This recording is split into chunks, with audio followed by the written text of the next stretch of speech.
very, very different day from what we had yesterday weather-wise, and probably it's going to be a different day from the excitement point of view, because I think it would be difficult to match a day of riveting entertainment to compare with yesterday's. It was brilliant stuff. Admittedly, it was more brilliant from the Essex point of view, to sort of with that wonderful last wicket partnership, which yielded 61 to put Essex, to give Essex a slender. Well, I say slender. It's a lead of 38 in a relatively low-scoring game, and maybe it's not that slender. And at 58 for 2, the net result is that really, second time round, Hampshire start this effectively 20 for 2. So Essex in slightly the better position, but you know, it's so slightly that yeah, as we all know, it can easily go either way today. But the weather is the main feature so far, because it is, you know, dull, overcast. I don't know that it's going to rain, but it's and most important of all, the temperature seems to have dropped by X degrees, and well, as far as I'm concerned, it's a 2 pullover day. So anyway, enough of that. The eye being Dick Davis. Immediately to my right is Kevin James, and sitting behind is Santoki Nagulendran, who'll be joining us at about half past 11. Kevin, a very interesting day yesterday. Yeah, it was. It was absorbing, especially as you mentioned that last wicket partnership. They were just 3 short of the all-time 10th wicket partnership for Essex against Hampshire.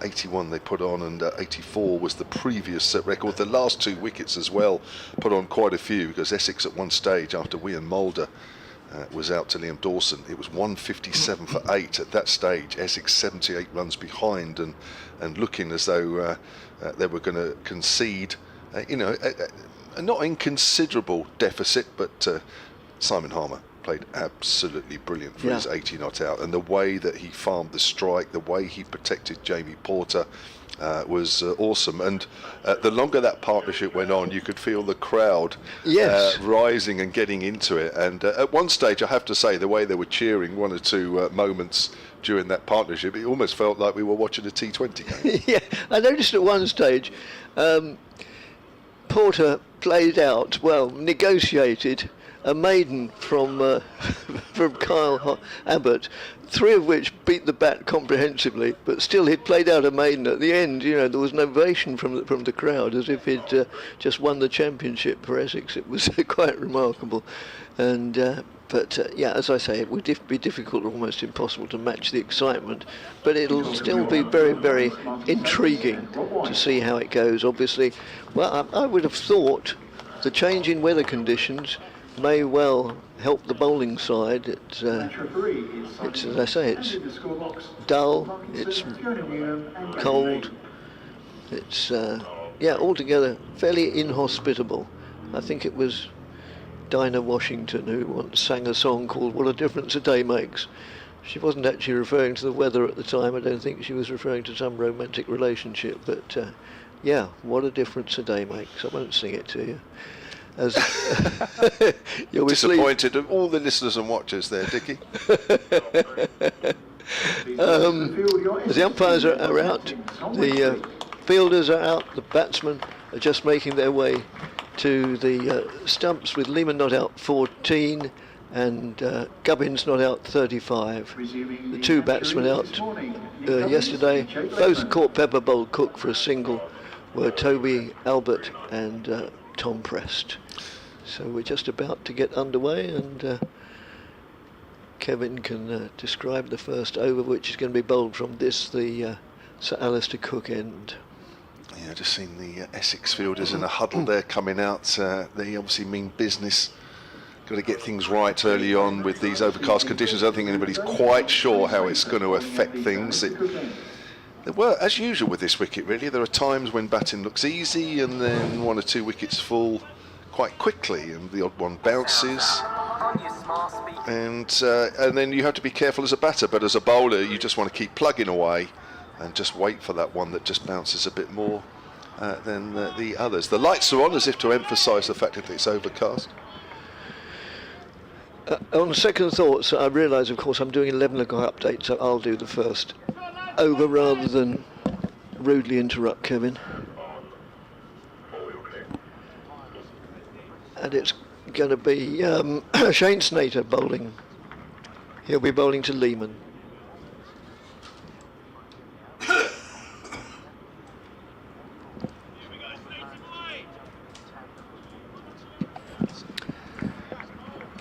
So both left-handed batsmen, and Slater's on his way now round the wicket to the left-handed Lehman, who is underway.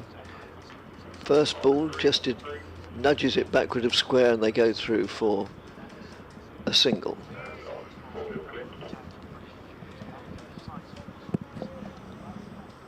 So 59 for 2. Can knock 38 off the score each time, and that's the Hampshire lead.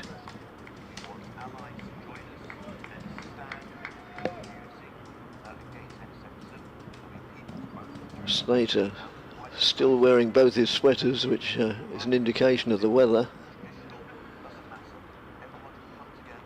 Moves in now. Bowls. Played confidently into the offside, where it's fielded by Dean Elgar, fielding in the covers. He usually fields in the slips, but I notice he's been in the covers this match. Don't know if he's got a slight finger injury or if it's a tactical move.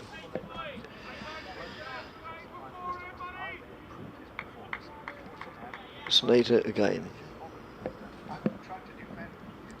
In, bowls.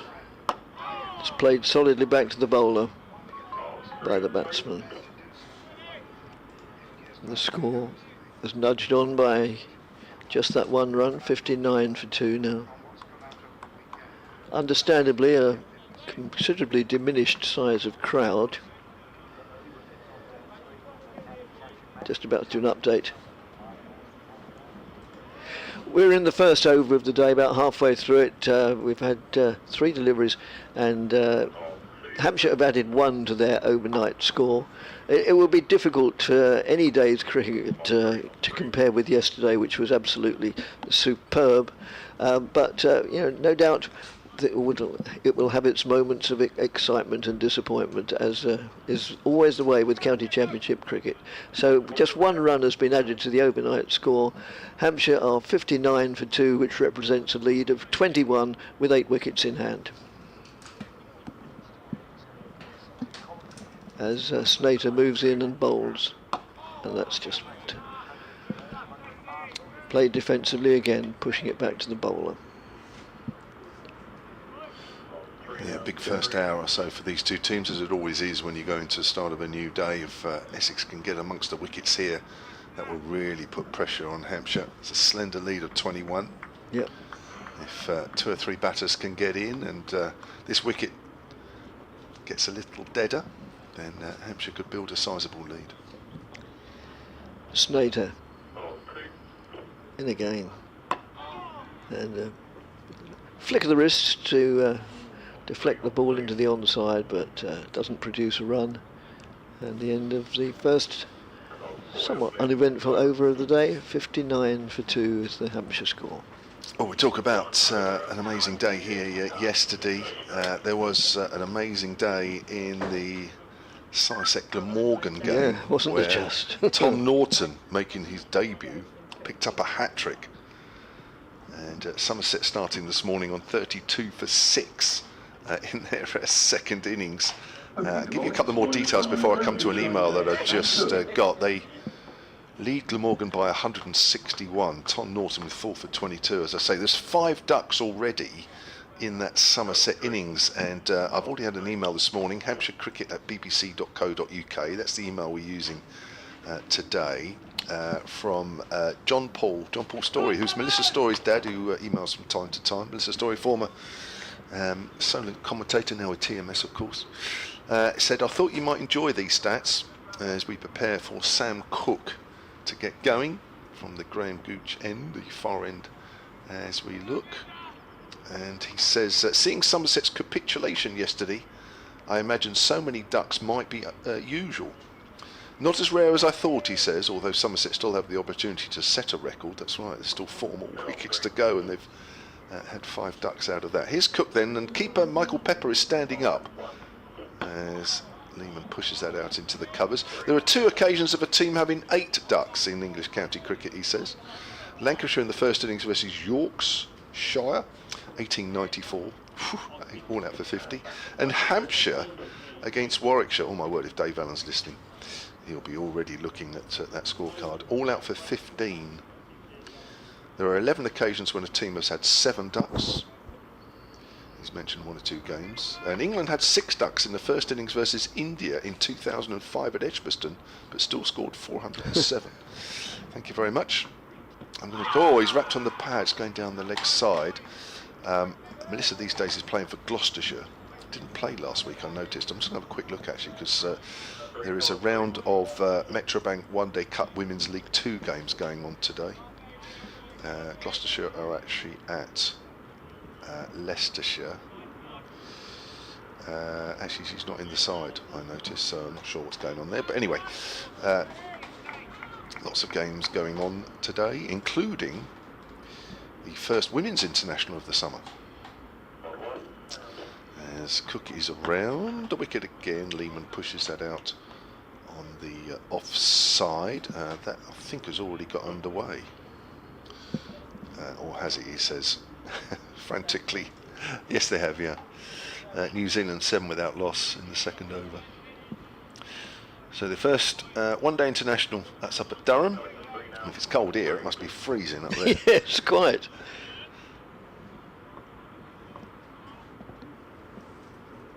Yeah, that's not necessarily the place to be on a day like this. Here's Cook again, bowls, and Lehman pushes forward. It's gone out towards extra cover. See, we're nicely hemmed in here, aren't we? You've done very well. I don't think in all the times I've been here for commentary, Dickie, and it's been many times, It has. that I've ever commentated with all the windows closed. Oh, really? So yeah, it's a first. That's for because me. you always bring the sunshine with you. I've been here. I don't know if you were here. There was one game here. I think it was a T20 years ago where it was one of the biggest storms of all times, and we struggled to close the windows. It was that stormy. That's off the pad. It goes along the ground to Harmer at second slip, and Dave Allen is listening. Hampshire's former honorary archivist, Hampshire Cricket at bbc.co.uk. Morning to you, Dave. He says, knew that one in 1922, of course. I think you've mentioned it several times, as though he said, I didn't see it. It was our first innings, but we followed on and won. Says Dave, I knew he'd be looking that up. He probably didn't have to look it up, actually. He's got all that info in his head.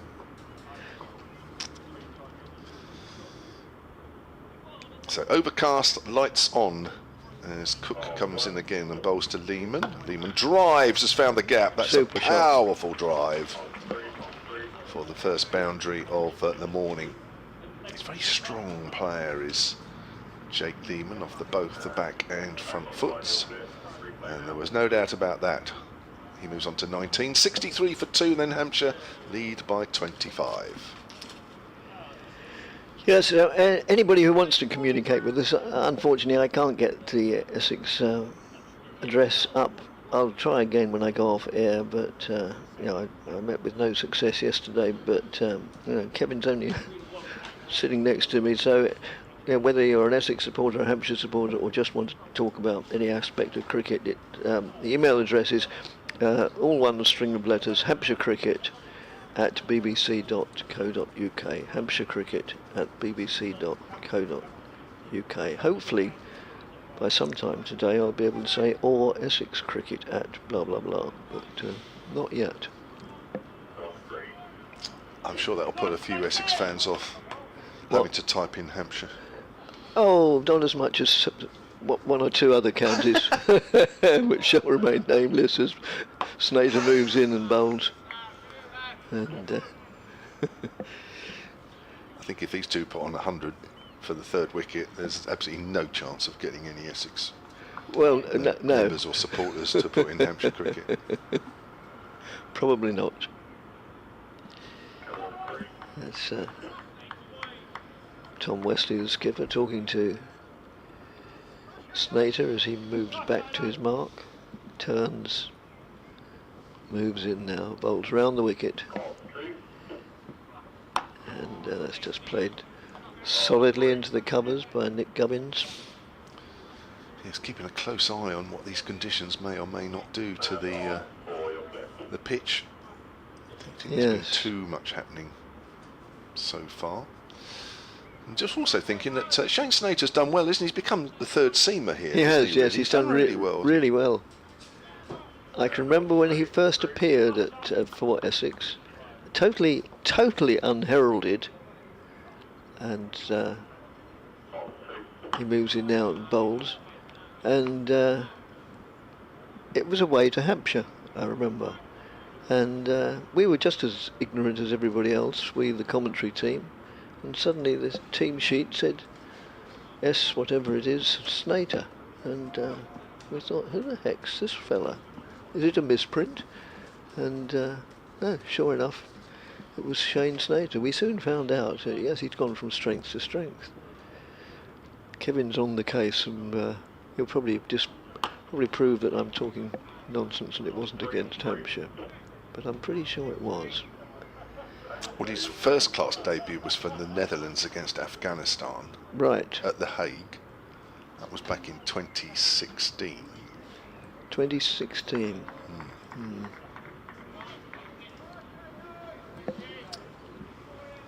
Wow. So that's 10 years ago. I'm not sure, but it may have been a one-day game, I don't know. In fact, I have a feeling it probably was. As Snater moves in, bowls, and played out on the offside. First time he played Hampshire was in a Royal London One-Day Cup match in 2018, down at what was then the Ageas Bowl. Yeah, that would That's probably what you're thinking. Yeah, of. that would be the game. Hampshire won that game by 6 wickets, chasing 303. Wow. Riley Russo 111 off 111 balls. Vince got 66. Jimmy Adams not out 51. Snater, who moves in now and bowls. Oh, and beats the outside edge. First one to have beaten the bat today. Goes through to the keeper. Yes, that just straightened off the pitch. Snater opened the bowling with Sam Cook. He bowled 4.2 overs. No maidens, none for 38.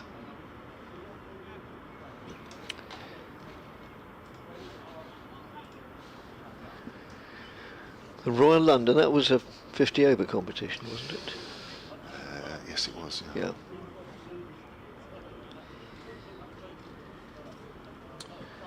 So a little bit of movement there from Snater. That's the thing, isn't it? I mean, he is medium pace. There's no doubt about it. So yes. he needs to pitch the ball up, but he is consistent.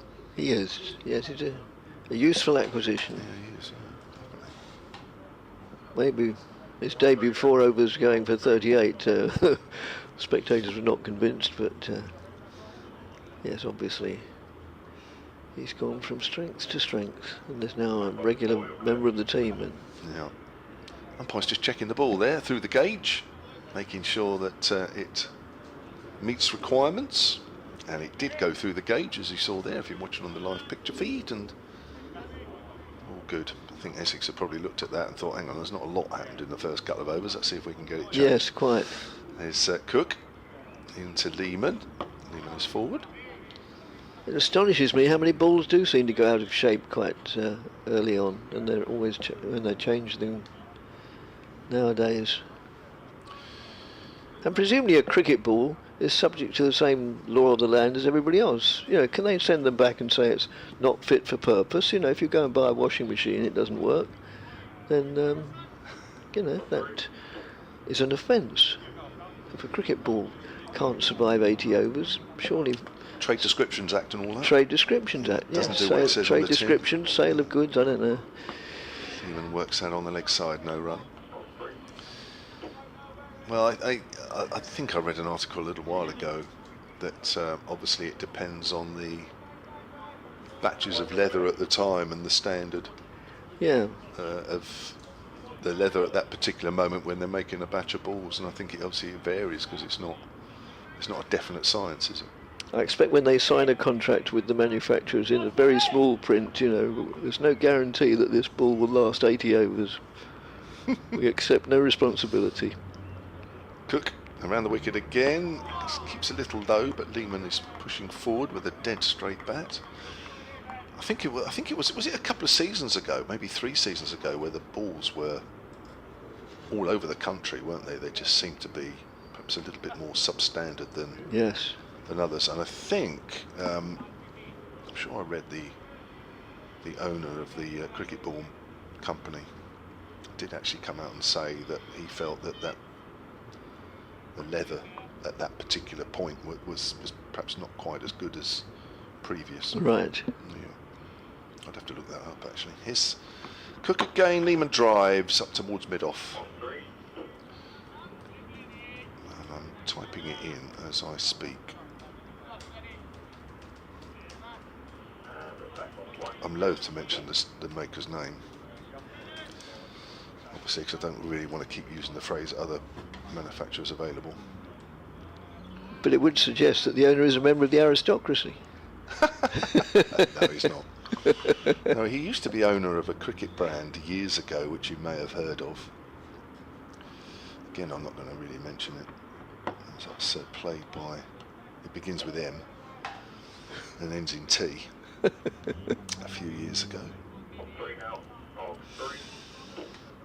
I'll have a look at it at the end of the over actually. So 63 for 2, and this morning we've had 15 minutes of play. Hampshire have added just 5, but even under cloudy skies here, doesn't seem as though there's too much changed in nature of the pitch, not at the moment. Cook's in again and bowls, and Lehman drives through extra cover. That's 4 runs. My word, he's merciless on anything that's a little bit pitched up, a little bit too far pitched up, and there's such an authoritative way that he plays those shots. And he moves on to 23, and Hampshire on to 67 for 2 in their second innings lead by 29. Yes, so this. 8 of those 9 added today have been as a result of 2 superb cover drives from Lehman. Just the way he punches through the ball, really strong. Very strong indeed. There's a real definite punch to that shot. So it's going to be Snater to continue from the Sir Alistair Cook end, this end from which we're commentating.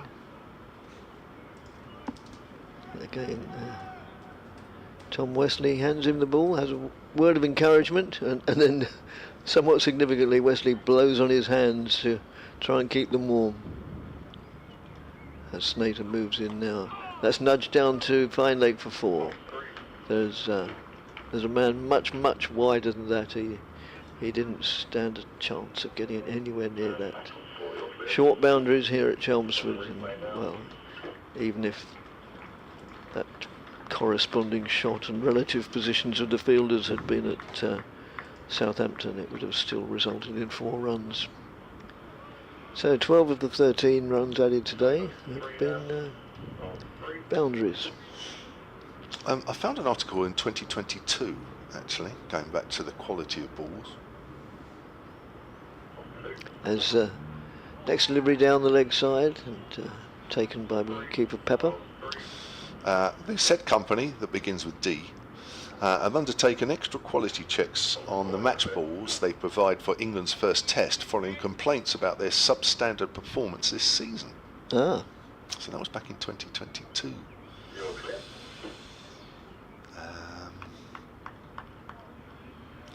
Accusations that the 2022 batch are going soft and out of shape prematurely. Yes, I remember that.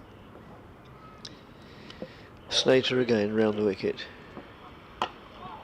and it's played into the covers. And when I say round the wicket, it's quite a long way round the wicket, in as much as, you know, there's no risk of it being a no ball through, going beyond the sideline. I can't think what it's called technically, but he is, you know, not one of these fielders brushing up against the stumps almost and dislodging the bails. He's well wide. Gosh, I ought to know what that line is called. Dear Lord, I probably knew when I was about 8 years old. Just getting on for 20 years ago now. As that's just played solidly. Trickles out to mid-off where skipper Tom Wesley picks the ball up. So just quickly going back to that, according to this article in 2022, Stuart Broad's team Nottinghamshire were forced into 4 ball changes on a Saturday of their game against Derbyshire, and one match that involved Durham featured 7 ball replacements.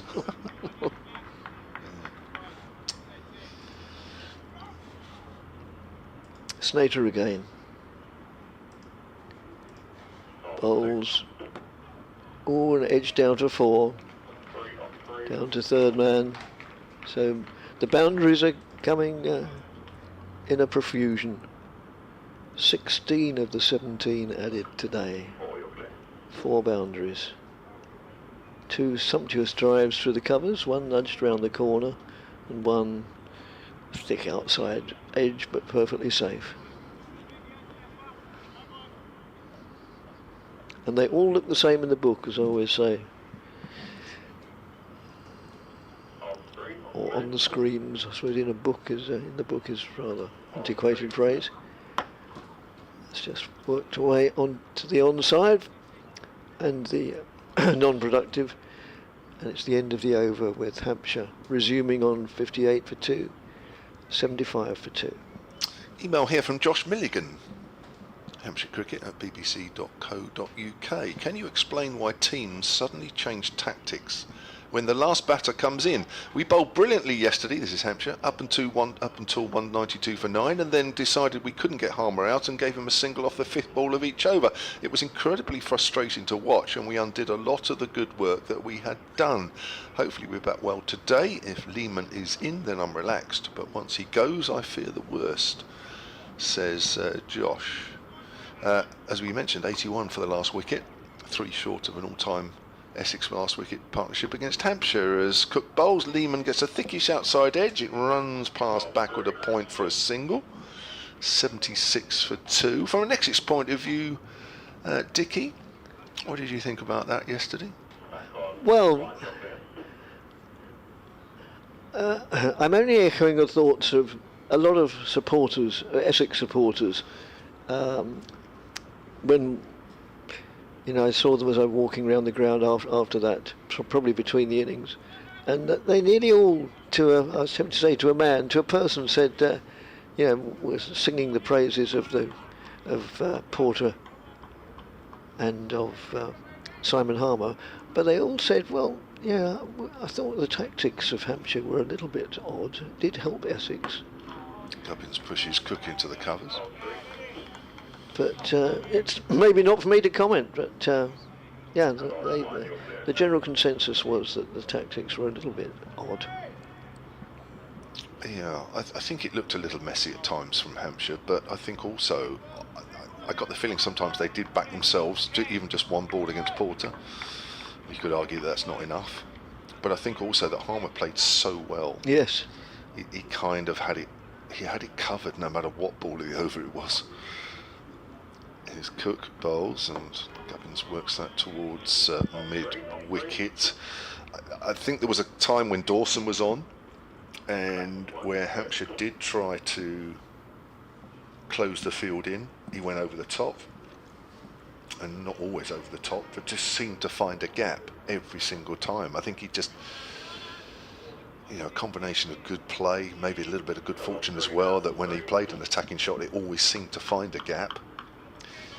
Which is why I say it did look a bit messy from a Hampshire point of view at times. But I spoke to James Fuller last night. His Cook bowls and Gubbins is comfortably forward with that one. It all makes its way up to mid-on. He just said that they did back themselves for a while to pick up a wicket, whether it was Harmer or whether it was Porter. And unfortunately that didn't happen. So the longer that partnership went on, I guess that's where it got a bit messy and muddled and what have you. But it did look as though perhaps there wasn't completely a plan. But then normally in that situation there is a plan. and it is to bowl at least a couple of balls to the number 11 as that's played out. Yes. On the onside, it just wasn't working because it seemed to be at that point that the wicket did sort of play very flat indeed. So yes, not ideal. It was incredibly frustrating. What looked like to be at least a 50-run lead at some point, then of course got reduced to where Essex got themselves in front. Ian Ridpath has emailed me, hampshirecricket@bbc.co.uk. He says, passing showers here in the Maldives. Oh. Well, what a shame. Here's Cook, and Gubbins pushes that up towards mid-on. Just the 1 run off Sam Cook's over. 10 overs, 2 for 25. 76 for 2 now are Hampshire in their second innings, lead by 38. He sent me a lovely photo of a Hampshire cap on some decking. I presume there's some sand there, and then the sea in the distance and a pool. Well, how lovely. Each to his own. Yeah.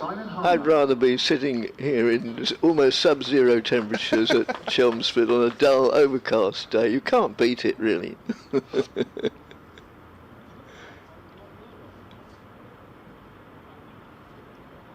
And Harmer's into the attack very soon.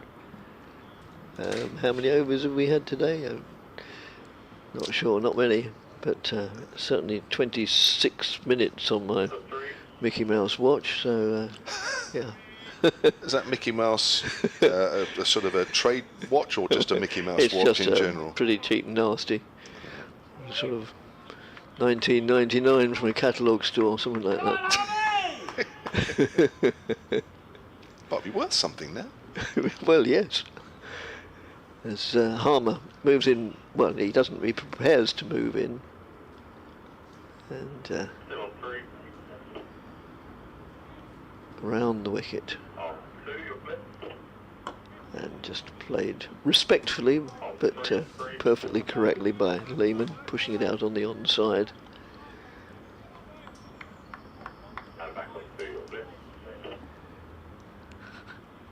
Harmer again. Again met with stern, solid defence.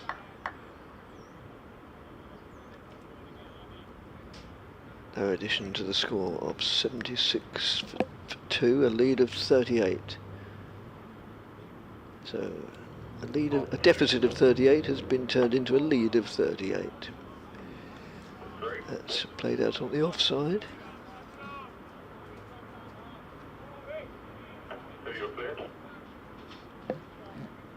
If you can hear a few voices in our effects microphone, sorry, it's not the crowd, because the crowd aren't very near the effects mic. That's just played calmly back on the onside when Harmer himself goes across and picks it up. Yeah, because, well, sadly, in a way, from the spectator's point of view, because the wicket here is pitched fairly in the middle of the square, then the prime position to watch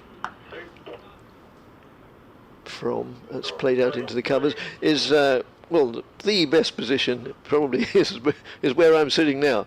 The next best position is where Kevin's sitting, but also in front of us there's a small stand which is always the first to fill up when it's available.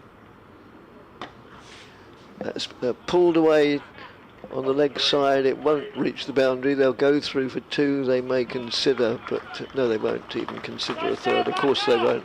Although as it happens, it was, well, it was one of those throws that, you know, I won't say who threw it, but it was difficult to tell which end he was throwing to. Almost literally, Pepper took it in sort of 11 yards down the track. And anyway, uneventful, apart from 2 more runs added to the score, which takes it on to 78 for 2 after 35 overs. So they've been going at just over, well, what was that, 2 1/4 an over, something like that. But that's not the order of the day at the moment. Just to you know, stay out there as long as possible. And one of the numerous adages in cricket is the longer you stay out there, the easier batting becomes, which makes sense. You get the pace of the ball, the pace of the wicket, the eyes become totally adjusted. If a little darker, lights on here. Still full cloud cover. In fact, the ball hasn't really appreciably moved around. No. Cook into Gubbins.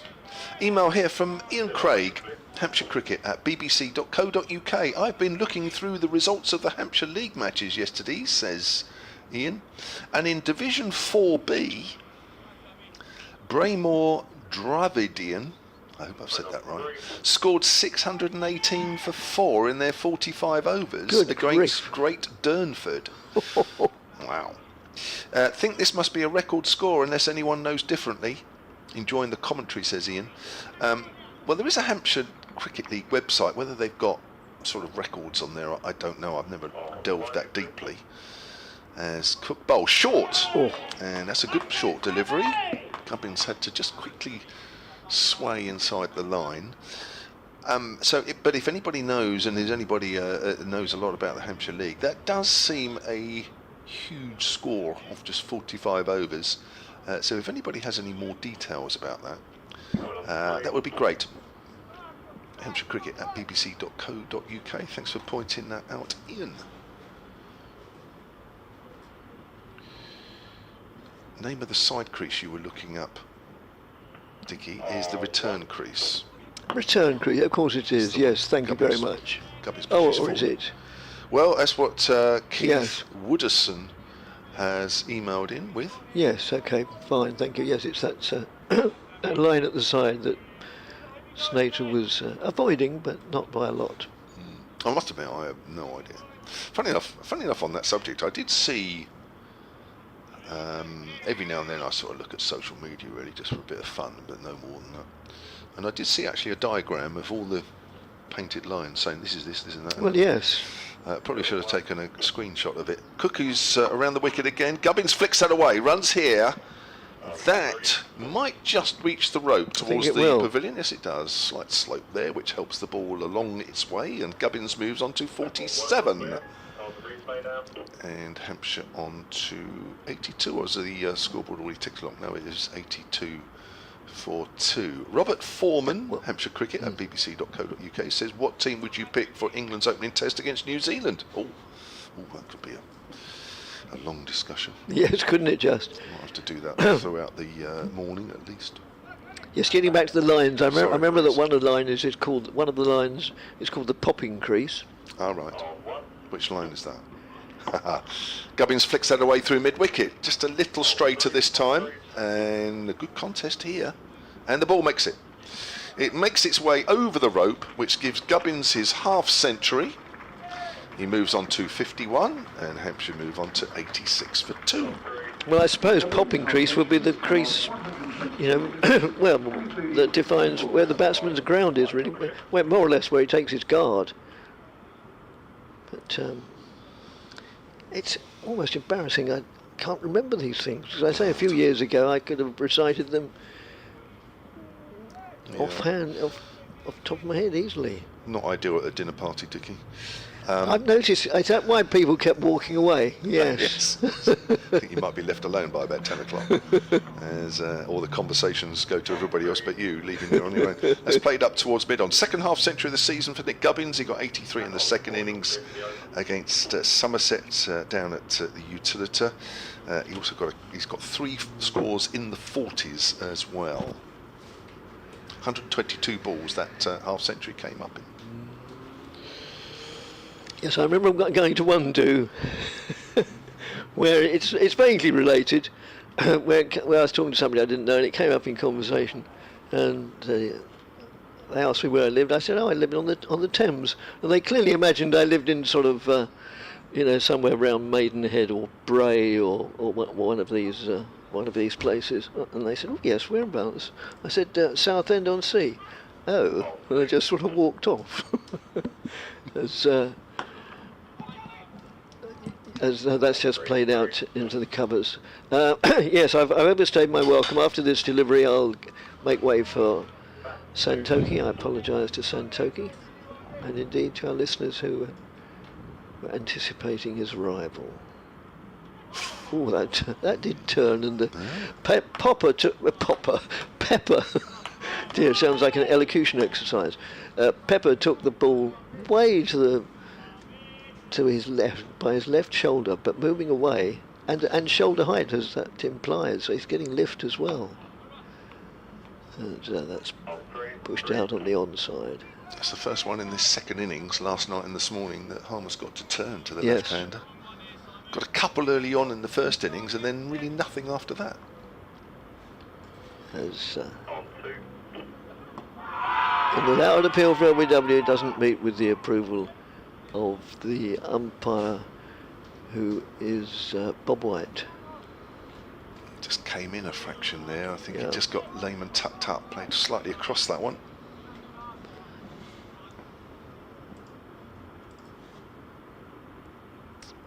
And again, let's just push back to Harmer.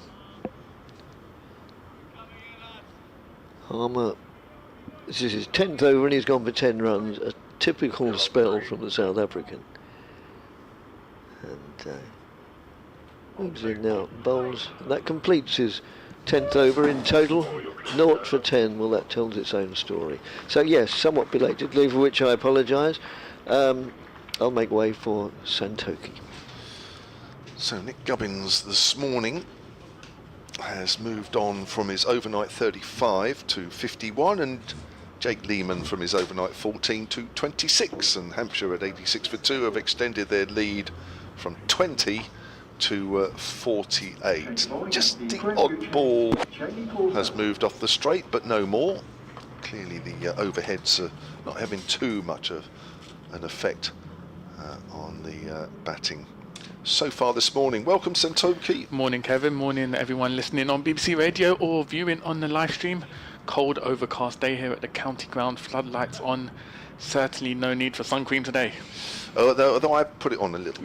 I do it as a matter of course now, but I don't think it's... Well, Dickie's got 2 jumpers on. You've got a little bit more on this morning. Yeah. 2 jumpers? 2 jumpers, Dickie. Dickie, 2 jumpers. So Sam Cook is having a break, and it's going to be Jamie Porter from that Graham Gooch end. It's Porter in to Gubbins and just blocked out by Gubbins. And I guess the order of the day for Hampshire here is to bat, and bat. They'll want to build a substantial lead and give Essex a tough chase if it goes to day 4. That's for sure. And I think the heavy rollers that we've seen a couple of times in the last day, I didn't see anything this morning. I'm just so not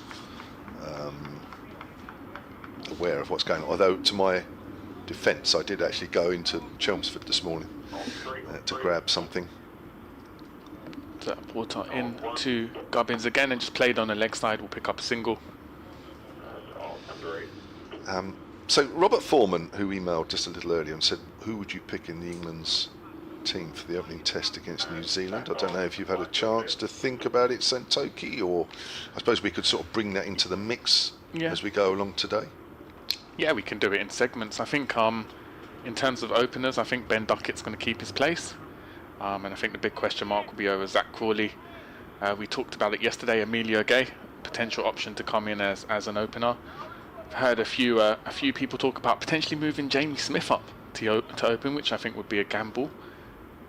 As a Porter into Lehman on strike, and Lehman just nudges that defensively. No run taken.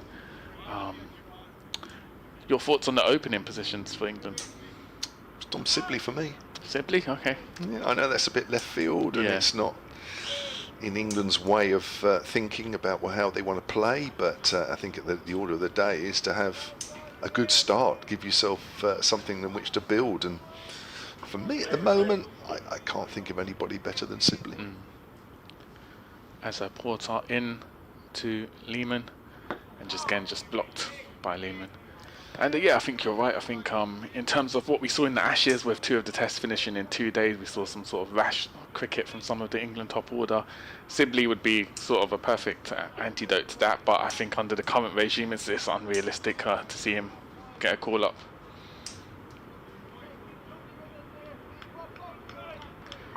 Just generally about that England team, do you think we'll see wholesale changes, or do you just think it will be 1 or 2? as a water into Lehman again. Just blocked by Lehman, just cautiously seeing out this over. I think it's difficult to make wholesale changes in any side, really, and I think to make wholesale changes in the first test after the Ashes series would almost be an admission that we got it wrong. Yeah, exactly. So I'm not sure that those who have the power to change the side would want to do that, even if they wanted to do that. And also, it is a gamble, of course, if you bring an awful lot of people in, or relatively a lot of people in. So water in, final delivery of the over into Lehman. Lehman just glanced at that leg side, chooses not to take a single. And that's the end of the over. Hampshire 87 for 2, 38 overs gone in the day. Seam bowlers? I think Ollie Robinson will get a call up. I think his form and sort of, I guess this, with Jofra Archer as well, you don't know if he'll play. Having featured in the IPL, they're going to manage his workload. You'd imagine Jofra Archer, if he is willing to play, or if they do see him as kind of match ready, he'd get a call up. Ollie Robinson, Sam Cook? Sam Cook potentially as well. Sam Cook made his Test debut last year, so Sam Cook's in the mix as well. I think it's in that pace bowling department where we'll see sort of a more open field in terms of selections. Simon Harmer to continue from the Alistair Cook end, and he's bowling to Nick Gubbins, who's on the back foot and cuts that away. He's found the gap through point, and that's going for 4. A little bit short there from Harmer. Just turned away as well, and a little bit in disgust knowing that was fractionally too short, and Gubbins was onto that one very quickly indeed. Moves on to 56, 91 for 2. Hampshire lead by 53. I think the thing we've seen with Test cricket as well, especially in this country, is that it's sort of framed around Australia and India being the main event tours, but New Zealand are a very, very good Test side. Harmer again predictably pitches that one a little further up, brings Gubbins forward. So it'll be a tough assignment for England to kind of get the series win, especially with a lot of pressure on this regime after the Ashes. It's all eyes on the England team to see how they react to what happened in the winter.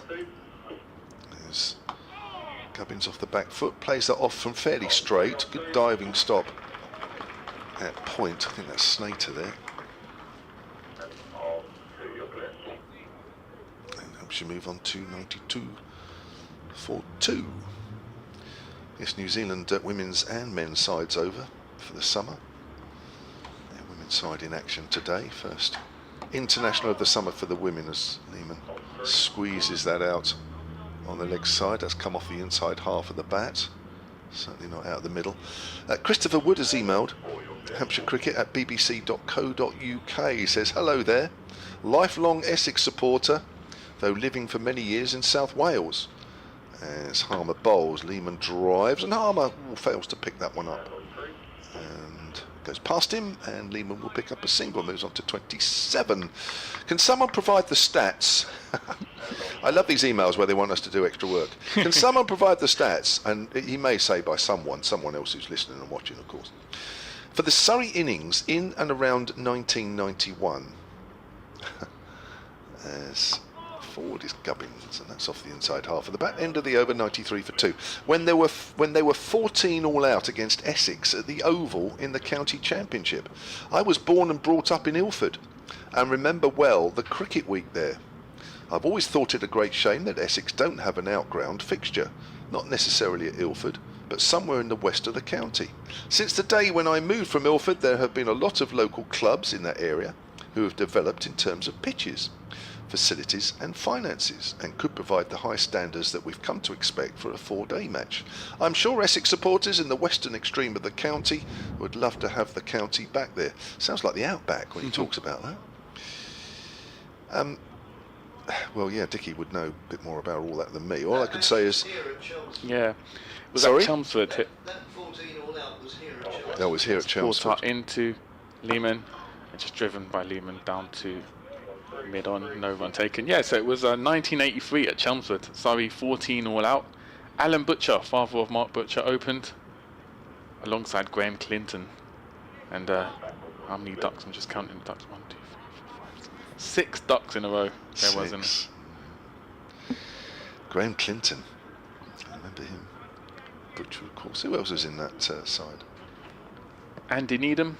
Roger Andy Knight was the Needham. captain as a Porter into Lehman. Oh, and he's bowled him! And Porter gets the big wicket of Lehman, cleans the stumps. And a fantastic delivery, a bit of movement there from Porter. Gets the big wicket. Hampshire 93 for 3. Lehman goes for 27. Well, that's a big blow.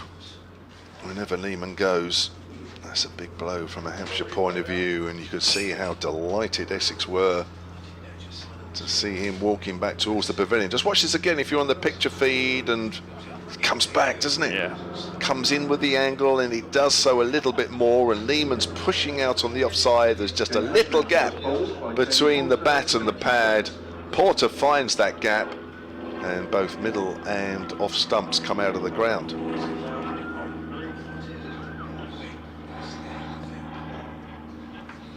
That's a big blow for Hampshire, Kevin.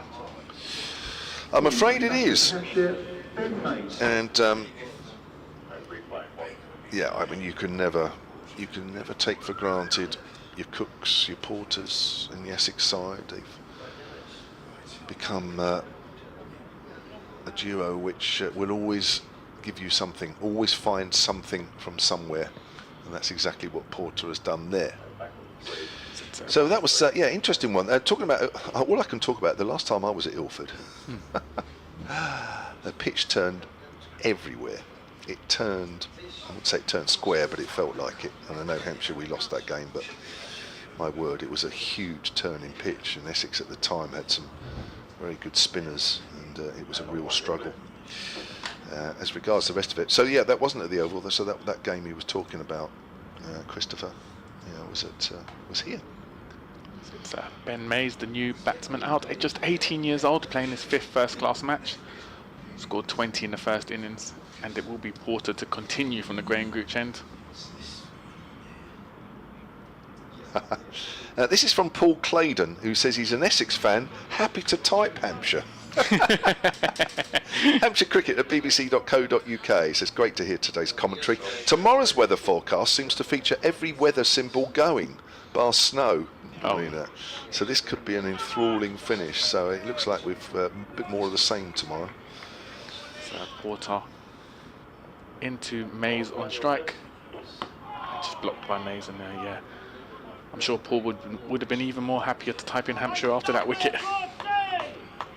Yeah, Ben Mays made 20 in the first innings. Looked quite comfortable out there until he was out on the stroke of lunch on the first day. Just 18 years of age, and I'll just remind everybody again, he is potentially going to develop into quite a super player. So he's been given a chance at 18 just to play and experience first team cricket. Porter into Mays again, and just blocked by Mays. So a blow this morning with Lehman going. Those two put on 74 for the third wicket, Gubbins and Lehman. I think that's right. My calculations are right.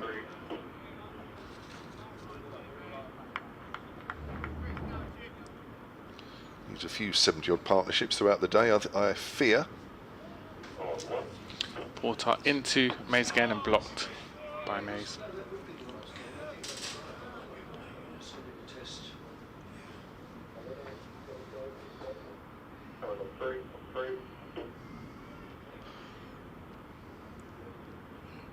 Full Bally has emailed in as well from an Essex supporter. It's nice that Essex supporters are typing in hampshirecricket.co.uk at bbc.co.uk. It's nice that they feel emboldened to do so. Yeah, exactly. So Porter in final delivery of the over into Mays, and just blocked once again by Mays, and that ends the over. A great one for Essex. They've got the big wicket of Jake Lehman, and it's a 93 for 3 with 40 overs gone in the innings. So Phil writes, I attended yesterday's match and wanted to share my thoughts on the final wicket stand. In my view, James Fuller was Hampshire's standout bowler throughout the day. That's right, he picked up 5 wickets, 3 yesterday and 2 the night before. I was delighted and surprised that Fuller wasn't brought back into the attack sooner, a decision highlighted by the fact that, upon his return, he promptly claimed Porter's wicket to close the innings. Can't disagree with that. I'm thoroughly enjoying the coverage, says Phil, particularly listening to the encyclopedic legend Graham Gooch. Yes, he was on yesterday morning. And yeah, some great stories from Gucci,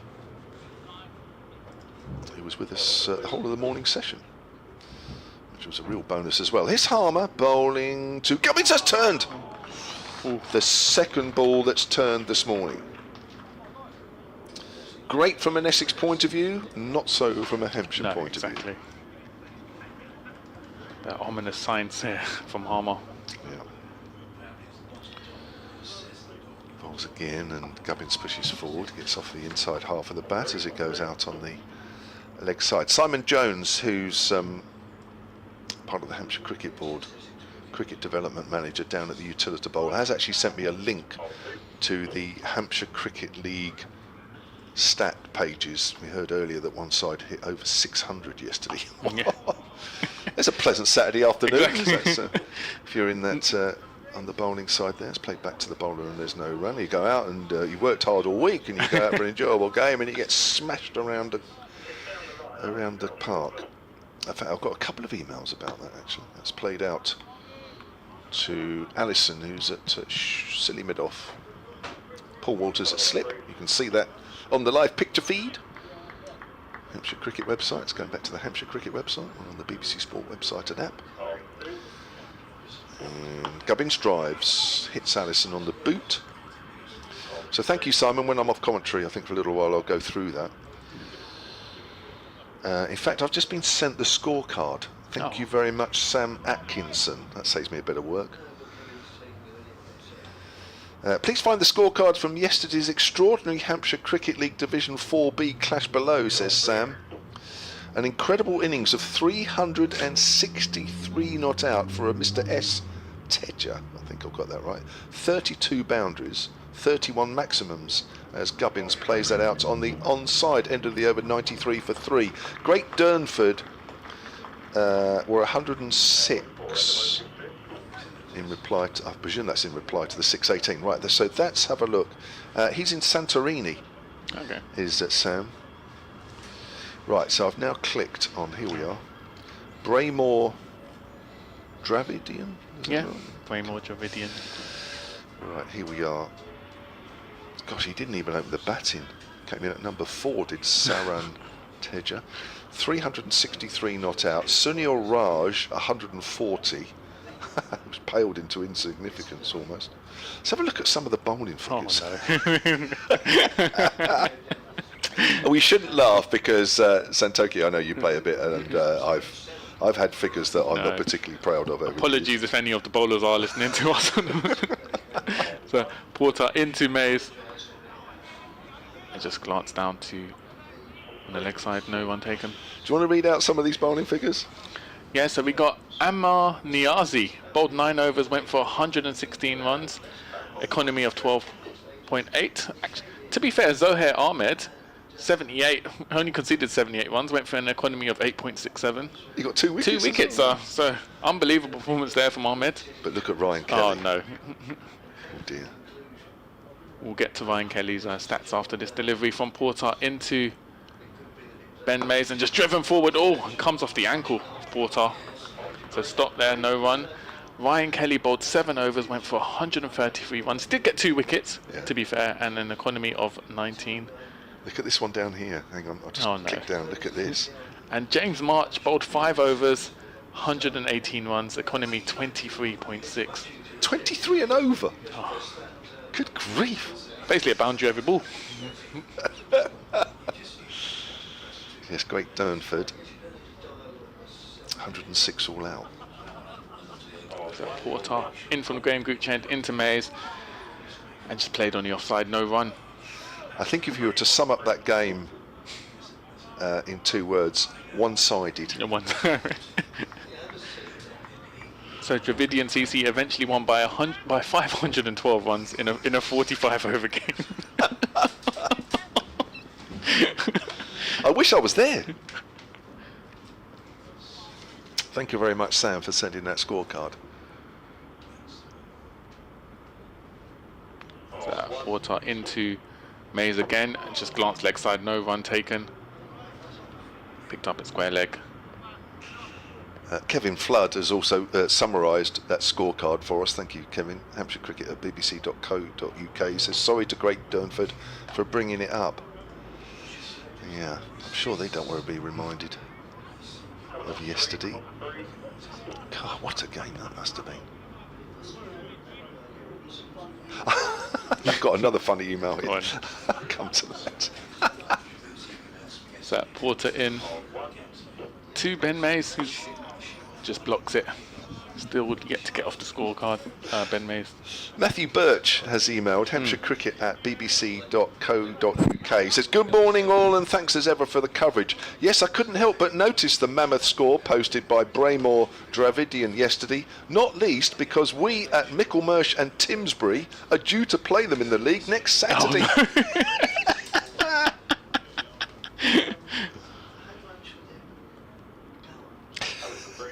Oh dear.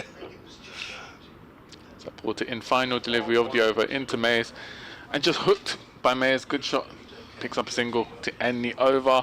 Just one coming off that over. Hampshire 93 for 3. All I can say, Matt, is that if we are on air next week, because Hampshire are playing Nottinghamshire, although I'm not around next Sunday, unfortunately. I'm actually probably about my only day off next week. I have a function to go to. But he says, Matt says, to my knowledge, that total yesterday beats the previous overall Hampshire League record by about 100 runs. The number 4 batter's score of 363 not out, which we mentioned, he says, also breaks the league individual score by 33 runs, I believe. Says Matt, this is really helpful, thank you.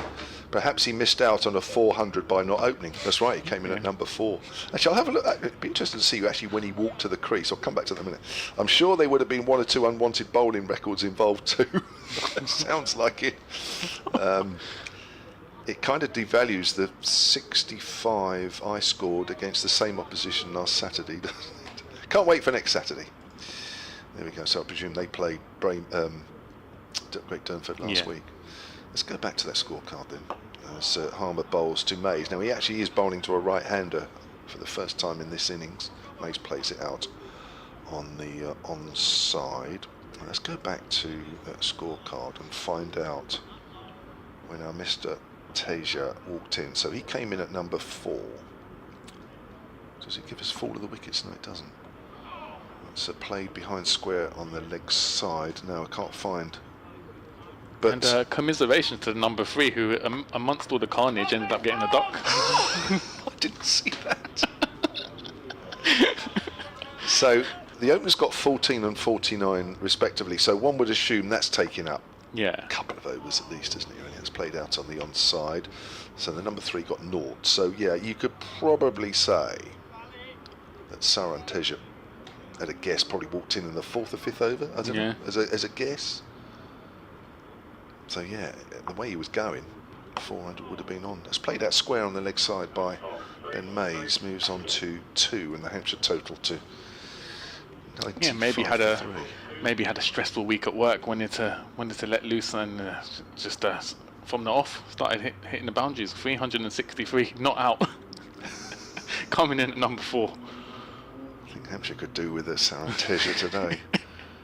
So Gubbins plays forward to Harmer. Again, it goes out to Allison, who's fielding at silly mid-off. Speaking of ridiculous scorecards, going back to that match where Surrey were bowled out for 14 at Chelmsford in May 1983. Yeah. Well, it must have rained because the match was drawn. So Oh, my word. Essex posted. It's off the back foot. Gubbins plays it to backward at point, end of the over. Essex posted 287 in the first innings. Our guest yesterday, Graham Gooch, opened, went for 1, only scored 1. Keith Fletcher, captain the side, scored a century to take them to 287. And then, yeah, Surrey all out 14 and 14 overs. West Indian international Norbert Phillip from Dominica, I believe, he took 6 wickets. And Neil Foster took 4 wickets. So Surrey were bowled out for 14.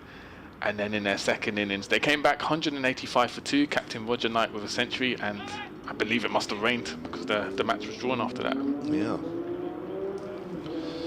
Thank you for that. An email here from, I think I was, right, is it Philomena Keating? Yeah. think I've got that right. Hampshire Cricket at bbc.co.uk as Jamie Porter turns the 1 wicket taker this morning. In from the game Gooch end into Mayers, and again just blocked by Mayers. Sorry, I forgot it was you. Right, Philomena writes, I'm an Irish woman living in Essex. I love a lot of sport, but I'm a huge fan of 4-day county cricket. Presently at home in Ireland, so cannot make it for this game, but listening to the game, loving the commentary. When I go to a game at the ground, I forget all about the worries of life and spend hopefully 4 days peacefully watching the game. A friend introduced me to county cricket a long time ago, and now I'm hooked.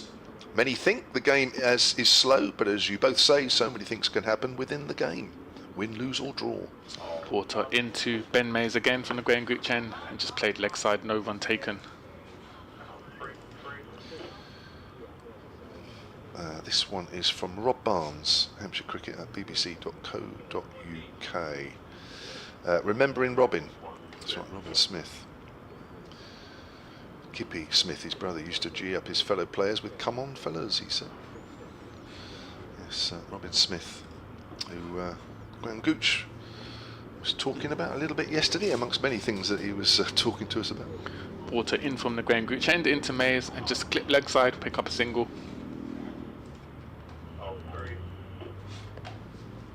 To bring Nick Gubbins on strike, who has 57 so far. Been a good innings from Gubbins. As Hampshire look to consolidate after losing the big wicket of Jake Lehman this morning. It's clean bowled by Porter a few overs ago. A decent crowd here at the county ground, shivering away. It's a cold day, overcast, big contrast to yesterday when it was the sun was in full blast. It's going to be Porter over the wicket to Gubbins on strike. In from the Graham Gooch end. Just nudged forward by Gubbins, no run.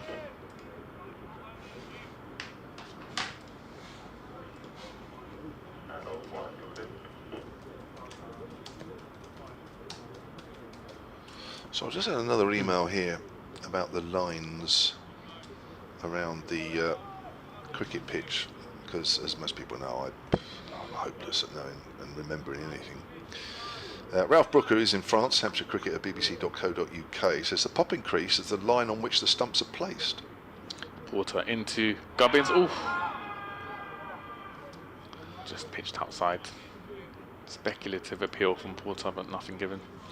And then Ralph says, I think that's right. So we haven't really got a definitive picture of that.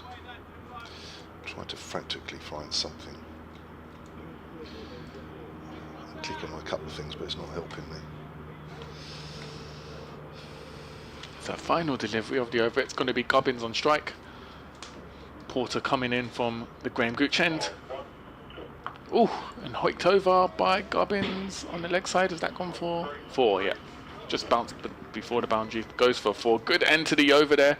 Takes Gubbins to 61 and brings up the 100 for Hampshire. So Hampshire 100 for 3 after 44 overs. Lead by 62. Yep. Good shot there. A little short. Gubbins quickly on that. Just helped it away on the leg side, right out of the middle of the bat. Beautiful shot. Yeah. Nice to see from a Hampshire point of view. I can't find anything on that actually. Dave Allen's got more on that game you were talking about when Surrey were bowled out for 14. Hampshire Cricket at bbc.co.uk. He says day 3 lost 90 minutes to rain at the start. And Roger Knight, the captain, scored 101 not out. As Harmer bowls, Mays flicks that away behind square on the leg side. It'll be a single. Mays moves on to 4. Hampshire on to 101 for 3. No, I haven't got one, but you can get me one, that'd be great. That wasn't as much rain as perhaps initially thought. Hour and a half? Yeah. So Gubbins is 61 of 140 deliveries, and he's well forward there. Ball goes back to Simon Harmer, still overcast, Completely different picture today than what we've had for the previous 2 days.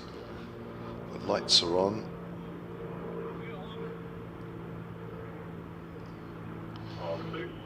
As Harmer flights that one and Gubbins plays that into the ground on the front foot.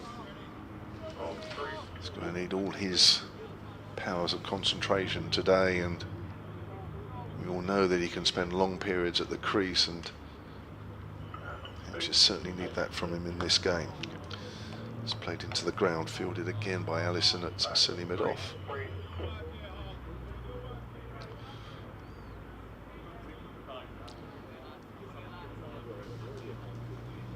Does get through his overs quickly, doesn't he, Simon Harmer? It's a straighter delivery this time. Gubbins on the back foot. I've lost Dicky. I don't know where he's gone. He's supposed to be on here in a minute.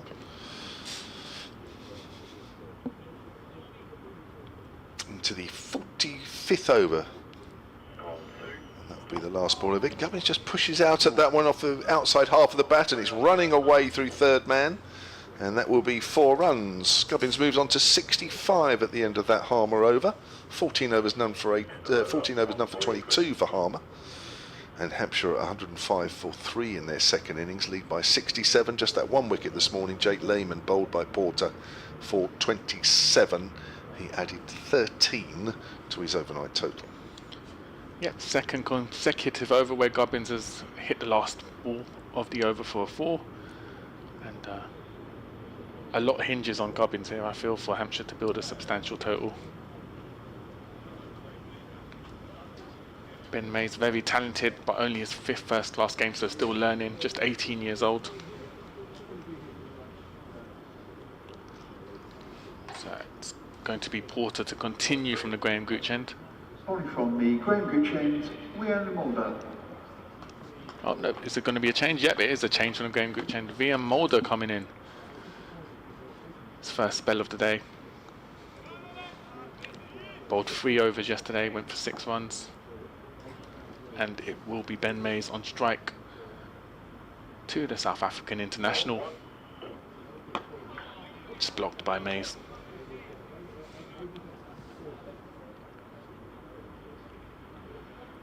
Of course, good luck to everyone who's doing their A-level exams. They start tomorrow. Do they? Yeah, A-level start tomorrow. My niece start the first one tomorrow, so across the country there'll be students revising, putting in the work. Maybe listening to the stream as they revise.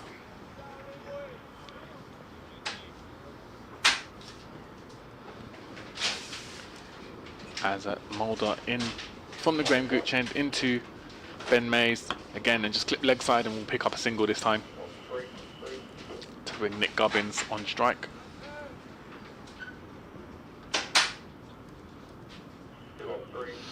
I've got the figures for Porter's and Cook's spells this morning. Jamie Porter has just been replaced at that far end. 4 overs, 1 maiden, 1 for 7. Cook, 4 overs, no maidens, none for 17 this morning. I'm off at the end of the over. Shall I quickly read this email out during this over? Oh, in fact, there's a couple actually. I'll get through this one though. Nicholas Rogers, Hampshire Cricket at bbc.co.uk. You're not missing any of the action. So Mulder in from the Graham Gooch end into Nick Gubbins on strike, and just blocked by Gubbins. As a Hampshire member, says Nicholas, I think relegation is inevitable this year, but maybe it will be good. I think it will allow the youngsters like Ben Mays and Manny Lumsden, that's right, who's a young bowler, young quick bowler, who was with the Young England under-19s during the winter, to progress, and we will be stronger when we get promoted back to Division 1, says Nicholas.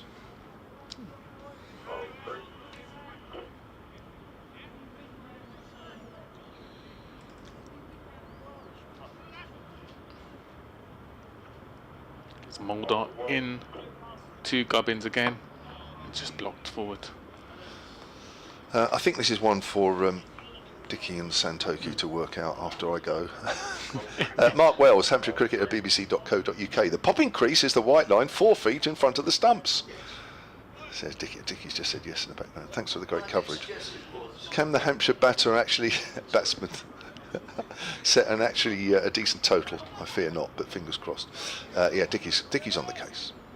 Stephen Eason popping crease is not the white line on which the stumps are placed. It's the white line. Via Mulder into Gubbins again. Just played on the offside, no run taken. It's the white line on which, in brackets are often these days, in front of which, in closed brackets, the batter stands. The one which is used in judging stumpings and runouts. Thank you very much. And thank you to Andrew in Newmarket, as he's sent us a diagram of those said lines. Thank you very much for that. Yeah, thanks to everyone who's emailed in. Is it hampshirecricket@bbc.co.uk? If you do want to send in an email, we'll read it out on air. As a Mulder into Gubbins once again, and blocked forward by Gubbins to end the over. Hampshire 106 for 3, just one coming off that via Mulder over. Thanks Kevin, and we'll welcome back Dick Davis to the air. So we're going to see Simon Harmer to continue from the Sir Alistair Cook end. Got a bit of movement in the last few overs. We know what Simon Harmer can do. He'll be looking to pick up a wicket as we got about, still 50 minutes before lunch. So Essex will definitely be hoping to pick up 1 or 2 wickets before the lunch interval, as it's Harmer into Ben Mays on strike and played forward down to mid-on by Mays, picks up a single. And welcome back, Dick. How are you? Yep, fine, thank you. In fact, I'm in better fettle than when I left, because thanks to my colleague Nick Gledhill, Yep. Who's just popped into the ground for an hour or so, I do now have my email access at essexcricket@bbc.co.uk. So Fantastic. you have two options: Hampshire Cricket or Essex Cricket at bbc.co.uk. Harmer into Gubbins and just played down on the offside, no run taken. And looking retrospectively, we had 3 emails yesterday afternoon, but they were all about our sound quality, which... Oh no. Harmer into Gubbins again, and again just played down on the offside, and no run. And the problem with our sound quality yesterday was sorted out by the BBC Essex engineer Nick Jones, who was on the ground on a day off watching cricket. Harmer into Gubbins again, and just driven down to mid-off, no run taken. And realised we had problems, and so kindly came up and sorted it out. Enormously grateful to him. I think he deserves a pay rise for that. And just blocked by Gubbins. So end of the over, just one coming off that Harmer over. Hampshire 107 for 3. Essex, of course, made the big breakthrough with the dismissal of Jake Lehman earlier today. Porter bowling him, and they'll be hoping to get 1 or 2 before lunch. Dick, were you at the game, or do you remember the game where Surrey were bowled out for 14 here at Chelmsford? No, I wasn't at the game. When was it? May 1983. I'd have been, pretty ancient. No, I wasn't here. I was aware of it. I think I was following it from home. Where would I have been? Yeah. No, I was very aware of it. And at one stage, I mean, from what I recall, that final score of 14 represented something of a recovery, as the next delivery is just played defensively by Mays, because they were in bigger trouble. I think. Therefore I am. No, I think they'd sort of had a even more spectacular collapse. It looked as if for a while as if it was going to set a record, and then it didn't. You're now looking at it. Yeah, so at one point they were 8 for 8. Yes, that was it. And they almost doubled their score. Yes, at 8 for 8. They were in a spot of trouble, but they eventually got 14. As Mulder moves in and bowls. It was a rear guard stand from Graham Monkhouse and Sylvester Clark, obviously West Indian international, of 6 runs to take them to 14 all out. Such riches.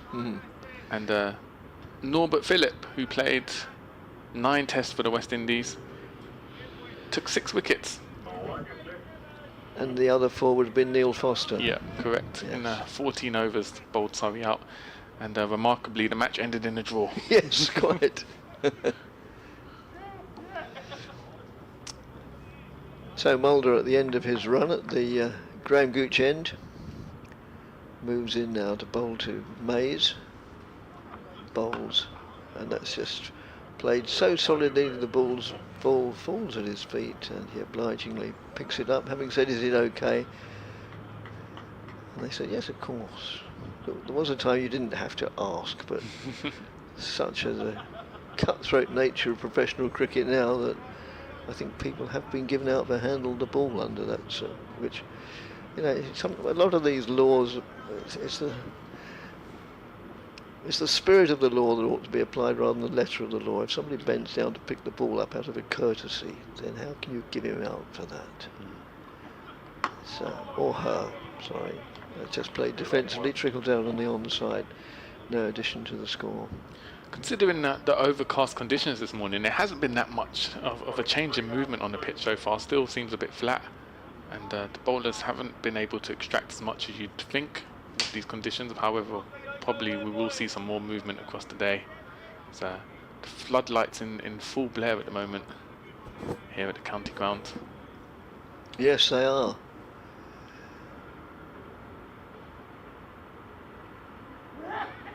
As next delivery is played out square on the onside.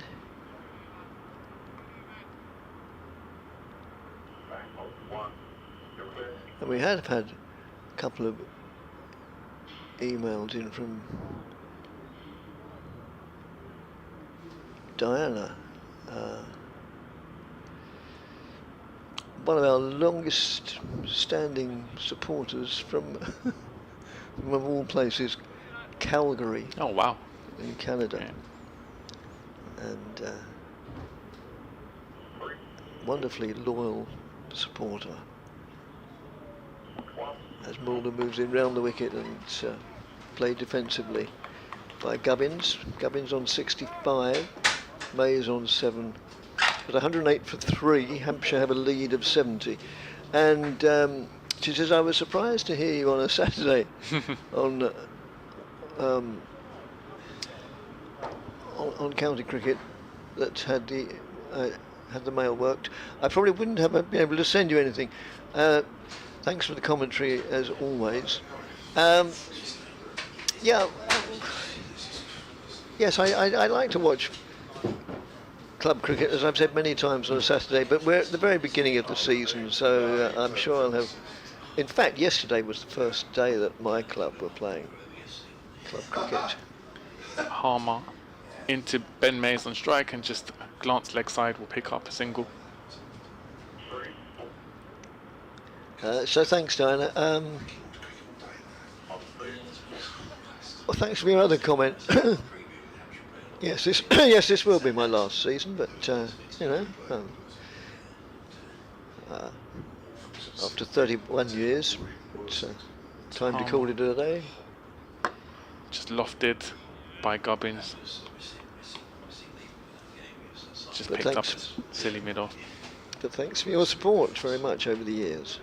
I'll still be around. We'll still keep in contact, Dinah. Harmer into Gubbins again, just played leg side, will pick up a single.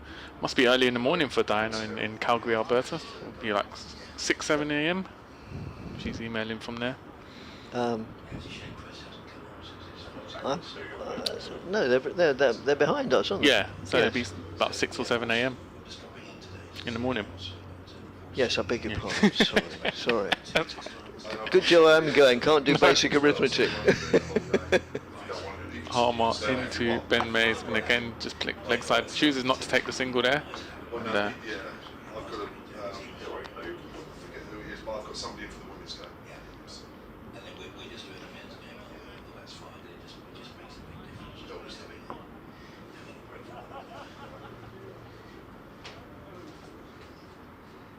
Just blocked by Ben Mays. Just 2 coming from the over so far. 1 more delivery to go. Did you say you've been 31 years? You've been commentating? Yes, I wasn't sure, to be honest, which in itself is probably an indication it's time to go. But we checked yesterday, and it was 1996. So this is the 31st season. Oh, right into Ben Mays, and just blocked to end the over. Hampshire 110 for 3. 49 overs gone. Ben Mays on 8, and Nick Gummidge 66 not out. And a fellow Richard from doesn't say where he means. Yes, he does, within the context of the email. He says, Richard here from Singapore. Oh, wow. So the 2 we've had today so far have been from Calgary and Singapore. What's the different distance between those 2 places? They're almost sort of antipodes of each other, aren't they, if there is such a thing. Richard here from Singapore, watching the live feed on YouTube. Watching the live feed. I'm a Suffolk chap, so Essex had to be the team I followed, and have been to many one-day games in the 80s and early 90s before I upped sticks and moved to Asia. It's a bit difficult to get to the games these days. Well, yes, it would be. Yes, It's only a 13-hour flight. I was going to say I'm not quite sure which bus it is from Singapore High Street. As Mulder moves in and bowls. That's just played solidly defensively. So the coverage is hugely appreciated. Now just get a few more wickets. Yes, well, thank you for saying that, but however much the coverage is appreciated, it's not appreciated anywhere near as much as we appreciate the listeners. Imagine it's slightly warmer in Singapore than it is here today at Chelmsford. Yes. But, it's all about the listeners. It's all for you, which is why we love the emails. We want to know what you think about the game. You hear enough about what we think about the game. What do you think? Did you play club cricket yesterday? That's just nudged out square on the wicket on the offside. Some of the leagues started a couple of weeks ago. The East Anglia Premier started middle of April, but for a lot of clubs they started yesterday. So if you played club cricket, then how did you get on? Unless you'd rather not talk about it. Well, we've already discussed the Hampshire League 4th Division game where one side scored 615 for 4 in their 45 overs yesterday. Yes, well, conversely, there was another. As the next delivery comes in, and solid defence. In the Essex Premier League, the champions, Colchester, were playing Chelmsford. Both clubs have produced a great number of players for Essex over the years. Indeed, Sam Cook played for Chelmsford for a few years. I remember reporting on him when I used to cover club cricket on the Saturday afternoon. And so it was at Chelmsford. As Mulder moves in now, bowls. Let's just play defensively against the champions were at Chelmsford. Right, you've got the picture, ladies and gentlemen. Chelmsford were bowled out for a mere 113. So not a 50 over match, not very good, you might think. Oh dear. And in reply, Colchester at one stage were 80 for 2. Well, it's going to be a long evening. We're going to be miserable here in Chelmsford, but the Colchester boys are going to be happy as they go back down the A12. 80 for 2, Colchester all out 87. Oh wow! What a collapse that is. So that's just played defensively as well. So they lost 8 wickets for 7 runs and finished up losing by what's the difference there? 26 runs. Wow. Do you know if there was a particular bowler for Chelmsford who had a good spell to? No, I had a look at the scorecard. Nobody took 5 wickets. Oh wow! So it's just one of those days. I think you've had another email about Surrey being dismissed. Yes, I for have. 14. Yes, from Andrew. Surrey out for 14. It's entitled. As Mulder moves in and bowls, and that's again met with stern defence So Andy Rogers has said, when Surrey were dismissed for 14, would that have been when the county championship matches were 3-day games? Enjoying watching the live stream. Oh yes, what did you looked up? 1983. Oh May. yes. Okay. That would undoubtedly have been 3-day games. Yes. Yeah, and then they had a couple of seasons where there were both 3-day matches and 4-day matches before making the final transition to 4-day cricket.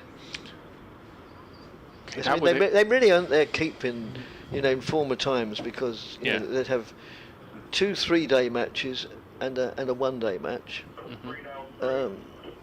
And often the season would go on like that, playing 7 days a week.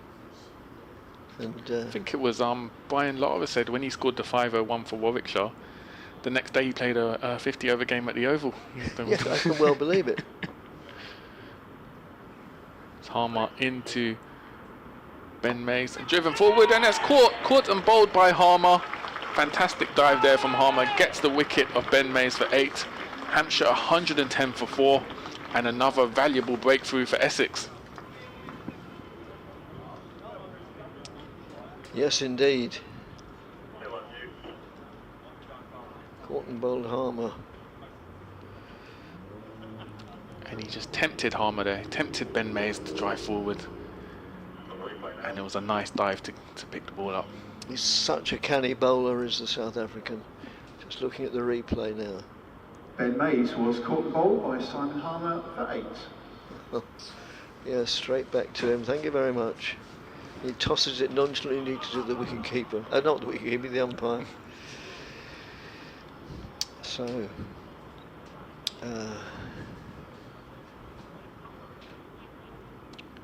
yeah, so 2 scalps this morning. Yep. Ben Brown. And the captain, Ben Brown, comes to the crease. That would have been Simon Harmer's 524th first-class wicket for Essex. Gavin 66, 110 for 4. They lead by 72, Hampshire do. But there's plenty of good batting on the horizon yet. So just looking at another replay, Harmer dived forward and took it low down, but he was never going to miss that. Never going to miss that. The Hampshire captain Ben Brown scored 73 in the first innings. They'll need a similar type of innings from him today. Yes, they will. So in a precarious position, the lead only 72, and we saw in the first innings how quickly the middle order and tail end capitulated to the Essex bowlers. They won't want to repeat here in the second innings. It's going to be Ben Brown on strike to Simon Harmer. Picked up a wicket with the first delivery of the over. Caught and bowled Ben Mays for 8.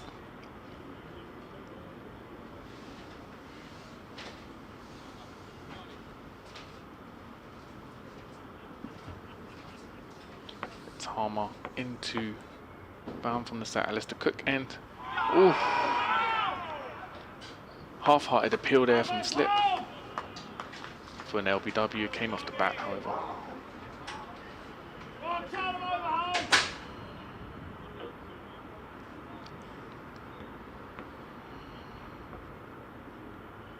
Harmer into Brown. Oh, and again another LBW appeal. Like it was just missing leg stump. Loud appeal, and this is going to be very tough for Ben Brown to navigate. Men all around him. Harmer in once again to Brown, and this time it's blocked nicely by Ben Brown.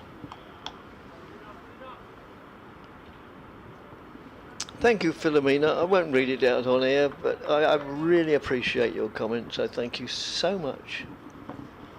So very much.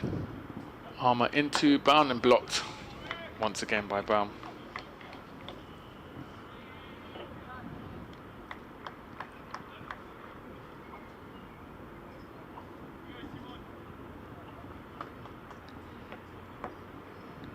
Harmer into Brown once again, steps forward and blocks. And that ends a very good over for Simon Harmer. Wicket maiden. Hampshire 110 for 4, lost the wicket of Ben Mays, first delivery of the over to Harmer. 51 overs gone, they currently lead by 72. Nick Gubbins still there, however, 66 not out. A lot will hinge on him in terms of how much of a lead Hampshire can build. Yes, we were talking about how much, what a lot of cricket they played in the old days, the players, whatever I mean by the old days, former times. And I wish I'd thought of it yesterday when we had Graham Gooch in the box, but I didn't think of it. But I can remember an occasion when he was understandably playing for England, and a game at Lord's, and it finished fairly early on the final day. I'm not quite sure if it was the final day, the 5th or the 4th, but what happened to be the final day of the match. Yeah. It finished fairly early, before lunch. So it's just played solidly defensively. And Essex were just starting a game against Surrey at the Oval. Okay. And presumably Essex realised that the game at Lord's was going to end pretty soon. The weather must have been set fair, and so they picked Graham Gooch in the side, and sure enough, the moment England had won at Lord's, Graham Gooch presumably got in a taxi, I doubt if he went by bus, got in a taxi to the Oval and played for Essex. Oh wow. That's just played defensively. That did cause a change in the regulations, because obviously if you look at the thing objectively, it's a bit unfair, because had Essex been playing at, say, Lancashire or somewhere like that, that journey would have been impossible, or any other side that had an England player. So I think it's now regulation that you can't play for more than one team per day or something like that. Fair to say there wasn't as much emphasis on workload management in those days as there is now. No, quite. Yes, I wish I'd remembered that yesterday. I'm sure he would have waxed lyrical about that. As Mulder moves in, bowls to Gubbins. That's just played defensively, trickles out on the offside. So another interesting session of play. Yep. The South Coast side had a lead of 20 overnight, to which they've added just 52. And lost 2 wickets in the process. As Mulder, right arm round the wicket to the left-handed Gubbins, moves in now and bowls. Gubbins deflects that very pleasantly, backward of square, and they go through for a single, fielded by Porter, long leg in front of the Tom Pearce stand. Essex Cricket at bbc.co.uk and or Hampshire Cricket at bbc.co.uk. Thanks again to my colleague of many, many years, Nick Ledhill. It was something really simple as well. It was so simple, I'm not going to say what it was I hadn't done. Turn the laptop on. Turn the laptop on, that's right. No, I had turned it on.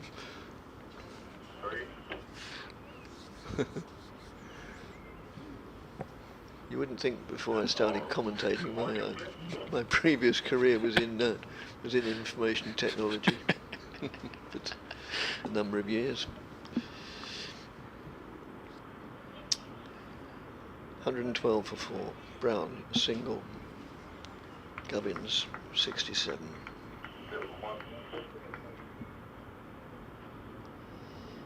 As Mulder moves in from the far end, in respect of where we're commentating from, the far end moves in now, bowls and met with stubborn defence by Gubbins, just getting everything behind it. Straight out of the coaching manual. If coaching manuals still teach batsmen how to defend, I'm not convinced they do. I think now they probably just teach you how to hit the ball out of the ground, if possible. I can remember when I first had coaching from a former Essex opening batsman, and we spent ages and ages playing. First of all, learning the forward defensive shot, then the backward defensive shot, and then the basic philosophy. Right, having learnt that forward defensive shot, if you follow that through, it becomes an attacking shot off the front foot. Harmer in from the Alistair Cook end to Ben Brown, steps back, hits that leg side, picks up a single.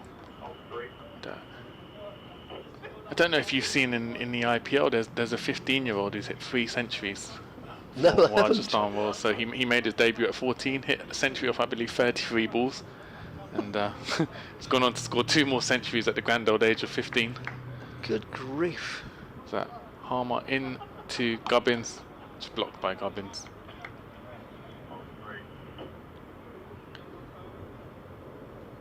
And it's in the IPL, so he's taken on world-class bowlers. Well, yes. So unbelievable. It is. Harmer into Gubbins and just left by Gubbins. Went straight to the wicket keeper.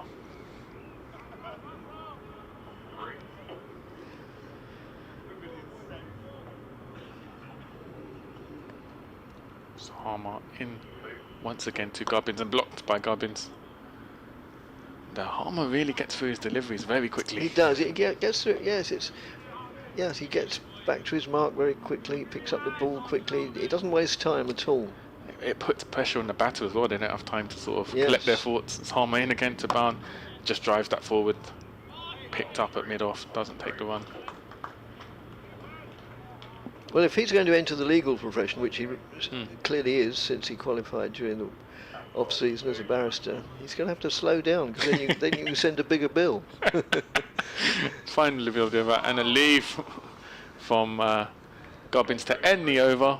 1 coming off it. Hampshire 113 for 4, 53 overs gone. Yes, well, I'm not sure if it's like this all over the country. I suppose it is, yes. Geographically, it's a small country, but it is a pretty cheerless sort of day weather-wise. And it's reflected by not only by the size of the crowd, but obviously their apparel. Look, just looking away the top of the Tom Pearce stand, they're all swathed in anoraks and coats and hats, and so very different from 24 hours ago. And another email comes in from Stuart, as that's short of a length and played out to mid-off for... I just lost sight of it because I'm in the part of the commentary box which is obscured by a television set which is about a foot in front of me. With no, I'm not exaggerating. Right. Mulder walks back to his mark. I'll come on to Stuart's email in a moment. After the next delivery from Mulder to Brown. Brown on 2. Right-handed batsman faces the right arm over of Mulder, and that's deflected very pleasantly, competently, confidently down to the vacant third man for 4 runs. So Stuart's email says, my dad was at the famous Surrey 14 game. He could scarcely believe what he was seeing. Sadly, the match ended in a draw, as it was in the era of 3-day county games. There was a memorable quote from Surrey captain Roger Knight. Asked about his team's performance, he said, with no little understatement, we didn't bat too well. No. Splendid stuff. Thank you very much, Stuart, who says he's that's just played defensively. He's an Essex fan, but currently on holiday in Whitstable. Ah, lovely little place, Whitstable on the Kent coast, famous for oysters. But then so is Colchester. I remember going on a day trip to Whitstable not so long ago on a pleasure boat from the end of Southend Pier.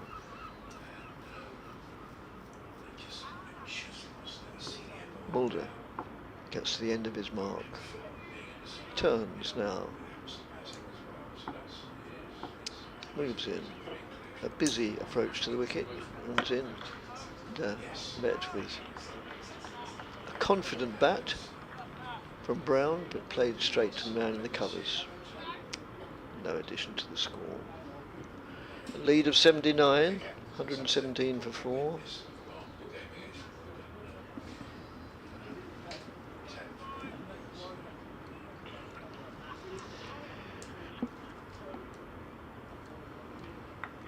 Slight field, well, quite a significant field adjustment, which pushes the mid-wicket back almost to the boundary. As Mulder moves in and bowls to Brown, who met again with solid defence, head over the ball. So it's 20 minutes to 1, which means 20 minutes to lunch. If Essex could pick up another one, they'd think they'd had a very good morning. Well, they've had a pretty good morning anyway. Getting rid of 2 very useful batsmen, but there's more on the horizon and a couple of them at the wicket. As Mulder moves in and bowls. Again, solid defence from the Hampshire captain. End of the over, 117 for 2. And welcome back the legendary Kevin James. Oh, thank you. Bill Cunningham has emailed hampshirecricket@bbc.co.uk. He says, I cannot come to cricket at the moment. For clarification, who are classed as our 2 overseas players in the team at the moment? We have Abbott, Lehman and Yusuf. Well, Lehman is the one that's not overseas, even though he's an Aussie, has an English passport, so he plays as a non-overseas player, allowing us to play Yusuf and Abbott. The lack of openers is disturbing for Hampshire. It's questionable why we did not address the problem, but England appears to have the same issue. That's why we were discussing it earlier, me and Santoki. Who might open the batting for England this summer? Have you got a name to add to that? No, not really. No, okay. Right, let's move on then. Here's Simon Harmer, and Gubbins is driving and plays and misses at that one. Short and sweet, thank you, Dickie. Well, I haven't. No, I mean, I'm not going to pretend I have. But there just seem to be so many good young players on the horizon at the moment that, you know, I can't. Played out on the onside by Gubbins. Can't think of too many selections which would be, you know, totally unexpected, because we don't know quite what is expected. Harmer around the wicket to Gubbins once more and bowls. Gubbins is on the back foot. Email here from Freddie, hampshirecricket@bbc.co.uk, talking about, I think Santoki mentioned that A-level start tomorrow or something. Oh. Yeah, I know. He knows because he used to be a school teacher. Oh, did he? Yeah. Harmer bowls. Gubbins works that into the covers. Freddie says, I have my GCSEs next week and I currently am revising while watching the stream. I've been a Hampshire fan for almost 10 years. Can't wait to watch more cricket in the summer. There's Harmer bowls and Gubbins pushes forward. Looking forward to seeing James Vince tear up the blast again. But for now, let's hope Hampshire can post a good score. Ben Mays looks like an amazing prospect. Yes, he's he didn't get too many today, unfortunately. He only made 8, but he's learning, and he'll need a little bit of time.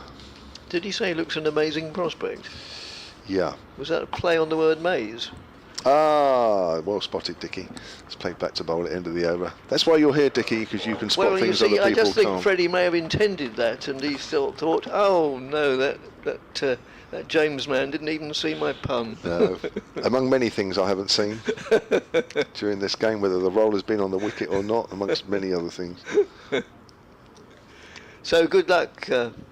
Was Freddie, wasn't it? Yes, good Yes. luck, Freddie, with you. Oh, I remember this time of year. Yes. Yeah. Why is it always, you know, just when you want to go and play or watch cricket that you have to swat? Paul Gregory, watching from sunny Spain.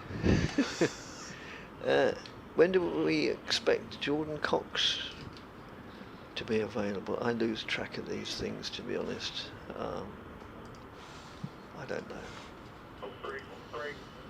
Just be grateful when he is, really. Grateful for small mercies. Well, quite a large contribution he would be expected to make. We're going to see Matt Critchley come into the attack from the far end. I did wonder whether he might have been used at the very end of the day yesterday, at the very end, the last over or two, but it's been postponed till today with his leg breaks. Very very valuable asset. I reckon that he's one of the very best signings that Essex have made from another county. I don't mean from overseas players, but from another county. I think he takes a bit of beating. That's played out into the covers, and they go through for a single. And the score moves on to 118 for 4. Brown on 7, Gubbins on 67. The lead of 80. 8-0.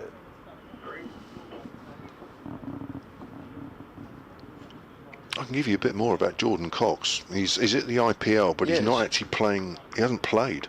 No. For the Royal Challengers Bangalore, whichever you would prefer. Yeah, hasn't played a game for him. No. That's brilliant practice, isn't it, for county championship cricket? Yeah. Well, if they say they're playing, if the players are saying they're playing too much cricket, then that suits him down to the ground, I should think, just being paid handsomely to play in, not to play in the IPL, but to be on the books. As next delivery, he's bowling round the wicket now to the left-hander, but played out into the covers. And not the best of throws at the feet of the tall pepper, has a long way to bend down. But, didn't seem to get too upset about it. As Critchley moves in again. Well, no, he doesn't at the moment. He's just surveying the field and gets slipped to move half a pace more to his right. That's played out in the offside for 1. They turn for 2, and they come back comfortably for 2. Well, Royal Challengers Bangalore are 4th in the IPL table currently. So if they do all right, he might be required to stick around. Well, yes. Might be required to watch the final stages like he's watched the earlier stages. That's played off the back foot into the covers. The end of the over. And Hampshire starting the day with a lead of 20 and 8 wickets in hand. They now have a lead of 83 with 6 wickets in hand at 121 for 4, with Brown 9 not out, Gubbins 68 not out. Well, RCB's last regular season fixture is on the 22nd of May, but if they go a bit further than that, the final's on the 31st. So Cox may well not be here till June, by which time the first phase of the championship cricket is finished. I'm not quite sure how the season pans out after May. So 121 for 4. Harmer, who's picked up the 1 wicket so far this morning. Ben Mays, Jamie Porter picked up the other one, and that's left alone outside of the off stump. Yeah, so the last round in this batch of fixtures is next week, isn't it? Yes. So then everybody will have played 6. And then I'm assuming you're playing around about the same time as Hampshire in the next round. That's outside the off stump. It has turned, but it's too wide. Hampshire down at Hove on the 19th of June, so I presume you guys are playing around about there as well. So there's 1 fixture in June, 1 round. Next weekend, yes, Essex welcome Leicestershire here. And then there's a couple of rounds late August, mid to late August. And then into September. Gubbins pushes forward to Harmer. Thanks, Matthew, for your email. Matthew from Braintree, just not too far from here. I'll read that at the end of the over. Harmer in, round the wicket. Gubbins on the back foot, just taps that away behind point. There is a fielder deep. Gubbins moves on to 69 now, and it's 122 for 4, lead of 84.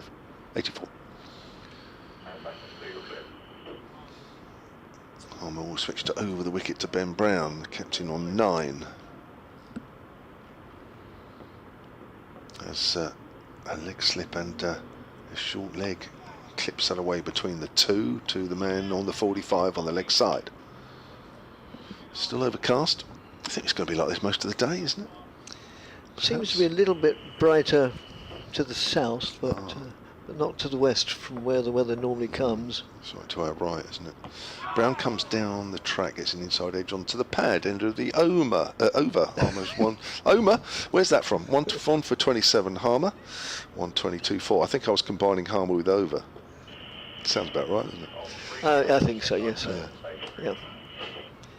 Yes, it certainly looks a little brighter to the south.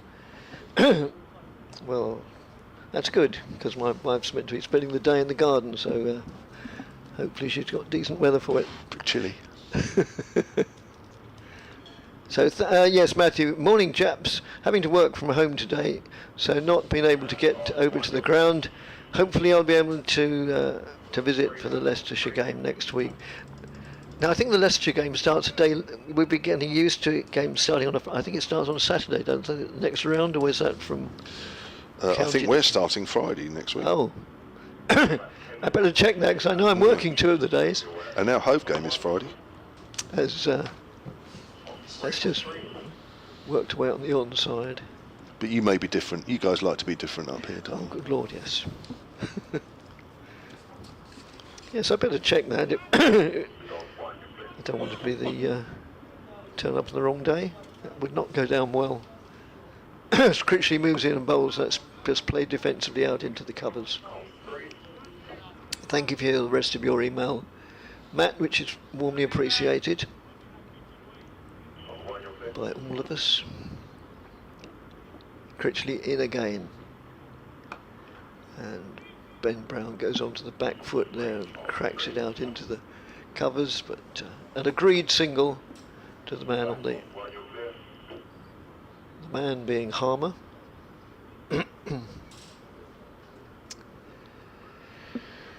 To whom I was going to say, ladies and gentlemen, the gentleman of the press spoke last night. So that's just played out into the covers. Well, mainly gentlemen, but I was amongst them. And the score moves on to 125 for 4 now. With that.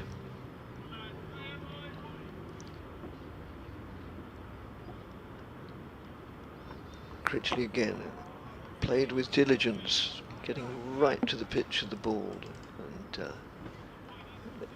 from the action, it does look as if Critchley does give it a real tweak.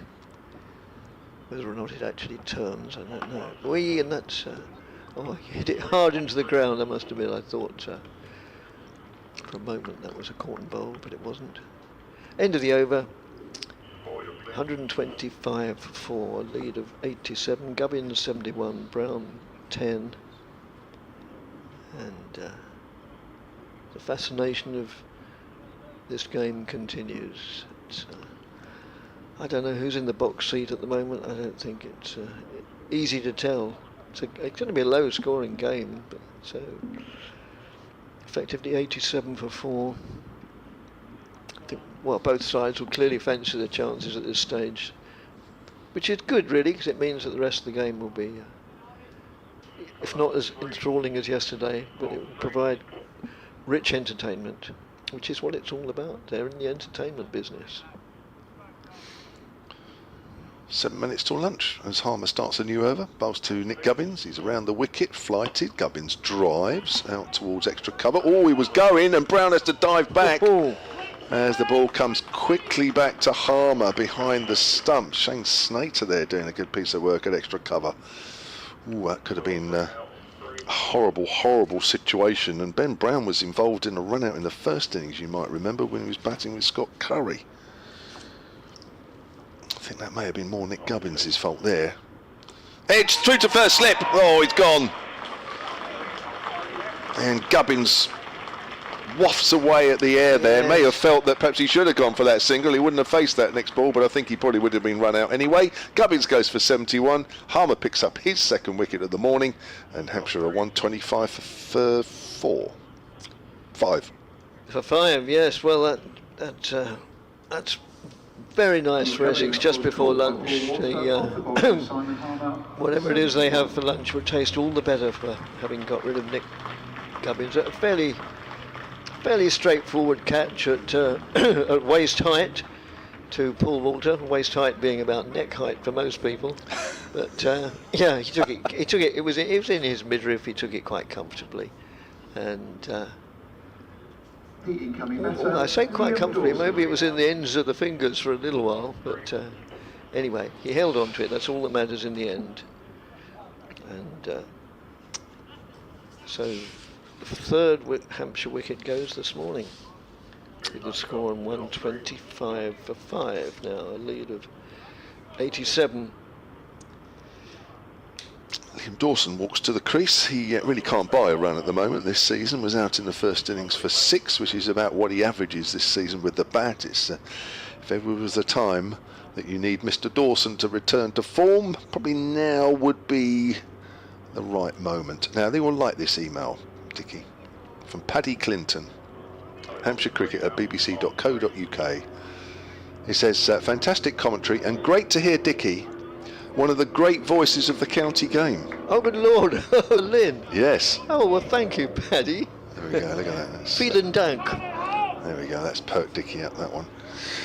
I'll read out the rest of that in a moment as Harmer bowls to Dawson, and Dawson drives and misses. Oh, And that's turned. And I don't think that's missed the stumps by very much. oh, and Pepper took the bails off to make, well, Yeah, not a great start from Mr. Dawson. Paddy goes on to say, do you think we might get a different approach in the upcoming New Zealand series? A bit less baseball and maybe a bit more boycott ball? Or is this just wishful thinking? I think something in between would be about right. I don't think many people would disagree with that. Dawson plays forward, does get a bat on that one.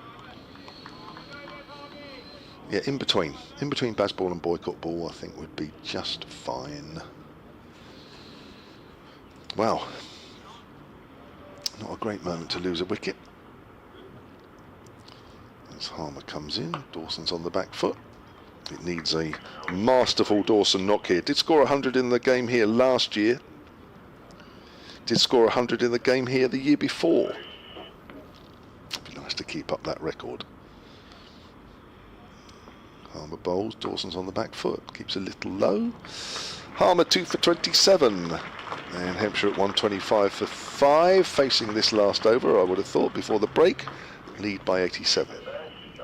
yes, the Essex game against Leicestershire begins the same day as Hampshire. Thanks. Well, I just said Col. I'm not quite sure what that means, but if you're a person, then thank you, Col. If you're artificial intelligence, then thank you as well.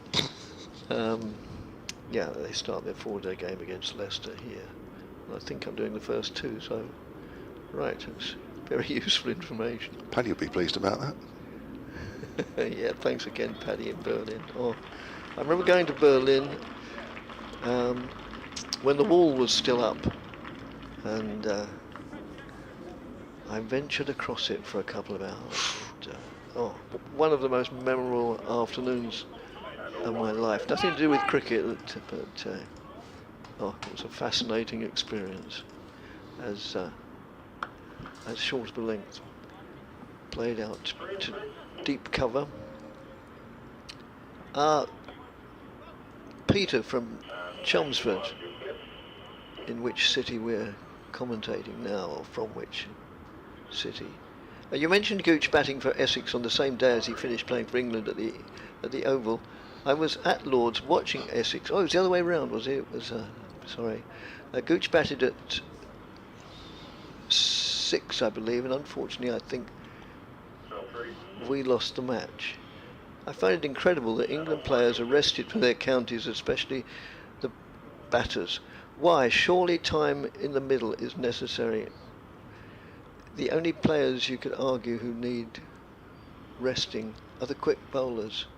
No wonder England struggle in Australia. And that's just played defensively by Dawson pushing forward. I am inclined to agree. I don't want to be too committal because I know maybe I ought to toe the party line. But yeah, I don't know of many things in life that you get better at by not doing. But I'm a simple man, I think, in simple ways. Let's just play defensively back to the bowler. So the Test match was at the Oval, and Essex were playing at Lord's. I see, I'd got it the wrong way round, for which I apologise. As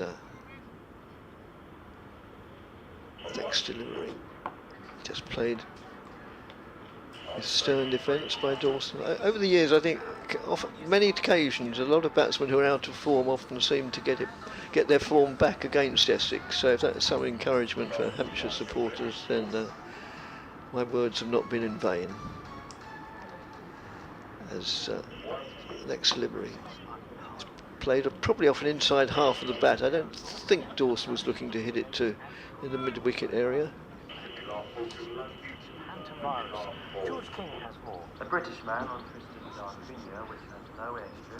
I'll probably it'll probably be lunch by the time I have to do my 1 o'clock update, and because we're now, oh yes, we've only got no deliveries left.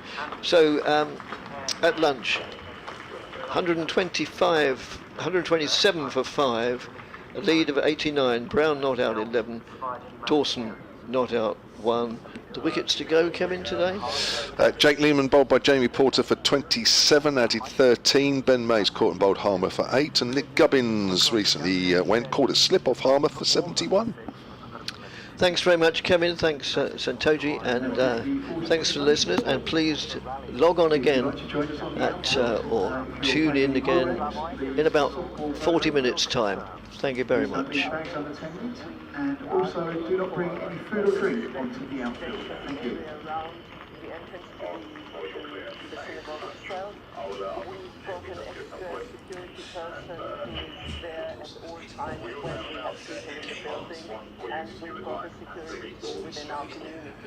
The former UK's deputy leader has described his party's performance on Thursday as an earthquake in British politics. Richard Tice has also sought to play down ongoing criticism about finally evacuating the leader, Captain MP Nigel Farage, before he stood for Parliament. The Prime Minister has called for the matter to be scrutinised by Parliament's authorities. Mr Tice has insisted the rules were followed. This was absolutely. It's not my time this time, but I'm just going to the toilet first. With all of them, My only child. the reality Only is, child. voters Okay. been made aware of all of this, and they said, we want more Nigel, we want more reform leadership, we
Our listeners and viewers, we're here at the county ground in Chelmsford where Essex are in the ascendancy. They bagged 3 wickets in the morning session to leave Hampshire on 127 for 5, leading by 89 runs. It was Simon Harmer with 2 wickets in the morning session as Hampshire lost the wickets of Jake Lehman first, followed by Ben Mays, and then Nick Gubbins, who played a valiant 71, was dismissed by Simon Harmer just before the stroke of lunch to leave Hampshire in a precarious position. Obviously, in the first innings they capitulated and lost 5 wickets for just over 30 runs. They'll be hoping to avoid a repeat of that, as we're joined by Kevin James. Kevin, advantage Essex at the moment. Yeah, definitely. Yeah, I think what they also did well in not only taking 3 wickets, Santaki, that they only allowed Hampshire to add 69 in that 2 hours, so they kept it nice and tight. They haven't allowed Hampshire to get away from them at all. And, you know, a lead of 20 with 2 wickets down this morning, a lead of 89 with 5 wickets down. I'm not sure Hampshire are in any better place now than they were at 11 o'clock. Yeah, you're right. Hampshire were restricted, and so even though they managed to sort of bat for a long time, they didn't put up as much scoreboard pressure as they would have liked to in the morning session. And Essex, I guess, with Simon Harmer at the forefront, will be looking to wrap this innings up. There's 5 wickets left, but Liam Dawson at the crease, Ben Brown at the crease. Somebody from Hampshire needs to step up and put on the runs if they are to harbour any hopes of securing an away win here at the county ground. Well, Ben Brown's having a good season with the bat, and generally his runs have come in the second innings. He got 73 runs in the first innings in this game, which sort of goes against the grain. But he has been, despite Hampshire's poor performance with the bat on the whole this season, it's normally been Ben Brown that's got the runs. He got 100 in the win against Yorkshire's second innings. He got 66 in the narrow defeat to Somerset in the second innings, and got 96 in the second innings in a poor performance against Glamorgan. So it'd be nice if he can keep that little run going. I just hope that he hasn't transferred his runs in this game to his first innings rather than his second. Yeah, exactly. And it's going to be Simon Harmer to continue from the Sir Alistair Cook end. As we'd expect from Harmer, managed to extract a lot of movement this morning, and he'll be looking for more wickets in this session. What a bowler he is. As he's in to Liam Dawson on strike. It's blocked by Dawson.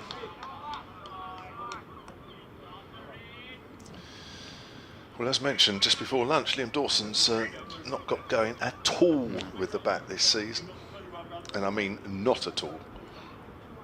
So Harmer in once again to Dawson, and he heaves at it.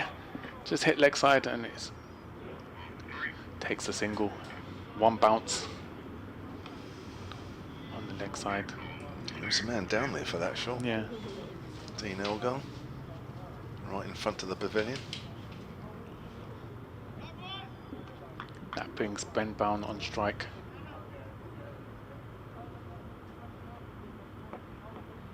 Harmer in. Once again, it's blocked by Brown.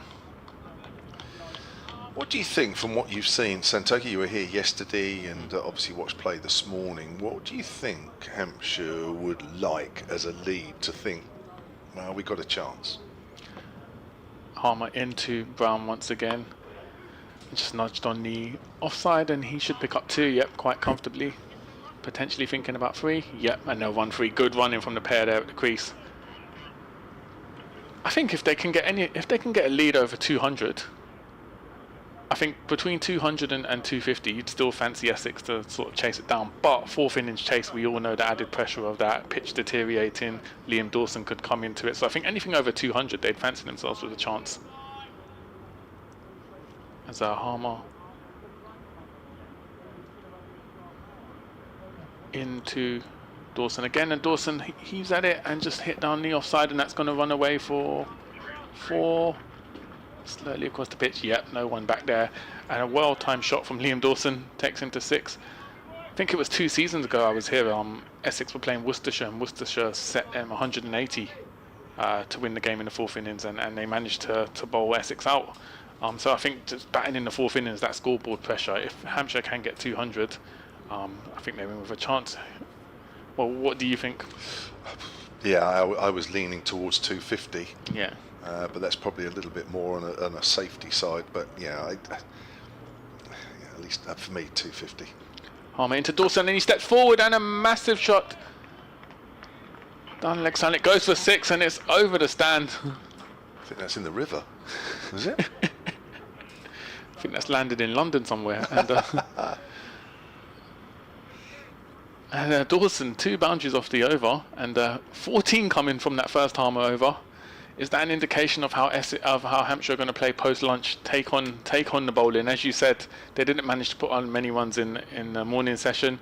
Will they be looking here? Look, we've only got 5 wickets left. We need to put as many runs on the board as we can, as quickly as possible. There's probably a bit of that, but I also think it's Liam Dawson saying, "Well, look, hang on a minute. I'm scratching around and have been scratching around and haven't got a run." And I think he's decided that he's going to play positively because it's probably best for him. And if it comes off, it's great for the match situation and improve Hampshire's situation. So that ball has clearly gone out of the ground. I think it has gone into the river, hence why the umpires are choosing another ball. Importantly, it takes Hampshire's lead to over 100, now lead by 103 after that Dawson 6.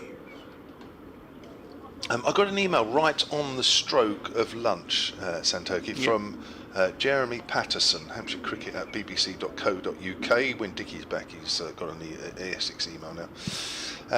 Jeremy says, "I'm a Hampshire fan of about 43 years. My first game, Hampshire against Surrey at Northlands Road, circa 1983, featured many who played in the Surrey 14 all-out versus Essex game, which we were talking about before lunch. You've already explained how Hampshire had difficulties with securing the second overseas player, i.e. it was originally Michael Neser, yep, and then Jaden Seals, yep, which ultimately resulted in Cody Youssef.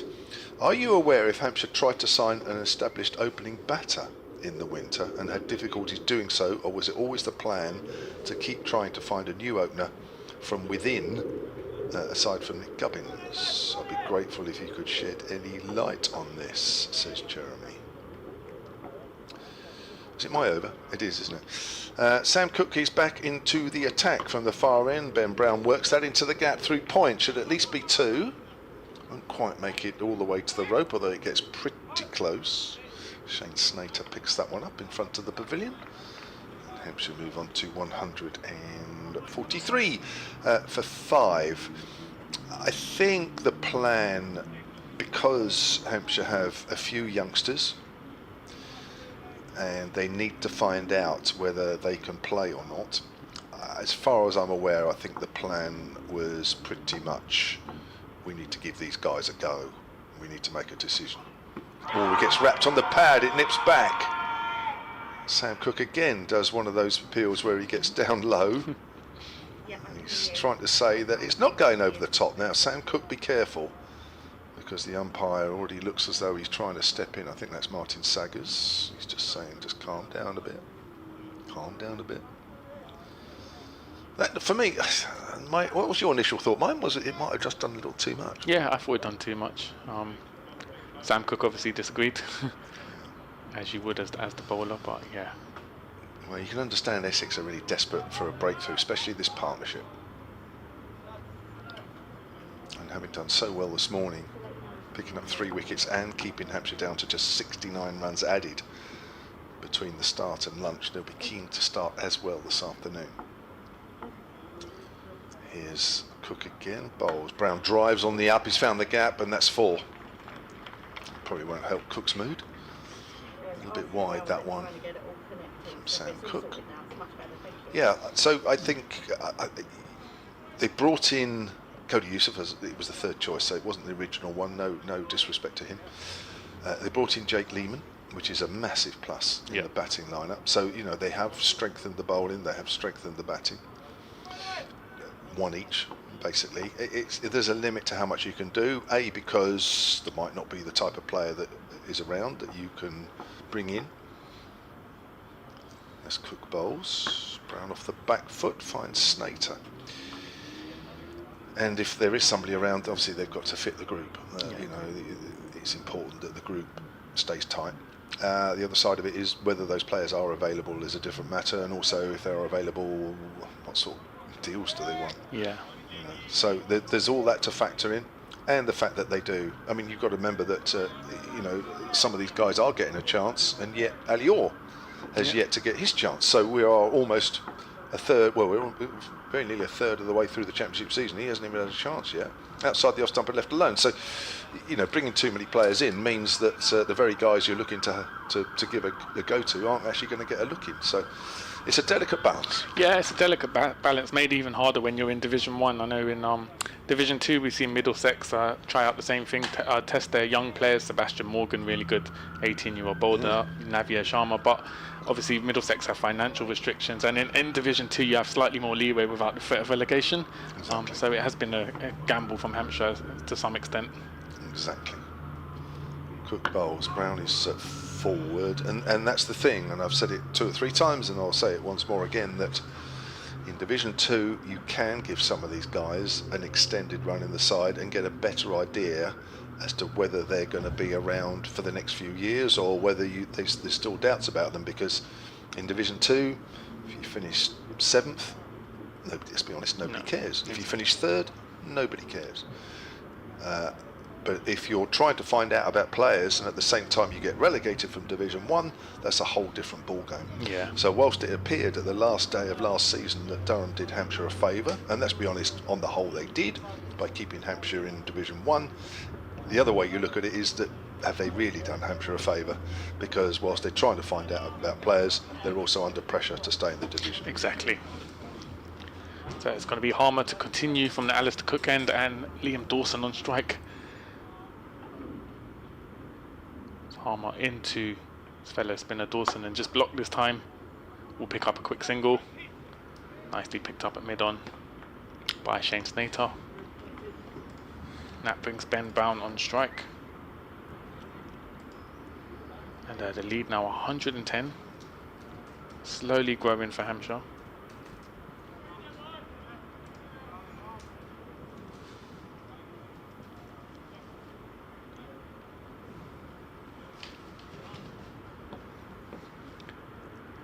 Harmer into Ben Brown and just blocked there.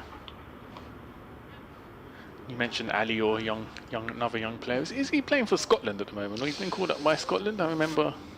He had a game for Scotland Day against Jersey and got 100. Oh wow!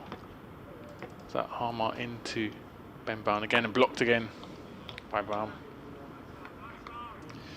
And then Scotland named a side or a squad to play in some upcoming international fixtures, but he wasn't in it. Oh, okay. But I don't know how much that is that, Hampshire obviously have first call on him, so he probably wasn't available. I haven't actually found that out for sure. Okay, Harmer into Brown, just nudged on the leg side, picked up at short leg, no run taken. Because it's a bit like that situation with Brad Wheel. Hampshire have first call on him, and if they say, look, we're probably going to need him at some point, then he can't be play. named in the squad.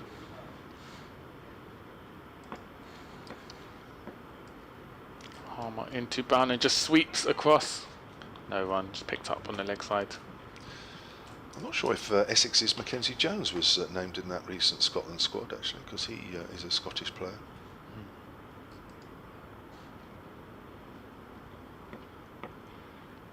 Last delivery of the over, Harmer into Brown and just blocked by Brown. Thought about taking a run. Dawson did not want it, and that ends the over. Just one coming off it after 14 from the last Harmer over, and it's Hampshire 148 for 5, lead by 110. Still 61 overs remaining in the day, so a long way to go in today's play, and Hampshire will be hoping they can bat out the remaining 61 overs. Interesting email here from Richard Langley, Hampshire Cricket at bbc.co.uk. Enjoying the game and excellent commentary. Dickie made a very good point before lunch regarding Matt Critchley as one of the best signings Essex have made from another county. That's right, he was at Derbyshire initially. It had me thinking, said Richard, about the best players that I've watched that were signed by Essex from other counties. He mentions Mike Denness, who of course came from...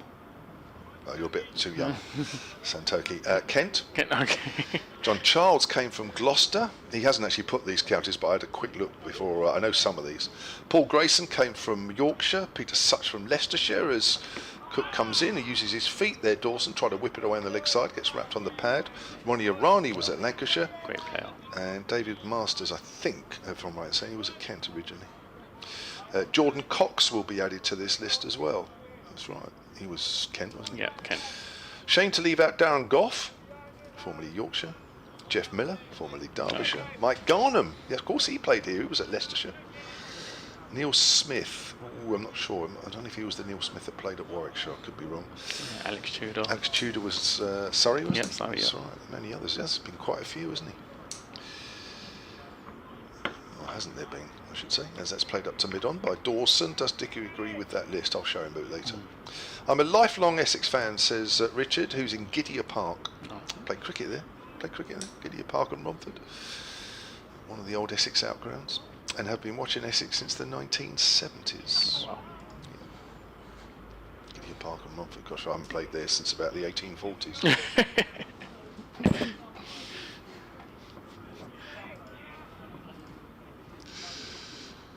Here's Sam Cook again. One slip and one gully for Dawson.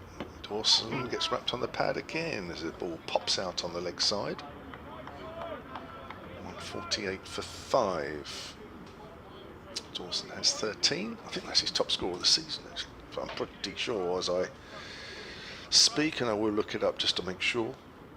But just to emphasise the fact, as I was saying earlier, I know he's missed a game because of a stomach injury. But even so, for a player of his calibre. No, he got 14 in the second innings against Essex, actually, the first game of the season. Down on the south coast. Hampshire's lead is 110, 5 wickets in hand. Still overcast and lights are still on. Cook's in. Dawson again gets wrapped on the pad as it goes down towards fine leg. That'll be a leg by. 149 for 5. Does seem slightly unusual. 5 games into the season, these sides have played each other twice already. Incredible, isn't it? I think Sussex and Leicestershire also as well. This is their reverse fixture in this round. I'm sure it's all scientifically worked out. Yeah, I was going to say there must be a method behind the madness. Yes, considering there's a few sides you don't play twice, to play one side twice in the first batch of fixtures does seem unusual. As Cook's in, this time to Brown. Brown off the back foot. Hammers that away, but Snater is down at deep cover. Brown moves on to 21, and that's the Hampshire 150 up in their second innings. 150 for 5. 1 or 2 around the ground have applauded. I think I would certainly applaud right now, because I'd be so cold that I would just do it just to keep warm. I mean, you've been outside today, haven't you? Freezing. Oh no, I literally was outside for 10 minutes during the luncheon break, and honestly, I came back so cold. And I've got, all right, it's a thin jumper, but I've got a jumper on. I think to have even lasted outside for the morning session is a great effort, let alone sticking around for this afternoon. He's freezing. Dawson gets an edge through to the keeper, he's gone. Gets an inside edge. Came down the wicket again, tried to drive Cook on the up. Good take from Michael Pepper, moving smartly to his left. Dawson goes for 13. Hampshire have lost their 6th wicket, 150 for 6. You can see how much that meant to Sam Cook, really pumped up here. So Dawson departs for what will be his second highest score of the season so far. Caught by Michael Pepper off the bowling of Sam Cook for 13. It's a blow. I think each wicket now is a real blow.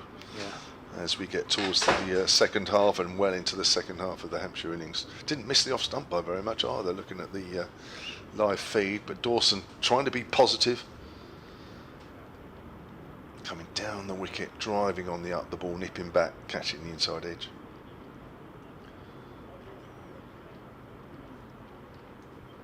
The incoming batter, After James Fuller. lunch. James Fuller James Fuller, yeah. picked up 5 wickets yesterday. Scored 9 in the first innings, and I guess Ben Brown will need to make a decision soon. Does he sort of shepherd the tail end, or does he go in the attack to try and add to that lead as quickly as possible? So he just has a few words of James Fuller. So while we wait for James Fuller to fully walk to the middle and get prepared to face the next delivery, Andrew Doswell has emailed, or was that the end of the over? It might actually be the end of the over, that one. Andrew says, for how long, year after year, can Hampshire continue to say Weatherly, Middleton, Albert, Prest and others are youngsters deserving a chance, with a string of young bowlers continually injured and at least half the squad seems to be unavailable or out of form, says Andy Doswell. Well, it is a little bit frustrating, yes it is, but as I say, Hampshire have got to make a decision on some of these pretty soon. They've had 2 or 3 seasons, some of them, at least 3 seasons. It was the end of the over. Yeah. So it's going to be Harmer to continue from the Alistair Cook end, and it will be Ben Brown on strike. Harmer into Brown. Oh! Big appeal. I think that was missing leg. Slightly though, very close. And head in hand from Harmer. Close. Yeah, it was. There's a few people sort of looking at umpires at the moment, isn't there? Harmer's now chatting to the umpire and saying, "Well, go on then. What was that all about?" But saying it with a grin on his face, which helps. Yeah, exactly. As Harmer in once again to Brown, this time just cuts it on the offside, picks up a single to bring James Fuller on strike for his first delivery of the innings.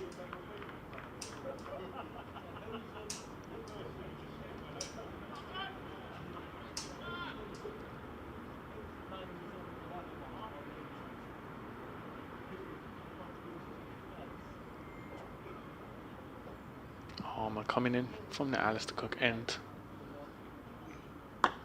Just played on the leg side by Fuller, no run.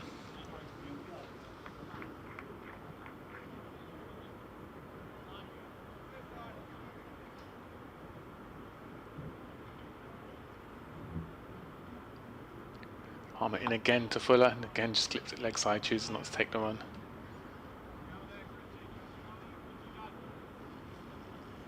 This is going to be a very tough period for these batters to negotiate. Harmer from one end with his spin, Sam Cook with his pace from the other end.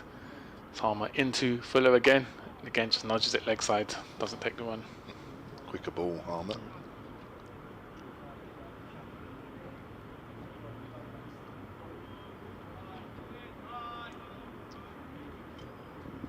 Harmer in last delivery of the over. Into Fuller, oh, just misses leg stump. And that's the end of the over. A probing over from Simon Harmer. Just one coming off it. Hampshire 151 for 6. And, Hey, Ian Pearce has emailed. Afternoon to you, Ian. Hampshire Cricket at bbc.co.uk. Not surprisingly, a few of the Hampshire supporters just questioning the things that are going on. It is tough, but remember, those that make decisions have got to make a decision whether you think they're right or wrong. But Ian says, think that was a huge favour from Durham to keep Hampshire in Division 1, but unfortunately so far Hampshire not making the most of their luck. My feeling that in Division 2 you can find out about players is I've just got to word that a bit better. My feeling that is in Division 2 you only find out about players that they are good enough for Division 2, and it's a huge step up. It's a cut shot there from Ben Brown. It goes high over the slips for 4 runs. You heard it bang into the boundary boards just below us. Start of a new over from Sam Cook, and Brown moves on to 26, I think that is. Yes, it is 155 for 4. It's a huge step up. Sadly, I don't feel some of these players are up to it now. For Hampshire, there would be pressure to bounce back straight away. Also, which means you don't necessarily have time to give to the youngsters. Well, remember Lancashire, they haven't exactly come straight back up, and they're a big club, and they've got a big stadium, and all the rest of it. Mind you, there's lots of problems up there at the moment off the field as Brown is pushing forward out into the covers. I don't share the view that we needed an overseas opener, and that we did have someone in Ali Orr with his Sussex form and one-day cup form that could have been the opener. Of course, players are often made to look better than they are by not playing in a struggling team, but this continued exclusion is horrendous, says Ian. Well, you've got to play somebody. yeah. And unfortunately, if somebody's playing, then somebody's not. And Joe Weatherly, as I say, got given 2 games and it didn't work. He's playing a missing. That's a great delivery, and that's a really good carry through to Michael Pepperer. That ball was fizzing through off a length. Again, one of those from time to time that just behaves a little differently. Generally, the ball is a little bit dead when it bounces, but one or two bounce and one or two go through like that. Toby Albert's been given a bit of a go. Nick Gubbins was persuaded to open the batting, which I know Hampshire wanted, because they felt that would give stability to at least one of the opening positions, but it's the other one that's causing a bit of a problem. Toby Albert started off okay, but it's sort of fallen away a little bit. He gets one that keeps low there. Fortunately, it's leg stump, but it's gone fine. He's got a bat on that, and he'll get 4 runs. He moves on to 30, and Hampshire on to 159 for 6. Neil Smith was from Yorkshire. I didn't realise that. Apologies. When we were talking about players that have come in from other counties to Essex. Thank you very much from Andrew, who's in Newmarket. Hampshire Cricket at bbc.co.uk. Don't forget Jim Laker. Did Jim Laker play here as well? Dicky, he's just walked in the room. Jim Laker play here?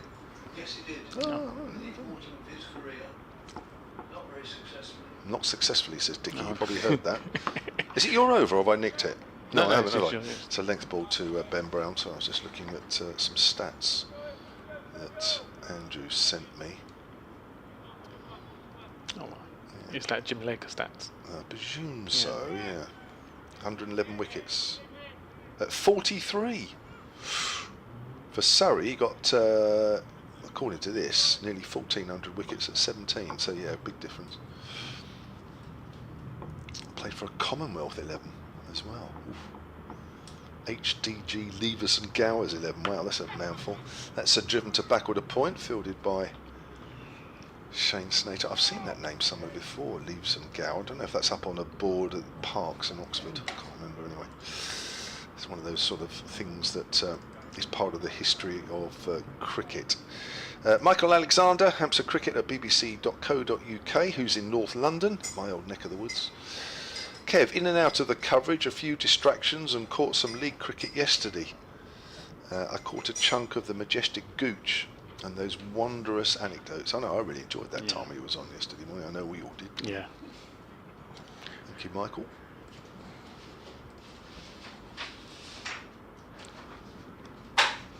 Why is Kevin James constantly defending Hampshire? As Homer into Fuller, just nudge leg side, picks up a single. What I'm trying to point out, James Bradley, is that it's not an easy job when you are making the decisions, picking the side, and you know there are all sorts of outside factors. I know it's not great. I'm not saying it's great. I'm just saying I'm trying to put forward some reasons why it's not easy to sort out. Harmer in, 2 bound, just misses leg stump. When you take out 3 players who up until 2 years ago were the mainstay of the Hampshire side, difficult to replace. Yeah, definitely.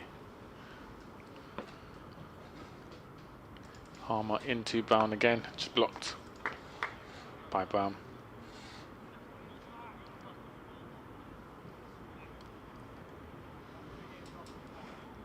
The lead now 122, so still a lot of work for the Hampshire batters to do for any chance. They want to harbour any chance of winning this match against Essex. Harmer into Brown, just blocked on the offside. Picked up by Harmer.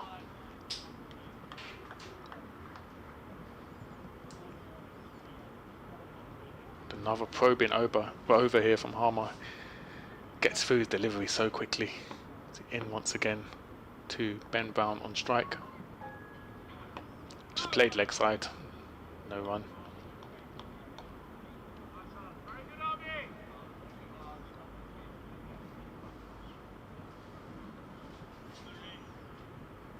And there's the final delivery of the over.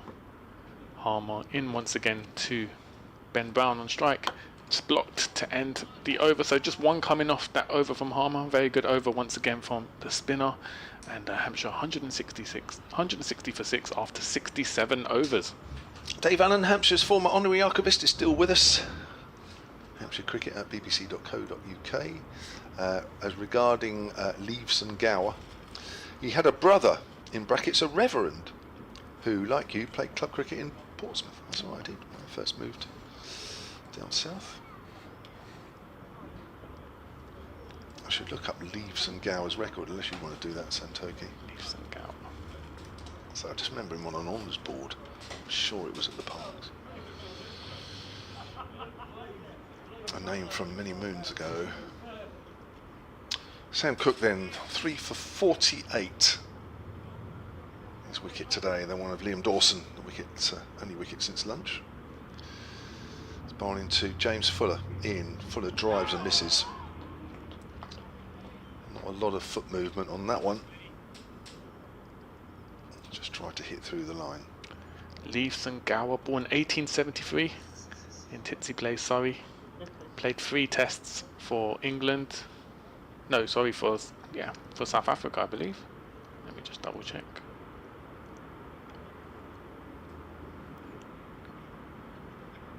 Yeah, that's right. For England against South Africa, he played his only 3 tests against South Africa in 1910. Ah, was he an Oxford Blue then or something? Yeah, I don't know if he that was. says it. Oh, he was. Yeah, that's where I had seen it then. It's pushed out on the onside by Fuller. He got his blue as a freshman in 1893 and captained the team in 1896. Have you been to the Parks? No, I haven't actually. Have you not? I know Dickie said yesterday he hadn't been, and I haven't been there for goodness know how long. But in the pavilion there, as a lot of sort of pavilions have. But it was in my early days when I went to the Parks, and I was just like mesmerised by all these sort of wooden boards around the top of the high on the walls of all these players that had played for Oxford. Has come back a bit at Fuller, who works out to square on the leg side, and I just you see some names. I mean, there's some way out names as you'd expect in those days that went to Oxford and Cambridge and what have you, and that was just one name that I sort of thought, wow, that's a name and a half. Well, it says here, wherever he played cricket, he was known as Shrimp, presumably because of his slight physique. I thought it's because he was born in Southend or something. Was it the Shrimpers? Yeah. Southend? Obviously not that. Obviously not that then. Slight physique. It's bouncer. And Fuller ducks underneath that one. Comfortably enough.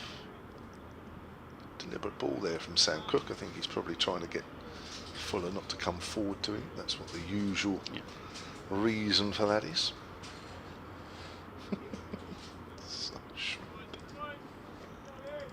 Love it. James Bradley, Hampshire Cricket at bbc.co.uk. He says, apologies for my ignorance. Who are the 3 players who left? Vince Obvious, yeah.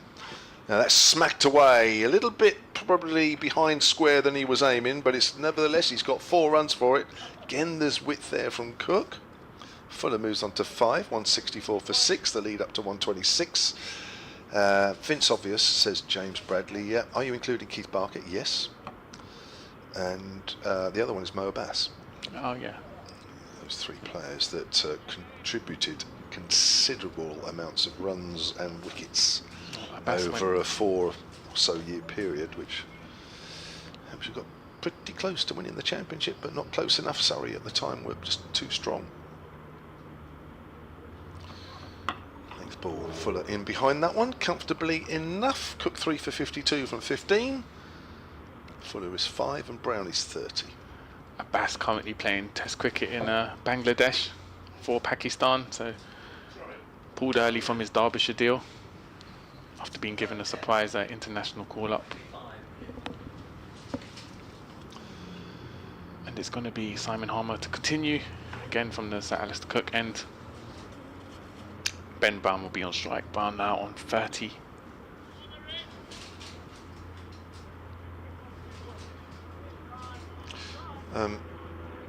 Andrew Newmarket says Laker was 111 at 21. I presume that means wickets. Yeah. Harmer into Brown, just nudge leg side, no run. Which goes against the stats that was sent, because it does definitely look like... Oh, it was 111, that's right, yeah, that's right, it says it there. It was Surrey, all those wickets. Played for. Thank you very much. Played for Auckland as well. Did you play New Zealand? I played for Wellington, yeah, yes I did, yeah. Harmer into Brown again. Just nudge down leg side. Is that going to run away for 4? Yes, it has. It has run away. That would be a good question, isn't it? What New Zealand side did Jim Laker play for? Yeah. Auckland. I don't think many people would have known that. No. Picked up 24 wickets. 15. Sir Pelham Warner's 11, but that was another interesting couple of games. Palmer into Bound again and again. Clip leg side, same. Oh, and this time picked up. Nice stop there to prevent it running away for 4 again. Playing for the South as well. Didn't they used to have test trials or something? South versus North. Yeah, South versus North, yeah.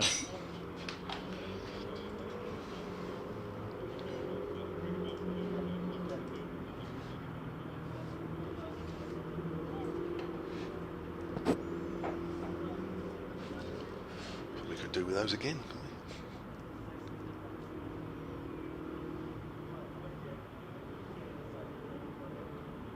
we? Harmer into Fuller, just blocked. So has James Vince retired from first class cricket then, red ball cricket? Well, I think he's sort of stepped away from it for now. I don't think he's totally shut the door, but... Okay. Harmer into Fuller and a sweep from Fuller. There's a man there. Just takes the single. Yeah, I think when he decided before last season, I think at that point he didn't have any plans. Obviously things can change over a period of time, but yeah, I wouldn't say it's a big no-no, but who knows? He'll decide. Harmer in to Brown. Pitch slightly high. No one. That's the end of the over. So 6 coming from that over. Hampshire 170 for 6. Ben Bound and James Fuller, the 2 Hampshire batsers at the crease as the lead is 132. So it's slowly building. Yeah, I'd be happy if that was double that. Yeah. Double that, and then I think, well, Hampshire have got a chance, but gosh, that's a long way to go. The other thing as well is that the second new ball is just 11 overs away, which of course will bring more challenges. But interesting that Sam Cooke's had a spell. Now Jamie Porter's having a spell, which will bring us, one would think, fairly close to the second new ball. Yeah. Once Porter's had, I don't know, 3 overs or so.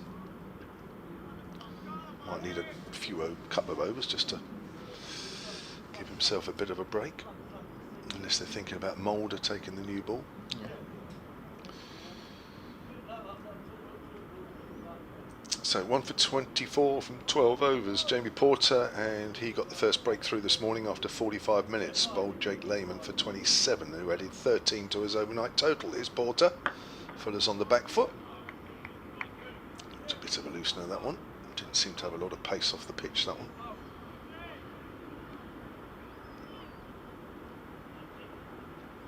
So we are still overcast, and as I was saying this morning, I think we're probably set to have these conditions for most of the day, if not all of the day. I'm not sure they've made a huge difference to batting. I was saying that earlier. I don't think it's massively changed the conditions there. Doesn't feel it, does it? That's Porter bowls. It's just very cold. Fuller whips that through square leg. That's a great shot. Yeah. Just a little bit straight from Porter, but that was about all. Fuller whipped that away. And he moves on to 10. 174 for 6, and that lead up to 136. Just watching the replay of this one from behind the batter. Yeah, good whip away that one. Just time it well, James Fuller, when he's going along nicely, very strong. It's Porter bowls again. Oh, that's a good delivery. Good comeback from Porter. That's the one that occasionally bounces a little bit more outside of off stump. I think Fuller's actually done quite well there and not followed it. Good delivery, nevertheless. Just talking about James Fuller, just reminded me about the email earlier about, and one or two people, well, there was a couple of Hampshire supporters here that were also talking to me before the start of play and said that, you know, why was James Fuller sort of held back for so long during that last wicket partnership last night of 81 between the man bowling now and Harmer. Here's Porter again. He's played late to backward a point, no run. And I think and I did speak to James Fuller last night, and probably didn't ask him this question because I probably didn't think about it at the time, but he is just coming back from injury, and he had 2 operations in the winter. Okay. One on a hamstring, I think he said, and the other one on an elbow, which I think were actually linked in some way. I know it doesn't sound as though they should be, but I think he suggested that they are sort of linked in some way. 2 operations isn't great, and he's only just started to come back to playing properly. He works that through mid-wicket again. That's nicely timed. A little bit over pitch there from Porter, and that's running away for 4. 2 boundaries in this over. Fuller moves on to 14. 178 for 6. 140 now the lead. And I can only assume that one of the reasons why perhaps it appeared that his delayed return into the bowling attack while that last wicket partner was going on, because simply he's still getting back to full fitness. He did say to me last night that he played in the second team not so long ago and had a bowl, and he said he felt so stiff and tired. As Fuller works that away through mid-wicket, there is a man out deep now, and they will just take the single this time. Fuller moves on to 15, 179 for 6. So there's probably a little bit of that, because he'd already bowled a few overs before then, even up until lunchtime yesterday. I know he'd only bowled 10 overs, but when you're coming back to full, and bowling in first team cricket, pressurised cricket, 10 overs would have felt probably 17, 18 overs in second team cricket. So that might be one reason why perhaps Hampshire delayed his return. Santoki is going to continue, and Dickie Davis is going to move in alongside him. Thank you, Kevin, and it will be Simon Harmer to continue from the Alistair Cook end. It's going to be Fuller to carry on strike. Hit 2 lovely boundaries in the last over. So already reached his 15 of just 19 deliveries. So he takes guard. Harmer just having a pause, and now ready to run in to Fuller, and just swiped down to mid-off, picked up for a single to bring Ben Bound on strike.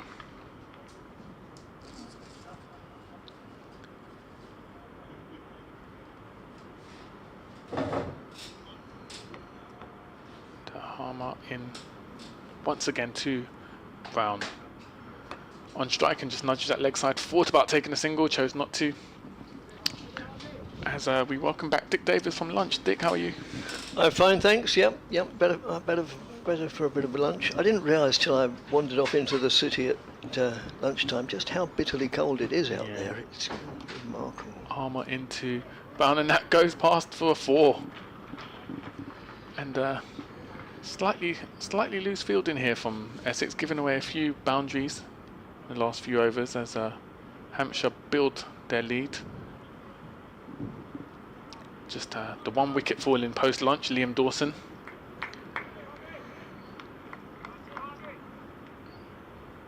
We just watch a replay of that boundary, and lead now 146. Harmer in once again to Brown on strike, steps forward, just plays that on the leg side and picks a single up. There are 6 runs coming from the first 4 deliveries. I was saying, Dick, if Hampshire can get a lead of anywhere over 200, then we have a contest, I think. Oh, I think we do, yes. We may even have one already, because Essex's batting can be very good, but can be a bit brittle. Yeah, I think on paper, if you were, let's say Essex were to chase 200 as their target, on paper it would sound very doable. However, in a 4th innings chase, there's always that pressure, and you can never predict what will happen. No. So Harmer into Fuller again, steps back and plays it defensively. Picks up a single, however, as it runs down to mid-on. Yeah, one thing's for sure, Essex will want to pick up these remaining 4 wickets as quickly and as cheaply as possible. As that ends the over. Hampshire 186 for 6, 71 overs gone, still 53 remaining in today's play as they lead by 148. Yes, I mean, Essex won't want Hampshire's lower order to do the same as they themselves did yesterday afternoon. We've had a few emails come in now that I've with some help, got the emails working. One from Jerry. We've been talking, well, not just today, but for most of this season about Simon Harmer. That's just played into the offside for a single. Not so much about his cricketing, but his sort of post-cricket career, which is clearly in the law, in the law profession. And Jerry quotes what you need to become a barrister, which is what we'd heard he was going to be. Or according to, he's now completing an Open University law degree and would like to become a barrister. Qualification to work in the legal profession, whether as a solicitor or a barrister, as Porter moves in and bowls. And that's played into the offside, and there isn't a run. Although Fuller at the other end thought there might be. Came a long way down the track, but his wicket was never in danger. The traditional route is to take further assessed courses of at least 1 year in length. Oh yes, and then to work as a trainee for another year or two before one is sufficiently qualified to take on a caseload. Thank you very much indeed, Jerry. That's played pleasantly, but non-productively. There was a young player at Surrey, Zafar Ansari, who retired at 25 about 10 years ago to become a barrister. Yeah. He's currently working. Who is you say? Oh, Ansari. Yeah, oh yes, Ansari, I remember him. Yeah, he I think he was a Cambridge graduate, and he just said he felt unfulfilled by cricket, and retired to become a barrister. I can. Well, yes, it's not a bad alternative, is it? The bank manager would like it. But, oh yes, I don't think the life of a professional cricketer or professional any sportsman is all milk and honey by any means. That's just played defensively, which possibly might not sum it up well enough. I mean, Brown was slightly inconvenienced, but no, it wouldn't suit me for a start. Not that I mean, assuming I were ever good enough. You know, I like my home life and. Like to get back home regularly, and don't want to be away for long parts of the season or winter or away on tour. No, certainly wouldn't suit me.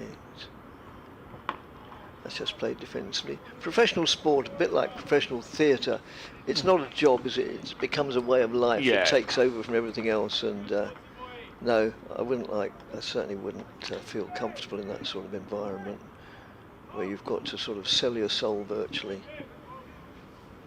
I think particularly now with cricket, with so many franchise deals in the winter, etc., players you hear a lot of players say they hardly spend a month at home. Yeah, quite.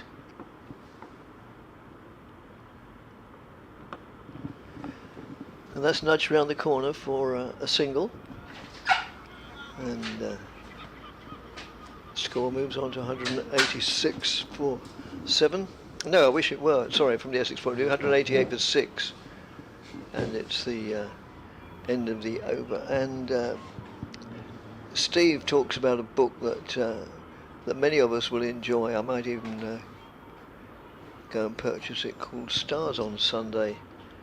The history of, I think it's the 45 over version of the cricket, of the game, which many of us really used to enjoy. John Player League. Yeah, I don't treat myself to too many cricket books, but I might to that. So thanks, Steve, very much. Harmer into Ben Brown and just blocked by Brown. I hasten to add there are hundreds, nay, probably thousands of other cricket books available. There can't be any sport about which more books have been produced than cricket. No, you're right. Some of which are very readable. So Harmer into Brown, steps forward and hits down the leg side, no run. Some of which are most certainly not.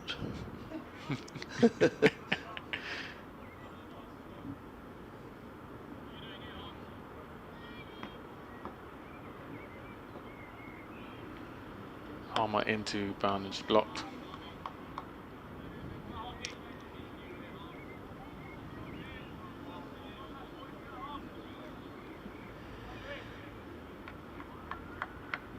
Lead now 150, Hampshire. So Harmer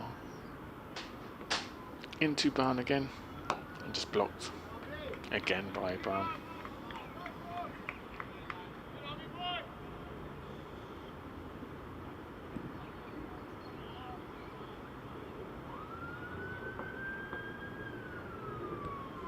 So Harmer into Brown and just cut on the offside, and that's going to run away. Is it going to run away for 4? Fielder chasing after it. No. Should pick up 3 runs, however.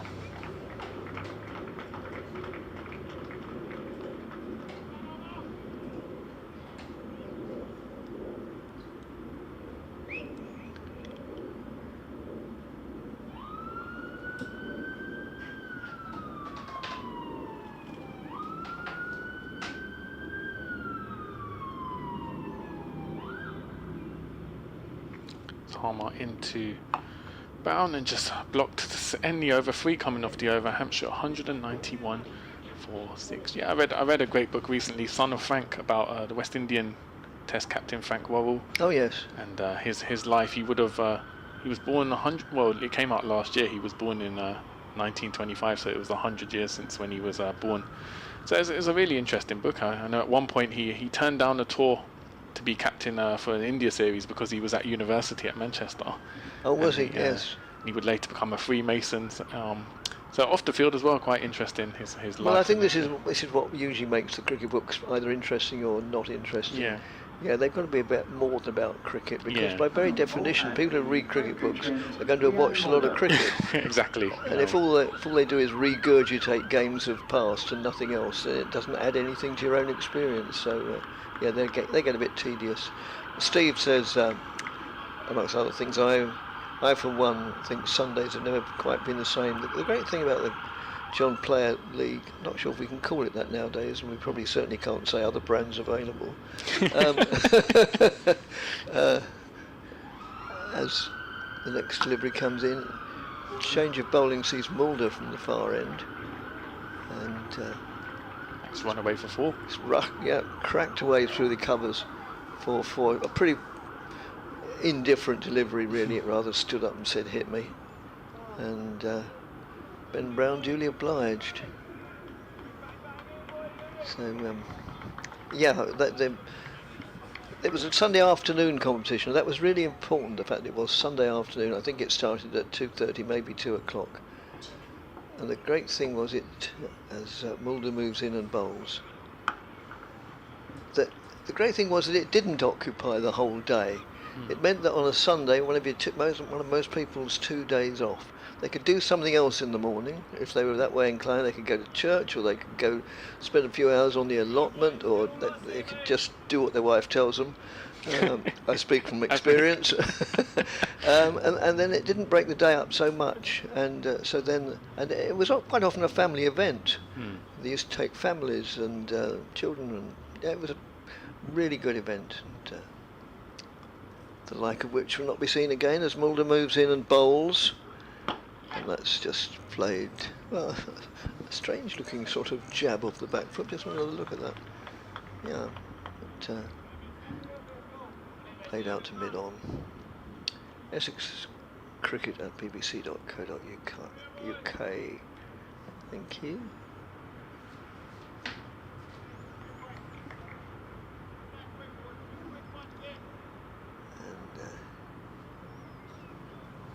Mulder from the far end, from the Sir Graham Gooch end. Loud appeal for LBW, and it's given.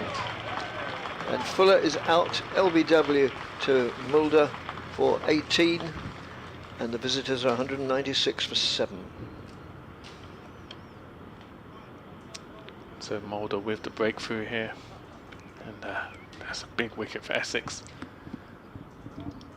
Yes, you felt that from purely from the Essex point of view, they needed a wicket there, and they got it. James Fuller was leg before wicket to Rhian Mulder for 18. Now they're now firmly into the Hampshire tail end. Well, as long as Brown is there, you'd think that they still have plenty of challenges ahead, but obviously every wicket helps.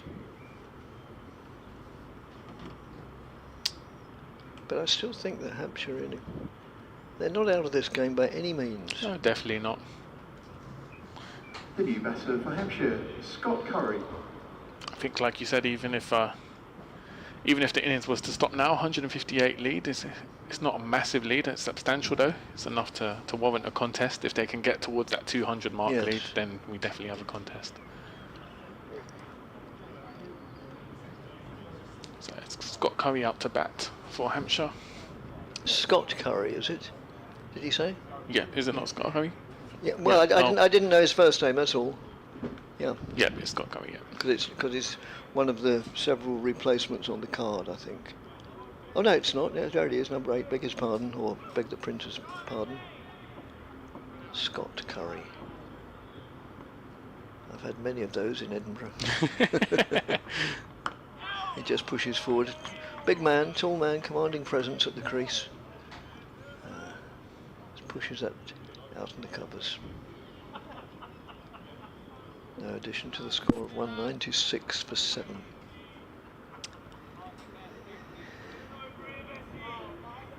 Cropped up in conversation before lunch. I'm sure I ought to know this, having commentated with you before, but you were a teacher. Yeah, I did. I taught English literature Oh, for splendid. 2 years in Excellent. South London. And that's played out into the covers. A fairly obvious question, why do you not now?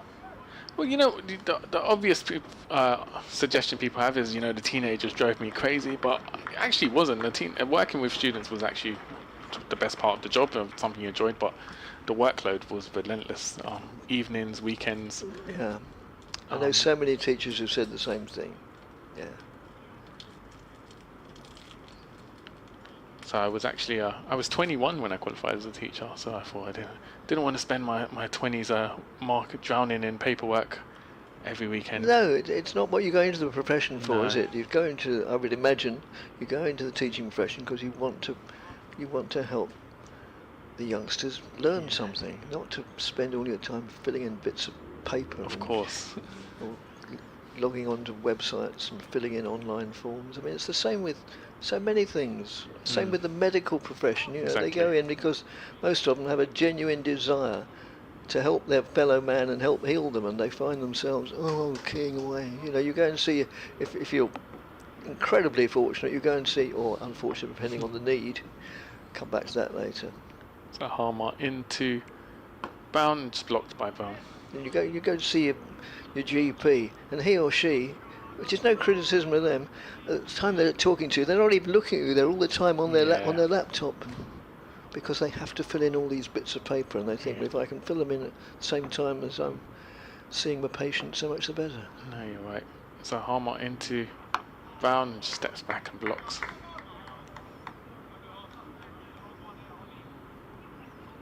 You see it on police documentaries. You know, they'll go and arrest somebody, and they'll turn the next 2 hours having to go back to the police station to log it all into the computer. So Harmer into Brown and just blocked again.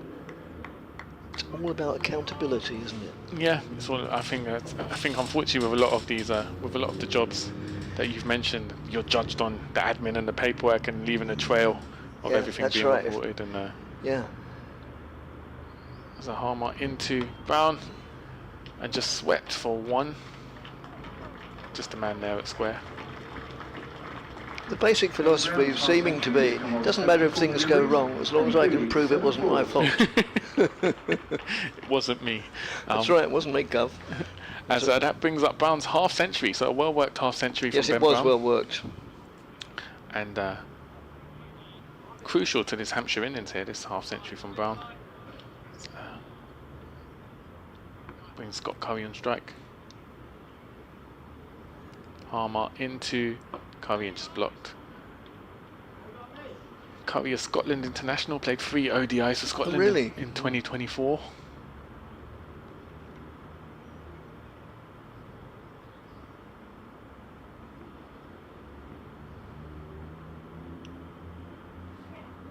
Harmer into Curry and just blocked.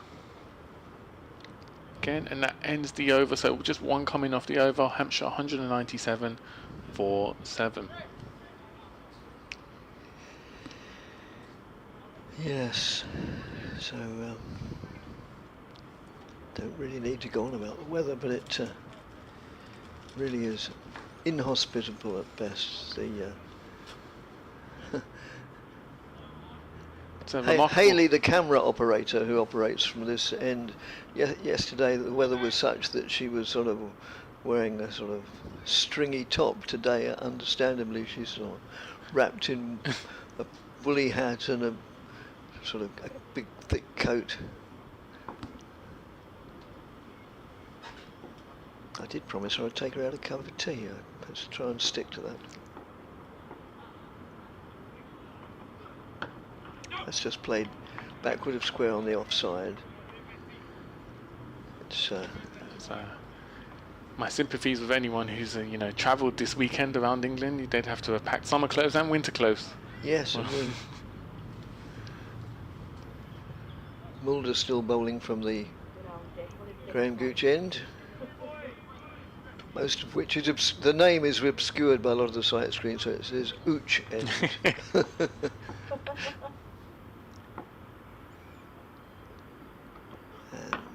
That's just played defensively.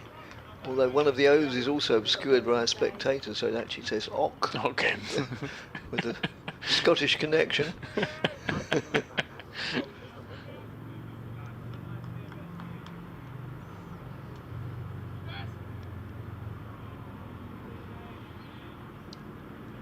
Mulder walks back to his mark, which he reaches now. Turns, moves in to bowl to the Hampshire captain, who meets that with obdurate defence, with head over ball in a perfectly immaculately correct manner, presenting what appears to be an impregnable defence, but we know there's no such thing as an impregnable defence. The greatest batsmen ever have managed to get out bowled or LBW. Even Bradman, I expect, I'm sure.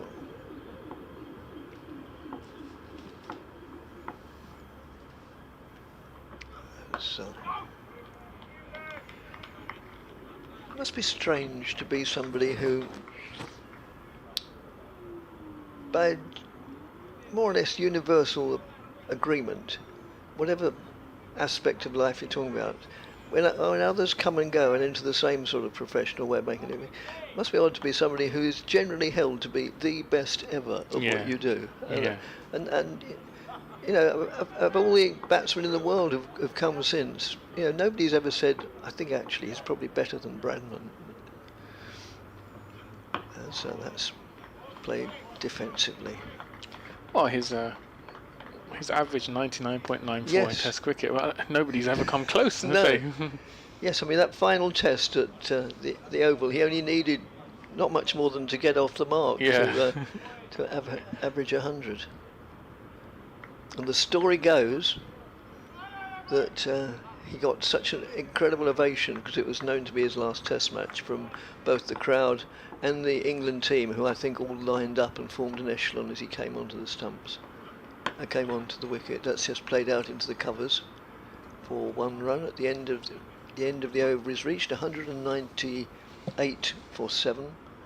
Brown moves on to 51. Curry yet to open his account. He was so moved by all this that the story goes that there were tears in his eyes and he couldn't see Eric Hollis, I think it was, Warwickshire spin bowler. He couldn't clearly see the ball as it was coming down, and I think he was trapped LBW. I expect the umpire had a long think about giving it out. I'm not sure how true the tears in the eyes are. Well, Mythology no, is. No, because Bradman was also known as a man with sort of hardly any emotion at all. So, I mean, but it makes a good story. It's very romantic, yeah.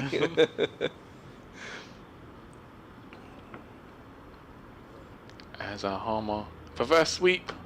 Oh, And that runs away for 4. Not the most confident reverse sweep, however, No. it's gone, went past lip. And, yes, I don't think we can call that a chance. Yes, I mean, as you say, it did go past tall Paul Walter at slip, but no, he would theoretically could have got a hand in the way, but it would have only been purely good fortune rather than anything else. Harmer into Brown and just blocked. Reminds me of the great football story that a young Pele, I think he was 7 or 8 years old, saw Brazil lose to Uruguay, I believe, in 1950, a final in Brazil at the Maracana, and he cried so much he promised his dad, one day I'll win you the World Cup, Dad, don't worry. So Harmer into Brown, and it transpired years later Pele didn't even watch the match. Oh, wonderful. We've had another email from Col. Oh, it's Andrew in Newmarket. I wonder why it comes up as Col. Harbour into Ben Brown and another reverse sweep. Oh! LBW pun. No, nothing given. He says he reminds me Robin Hobbs wrote a book called A Life in Cricket. Yes, I've got a signed copy of that on the bookshelf at home. Andrew in Newmarket. So that ran away for 4 as it went down the leg side. So 8 coming off the Harmer over so far. Thanks, Andrew.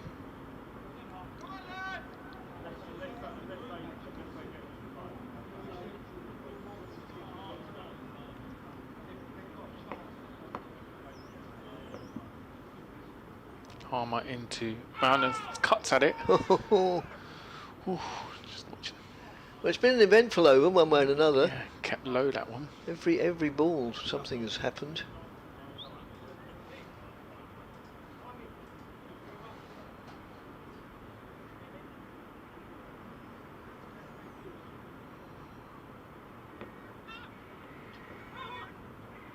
Harmer into Brown and just blocked to end the over. 8 coming off that. Hampshire 206 for 7 now, lead by 168. Ben Brown on 55, joined by Scott Curry, who's just faced 4 deliveries, not got off the mark yet. Yep. So, lead of 168. We're about, we're just into the second half of the day. Overs remaining 47 out of 96. Dick, I'm sure you've been asked this many times before, but you know you've attended Essex games for many a year. Who have been some of your all-time favourite players for Essex? Maybe not statistically the greatest, perhaps, but your favourite to watch. Well, it's strange. Yes, I have been asked that question many a time, but I don't mind being asked it again. I sometimes have what as Mulder bowls. One of the players that, to my mind, did more for this club than has been generally recognised, Yeah. and a wonderful player, coach, was Andy Flower. Okay. I always got on incredibly well with Andy Flower, and maybe that's part of the reason I sort of think of him like that. And I mean, he was a superb batsman, superb wicketkeeper. He turned out to be a good coach and fascinating to talk to. Mulder moves in, bowls. Yeah, I'm glad I've got the opportunity to elaborate, because I often think that Andy Flower hasn't got all the credit he deserves. When people are, say on social media who was the best overseas player Essex have ever had, and all the usual sort of cliche questions that people ask, his name rarely comes up. But when he was coach, he regularly joined us up on the commentary, and he offered so much more than many. And I'll give you a good example of what I think is a good example in a moment. Let's just play it back. I can remember a typical situation. Essex had taken a wicket, or maybe the opposition had. Doesn't really matter. A new batsman came in, and I said, the batsman has taken his guard. He looks around to see where the fielders are. And Andy Flower said, I won't attempt, it would be an insult to do the South African accent. He said, no, Dick, he's not looking around to see where the players are. He's looking around to see where the gaps between the players are. And I, on reflection, somewhat impersonally said, well, it's the same thing, isn't it? As Mulder moves in and bowls. And that's well dug out, but very well dug out indeed by Curry, and he gets off the mark with that shot. But ball of very full length, on his toes more or less. And he got back to ball and it went down to fine leg for 2. And Andy Flower said, yes, it obviously is the same thing, but it's the mental approach. You're not looking to play it to the fielders, you're looking to play where they're not, and you want to get it ingrained in your head where there aren't fielders rather than where they are. And it's, he said to my mind, it's an important difference. Oh, interesting. Yeah, it was. But there were lots of little insight, and also when you go and interview him at the end of the day, whether he had been a player or a coach. Come back to that after this delivery from Mulder. You'd ask the usual question, and you'd expect the normal answer of somebody else. You know, we used to call it the bland leading the bland, and when asked this question, and there was always that moment of silence and hesitation, and you could see his brain working out a really constructive answer, which it invariably was, and it always gave to me there again a slightly different angle on how the day had gone and how it might go. So yeah, I as you can tell, I thought the world of the man. I still keep vaguely in touch. Oh, nice. That played back to him, and I can remember one season. We touched upon this yesterday in another context. Yeah. Essex always began their season, well, a bit more often than not, began their season playing the university at Cambridge. Yeah. Now, I've always liked watching cricket at Fenners, although I get a certain pang of guilt. I think if only I'd studied a bit harder at A-levels, I could have come here, you know, which I didn't, so therefore I didn't. And I was wandering round the ground. Have you ever been to Fenners? No, I haven't. No, it's Must go. beautiful place. The atmosphere is very, you know, there's this waft of academia wisping, the whiff of academia. Harmer into Brown, just clip leg side, picks up a single. I'll come back to that at the end of this over. It's not fair to you or the listeners when Palmer's bowling.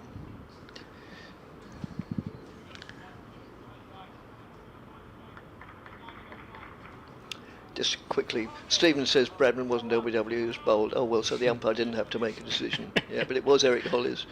Yeah, thanks very much. So Harmer into Scott Curry on strike. Just glances past leg side, it's going to run away for 4. And a bit of a wayward delivery there from Harmer. Takes the lead up to 175, so Hampshire are building something here. They are. Quite.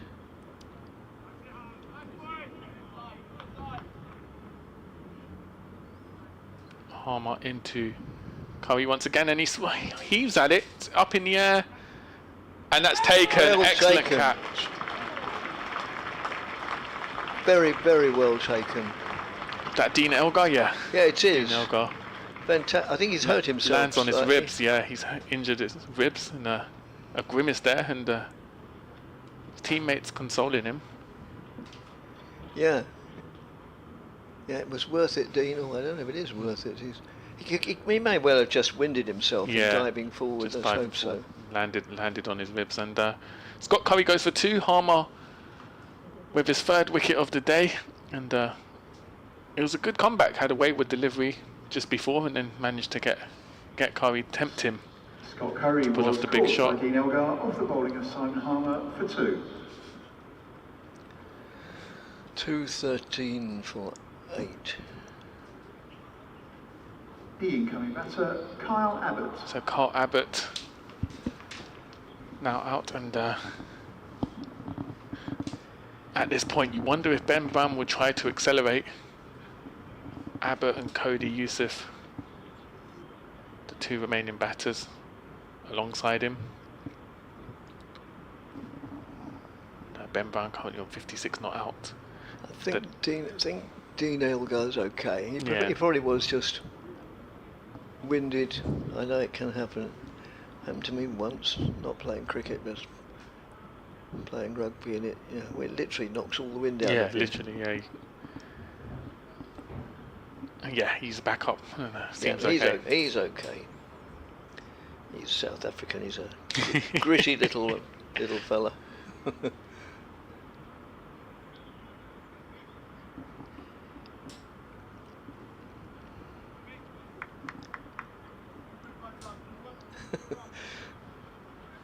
So yes, Kyle Abbott comes to the crease to join his captain.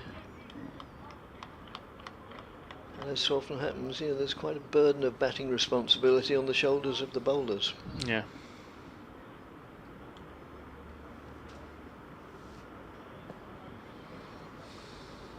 So it's going to be Abbott taking strike against his fellow South African, Simon Harmer.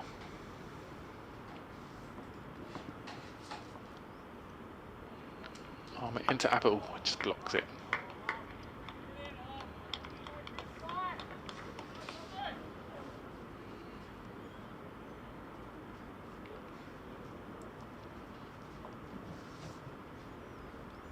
Harmer into Abbott once again. Oh, and that's an appeal, and it's given. And Abbott just lost 2 ball. Harmer gets him LBW. And Hampshire 213 for 9. 2 wickets in the over so far from Harmer. 4 for 66 so far for the South African spinner. And just 1 delivery left in the over. Yes, Kyle Abbott was leading forward. And with that, I'm going to bring Kevin James in. right. Okay, thank you, Santoki.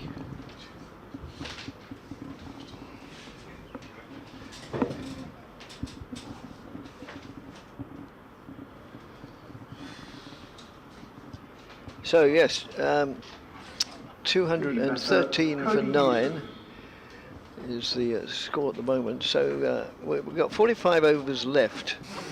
Yeah,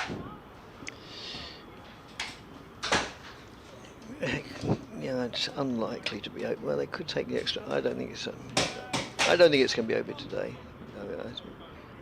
Who knows? The last wicket pair for Hampshire might be just as successful as the last wicket pair for Essex. Well, not a great time to be coming back. No. But you're nonetheless welcome. That's very kind of you, Dickie. That's made me feel a modicum. No, it hasn't. A nano I've whatever. known you too long. Better. You speak with forked tongue, as they say.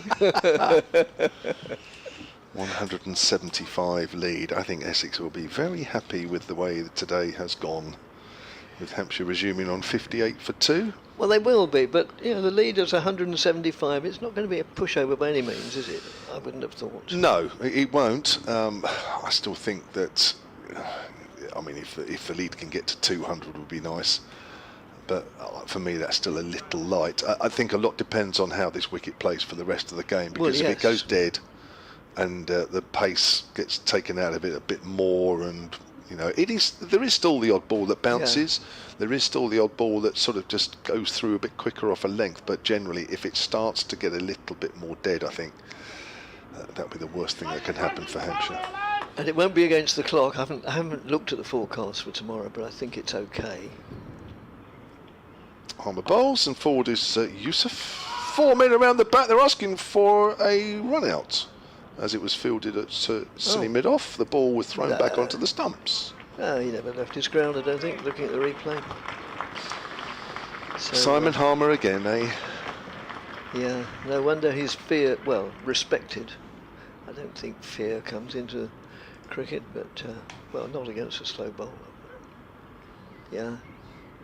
Oh, to say he's a wily old customer is unfair. Just watching the Kyle Abbott LBW again. He sort of walked across his stumps. Yes. And it's just turned a fraction. He's right back on the stumps. Probably looks like it was going to hit middle and off stump. So 4 wickets have fallen this afternoon after Hampshire were 127 for 5 at lunch. Dawson 13, Fuller 18, Curry 2, Kyle Abbott no score. Again, the lower middle order and the lower order not really contributing too much. Yeah, Mulder to continue from the Graham Gooch end. Moves in now. Bowls. And they're going to be in the same situation as we were about 24 hours ago, aren't we? In as much as Brown will be farming the bowling, trying to garner as many runs as he can and protect Yusuf. And again, I know one or two on the emails and one or two of the Hampshire fans here questioning Hampshire's tactics yesterday. Be interested to see what tactics Essex employ here. Yes, This it will goes on indeed. for a little while. The new ball is due after this over.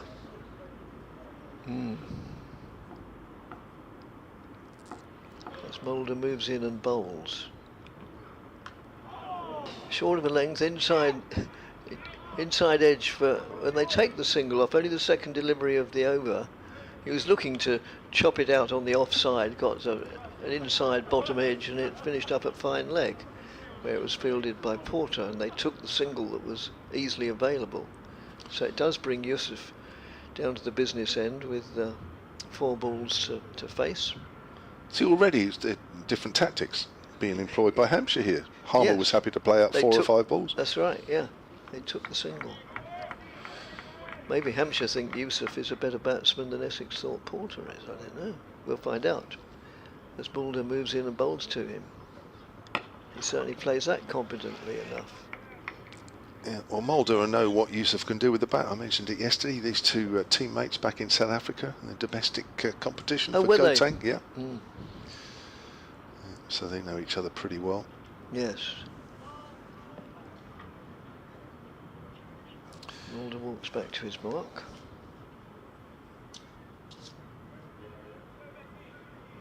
Turns.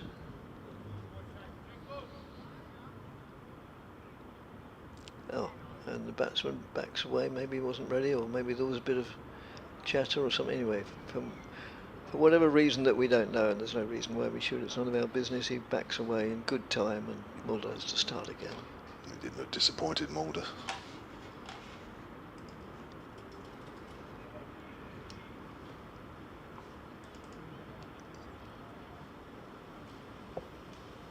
Moves in now.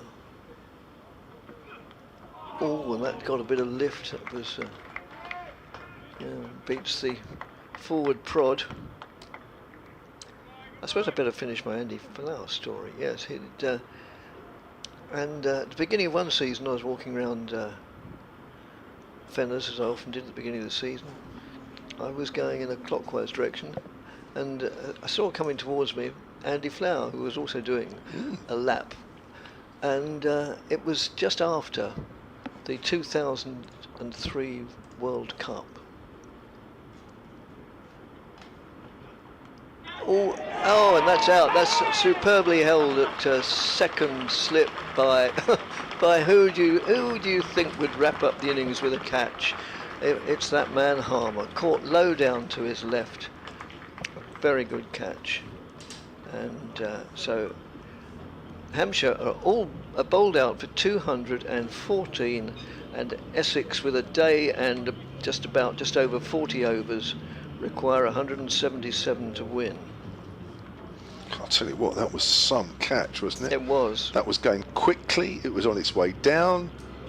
Harmer just plucks out his left hand, and it was like, unbelievable, it just stuck there. Really, really good catch. Was caught by Simon Harmer off the bowling of Rian Mulder. Well, so we now know 57 not out. what Essex will need, and once more it's a rear guard action. It was a great catch. Sorry, I wasn't it? chuckled just looking at the replay yet again. Oh, jeez.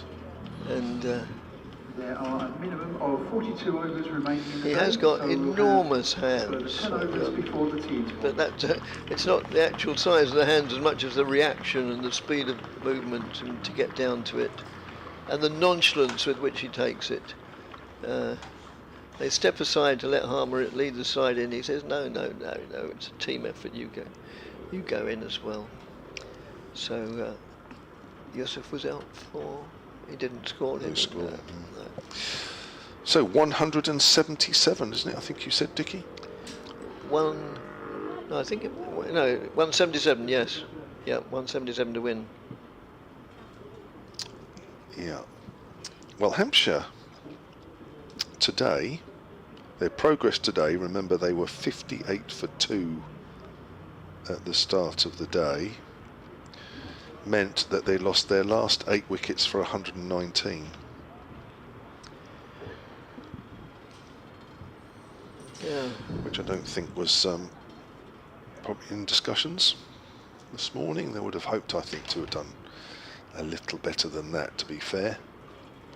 But don't take anything away from Essex. They've been on it all day today, and you could tell, actually, I think, really, no, I mean, I know a lot of teams do huddles and what have you thing, but they came down the steps, and just before they got out to the middle, they were in a big huddle. You could see there was a real togetherness there, and a real sort of belief in what was being said in that circle. They knew that they needed well, they didn't need a good day, but they wanted a good day, and if they started well, it would make things easier. And I think 3 wickets this morning they would have been more than happy with. And again, for Hampshire, 5 wickets have fallen pretty quickly. In fact, their last 5 wickets today since lunch went for 64, which, putting a positive spin on it, it was a little better than what happened for their last 5 wickets on day 1, where they lost them for 18. So it's an improvement. Yes, it is. Well, we'll stay on air for because by now it's not 10 minutes until. Oh, unless. No, they couldn't have tea now, could they? It's not even 5 minutes. No, 3. The announcer did say something about the number of overs before tea, and I must admit I didn't catch it. Now. So it does give me time. I'm determined to finish. Well, there might be at least one listener who'd like to know the rest of my Andy's yes, of course. Story. We would love it. If he or she is still listening, he may have gone to make a cup of tea. But yes, so the scene is, it was beginning of, it was just after the 2003 World Cup, and I was doing a lap round Fenners in one direction, and Andy Flower was doing a lap going the other. And we'd built up a good relationship the previous season and hadn't seen each other since then. And the significance of the 2003 World Cup is because during that, he and Henry Longer made front page news as well as the sports pages through a very obvious protest against the regime in Zimbabwe at the time, which brought them both into a bit of controversy, but they had the courage of their convictions. And as I say, it was a story that ran and ran during the winter, and it went way beyond the realms of mere cricket playing, and because a lot was going on in Zimbabwe during that time, which I wouldn't want to go into, and we were walking around, and Andy Flower came towards me, and I towards him. And before I had a chance to speak, he said, "Hello, Dick, how are you? Now tell me," he said, "tell me, what have you been doing during the winter?"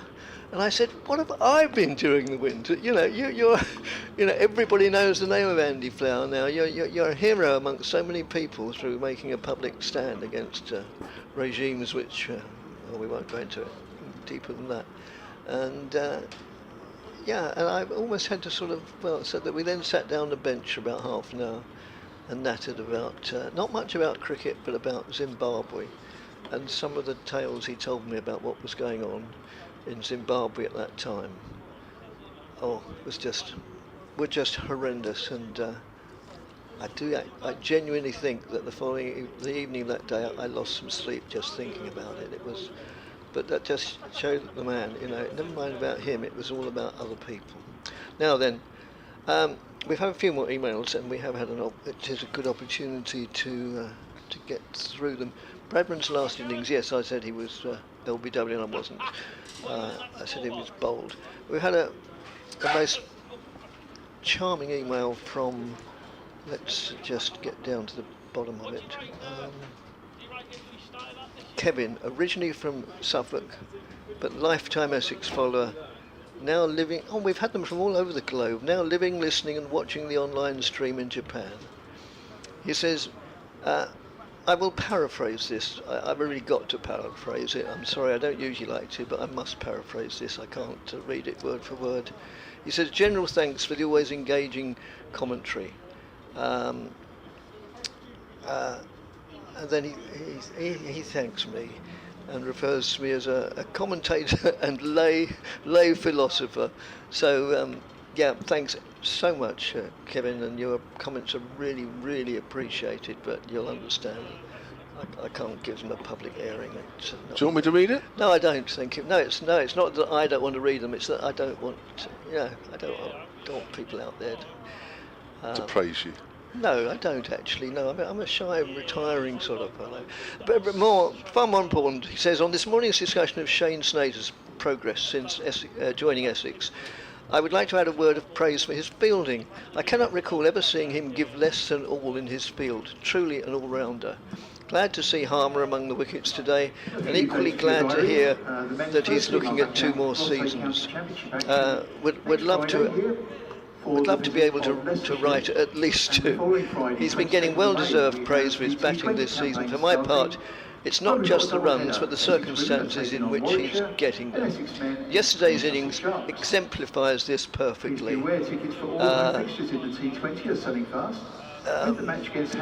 Yeah, thank you, and he enjoyed the commentary on that bit of the match as well. I hope I can close this out. The squad with which we began this season, notwithstanding the absence of Cox and the starts we had against Hants, should have seen us, that is Essex, a deal higher than 7th going into this round. Thanks again to all the commentators throughout the match, from Kevin, currently living and watching and probably having a whale of a time in Japan. Thanks enormously, Kevin. Really appreciate that. Essex. It's made you feel quite emotional, that, hasn't it? Reading out the bits that you didn't read out. To be absolutely out. honest, it has. I'm a bit like that, you know. I'm a bit like that. I do get quite easily emotional, and yeah. So yeah, thanks a lot.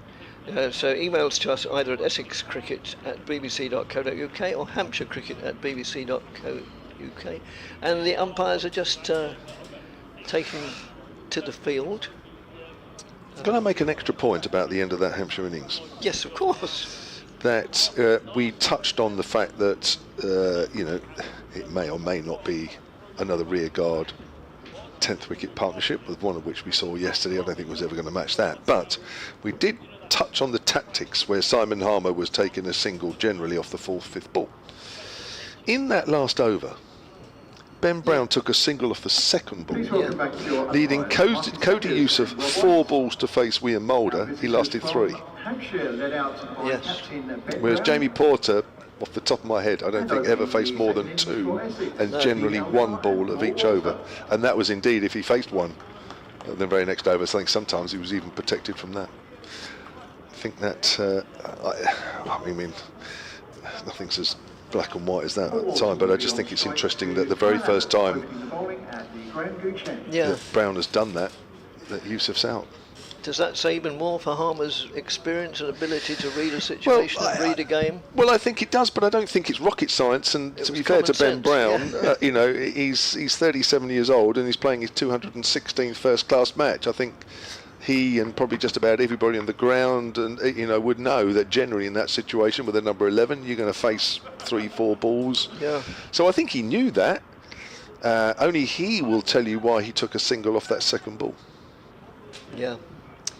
Well, Essex out in the field, out in the Walter and Elgar are at the crease.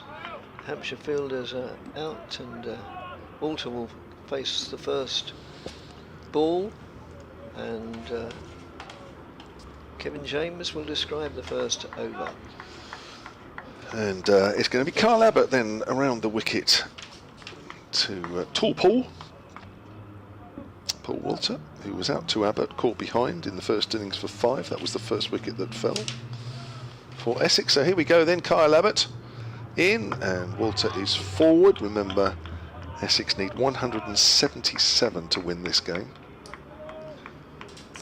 Hampshire bowled out for 214. And we've got, according to the scoreboard, a minimum of just under 42 overs left in the day. Plus 96 tomorrow. Yeah,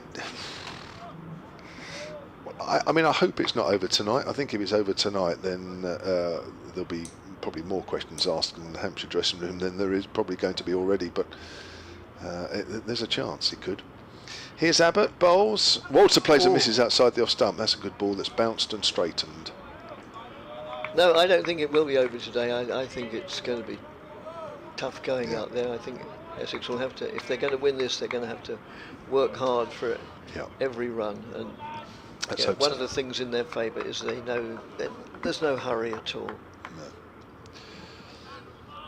We've been talking about Jim Laker on and off, haven't we? Oh, well, you had, yes, I was Have off I? air. Oh, but, yeah, you stayed out of it, did you, Dickie? Well, all I knew was that suddenly you turned around and said, did Laker ever play for Essex? So, That's right, yeah. Random comment, as that's left alone outside the off stump. Yeah, we like to challenge Dickie like that, and he didn't want to have any of it.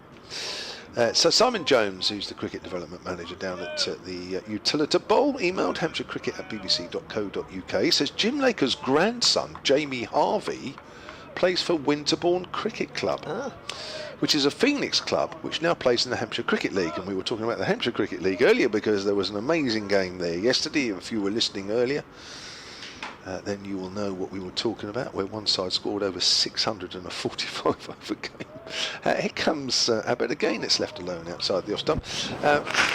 Despite being just over the border in Wiltshire, is Winterbourne, they stopped playing for around 15 years, and then the community transformed a farmer's field in 2012 to the league ground of the year a decade later. Praise indeed, says Simon. Wow, that's a great effort, isn't it? You remember a feature, or you may remember a feature on a certain satellite TV provider. Well, he sent me the link to that. I don't, but I might have a look at that later. He's also involved with a sports retailer, which I'm not going to mention because I'll have to say other retailers available, which Simon's done for me. That's outside the off stump, and it's left alone. And I think he bowls spin, says Simon. Thank you very much.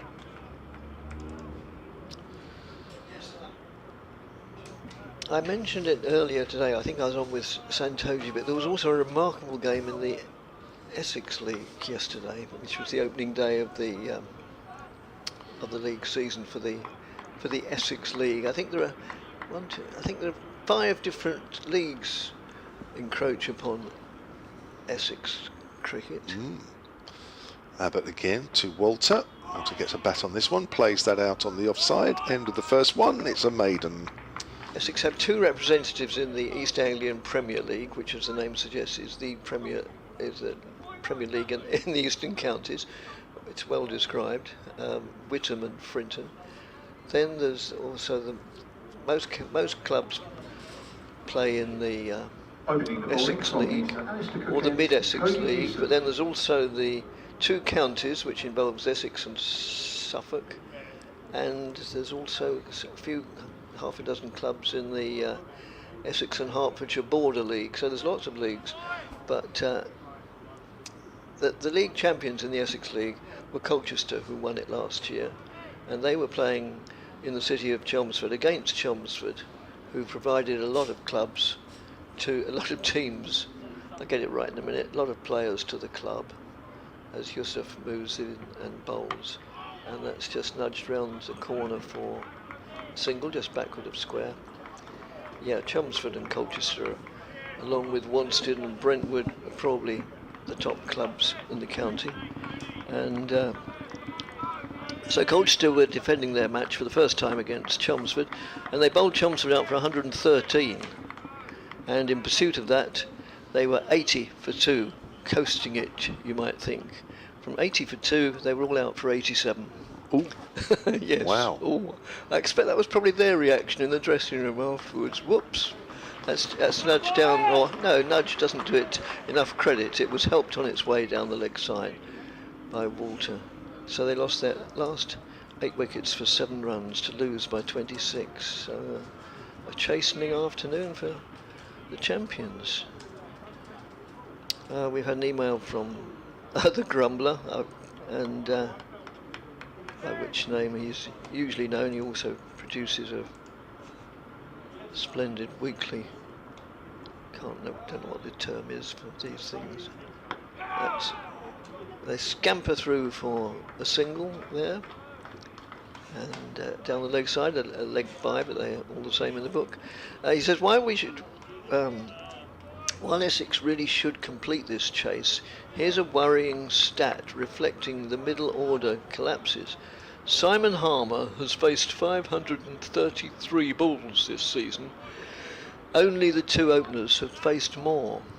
That's a typical statistic that the Grumbler comes up with, and also it's typically interesting. As that's down the leg side as well. Yusuf is Well, he's consistent, but he's consistently down the leg side this over, and that won't meet with the approval of anybody apart from the Essex batsman. So not the ideal start, I submit. Michael says, I'll tell you what he says after this delivery from Yusuf. Ooh, now that was a good one. That scuttled through, and I'm pretty sure that beat Elgar outside the off stump. He says, Michael says, reference Kevin's comment about Essex position in the table.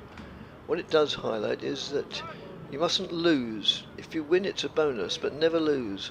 The points are totally against you. Similar situation as at Warwickshire. Hope they make a better fist of it. I think that's just played out into colours. I can't remember a season going by without some considerable discussion as to how many points a draw should be worth relative to those awarded for a win, and this year is no exception. And yeah, I think he's right from experience. If you draw a lot of games and don't lose any, then you're going to be there or thereabouts at the end of the season.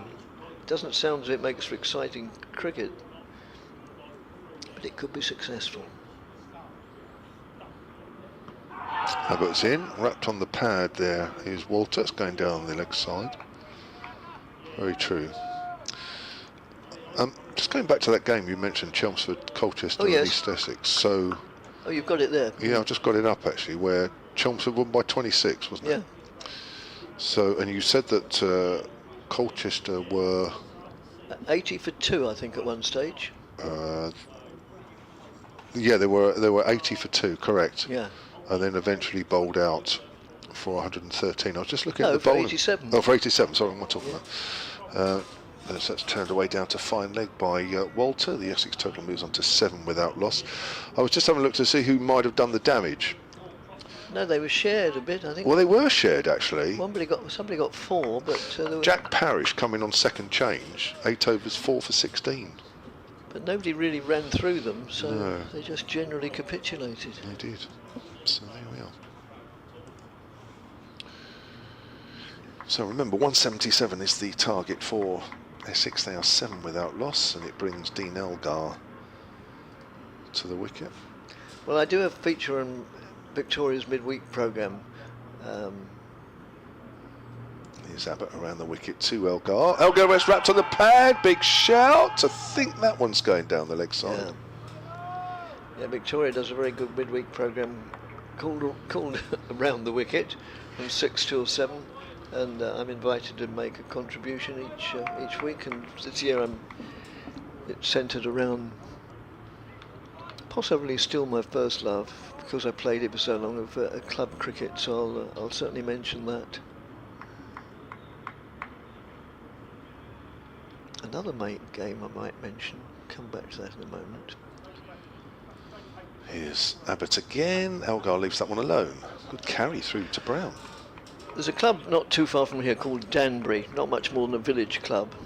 When I say not much more than a village club, I mean the conurbation of Danbury is not much larger than a village.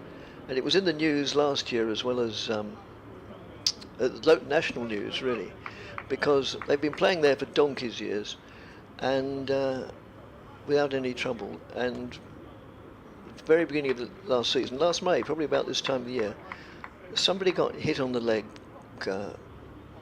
for a stray ball that went off the ground. Abbott to Elgar. Elgar drives. Oh, a good well, diving right. stop at mid-off. Elgar wanted a single, sent back by Walter.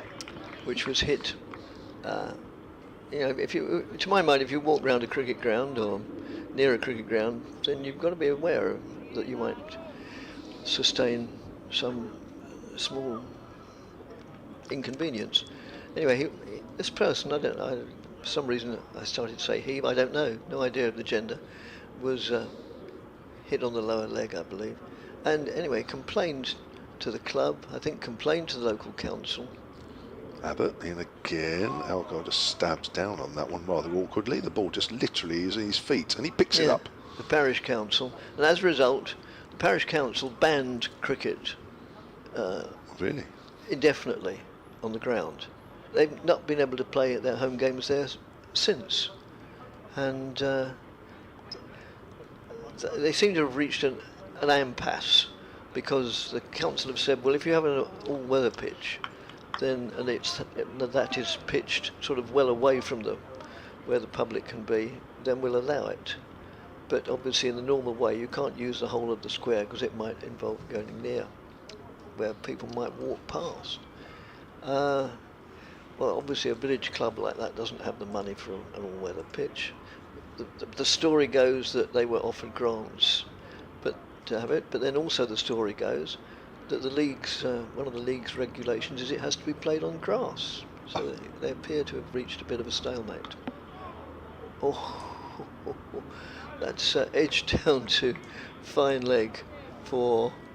We're just looking at the replay. Didn't know much about that, and there's a wry smile on Walter's face, as much to say, well, that could have gone anywhere. I could have easily clattered it onto my stumps, but I didn't. Anyway, so since then they've had to play all their home games, best part of 20 miles away, just outside Braintree, at a place called Rain, and they had their first home game yesterday. They'd previously had an away game which they won, and they won yesterday, playing against a side from Basildon at Rain, which is good to see. And it also shows that although normally Rain stops play, on this occasion Rain has actually helped play. You've been waiting to get that one out. I was determined to get there somehow. Yeah, you were. It was a bit circuitous. Yeah. It was going round in your head, wasn't it? So a nomadic club, really, aren't they? Well, they are, yes. So I do hope they resolve the situation. I've spoken to one or two of their representatives. It's outside the off stump, goes through to the keeper, and yeah. So Danbury in the news. Well, Danbury's also in the news at the moment, but that's for another topic which we can't discuss. Which is well done for bringing it up. Which is a real sort of cliffhanger, isn't it? Well, it concerns a local football club, the owners. Malden and Tiptree. Indeed. Oh, right. And the owners, I believe, live in Tiptree. Thank you, Kevin, for forcing it out of me. And that's played out into the covers. No addition to the score. I only learnt of that story from you. Yeah, well, I did alert you then to the website and various other media. But what was going on there or wasn't going on will come out once it gets to court. And I don't. Well, I was going to say I don't say anymore. I don't know any more than anybody else. As Yusuf moves in and bowls, and that's pulled away. Oh, I was looking somewhat optimistically from the Essex point of view towards the boundary. I should have looked at mid-on instead, because that's where it went to.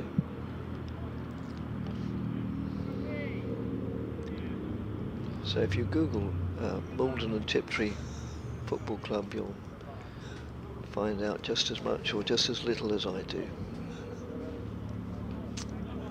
Do you want to keep this going? Looks like we're having a look at the ball already. Is it the ball? It certainly wouldn't be the light, would it? No. Yeah, we were talking about the balls and the standard of them earlier. It's coming up to 4 overs old. Incredible. I think it was that hit from Elgar that he didn't quite get hold of. It sounded a bit odd on the bat, if I must admit, and it looks like the umpires are sufficiently concerned. Yes. They are, or are they? They're walking this way, which is generally where the balls are, although they're having a quick chat with Abbott on the way through. Just while we wait to see the outcome of this, Oakley, who's the media man here, and he's very good as well. Yes, he is excellent, wonderful fellow.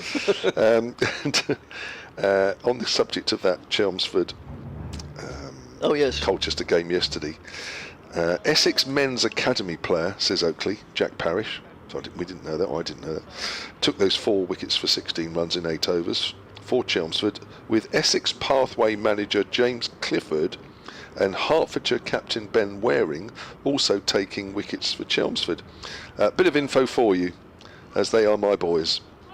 Yeah, my team. Thank you, Oakley. Yeah, thanks, Oakley. Yes, he was mentioning that this morning in the press box next door. I overlooked it. Well, I didn't overlook it. I forgot all the details. I'm too honest for my own good. That's why I've never been a success. And that's just worked away backward of square on the onside for a single. End of the over. 9 without loss. Needing 177 in total to win, which would be the second win of the Essex season. The first one, I don't really like to say it in front of you, Kevin, you're a good bloke, but the only other win was against a certain Hampshire. It's fine.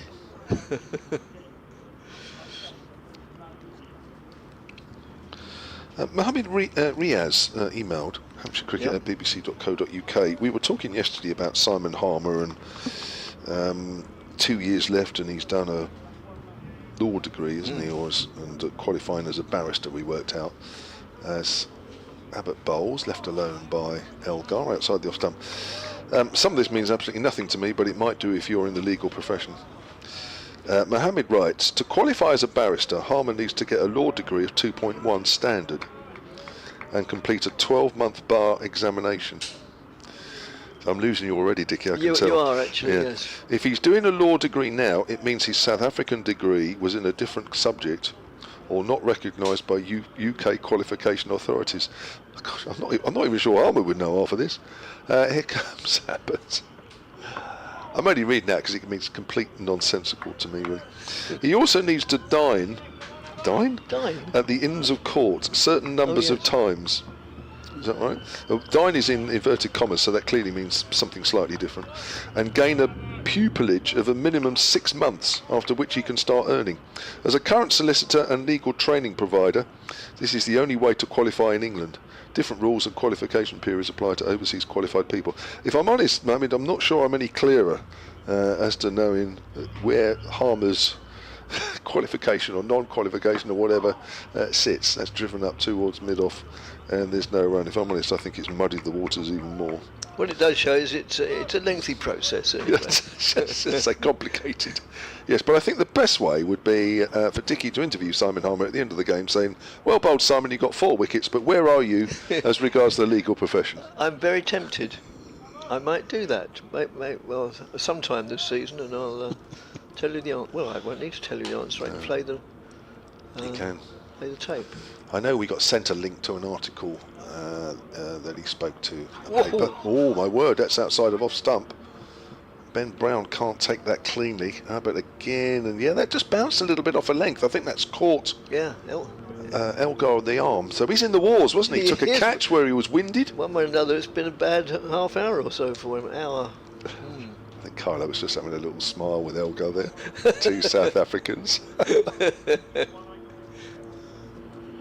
Well, it was more of a glancing blow, but it's clearly in discomfort.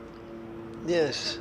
He's smiling as he talks to Walter, which is worthy of a smile, because Walter is Elgar is fairly short, and Walter is distinctly tall, and when they have a mid-wicket conversation, it's.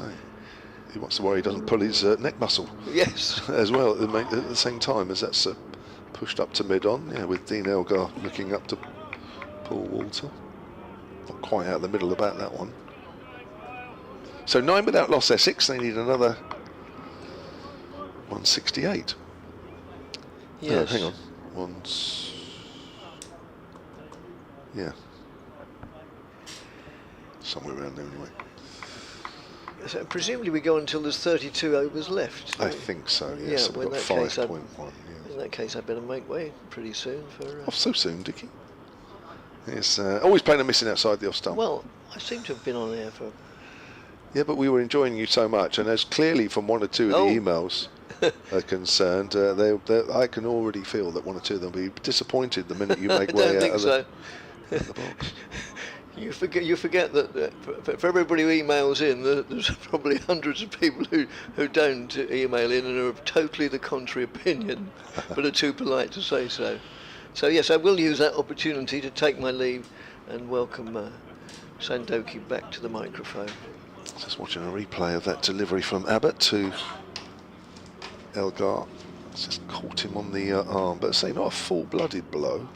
So just a reminder, Hampshire bowled out for 214 this afternoon, losing their last 8 wickets for 119. That was from this morning, as Yusuf bowls, and he's driven up to mid-on by Walter, but they lost their last 5 wickets for 64, and remember in the first innings they lost their last 5 wickets for 18. Simon Harmer finishing with 4 for 66, Sam Cook with 3 for 52.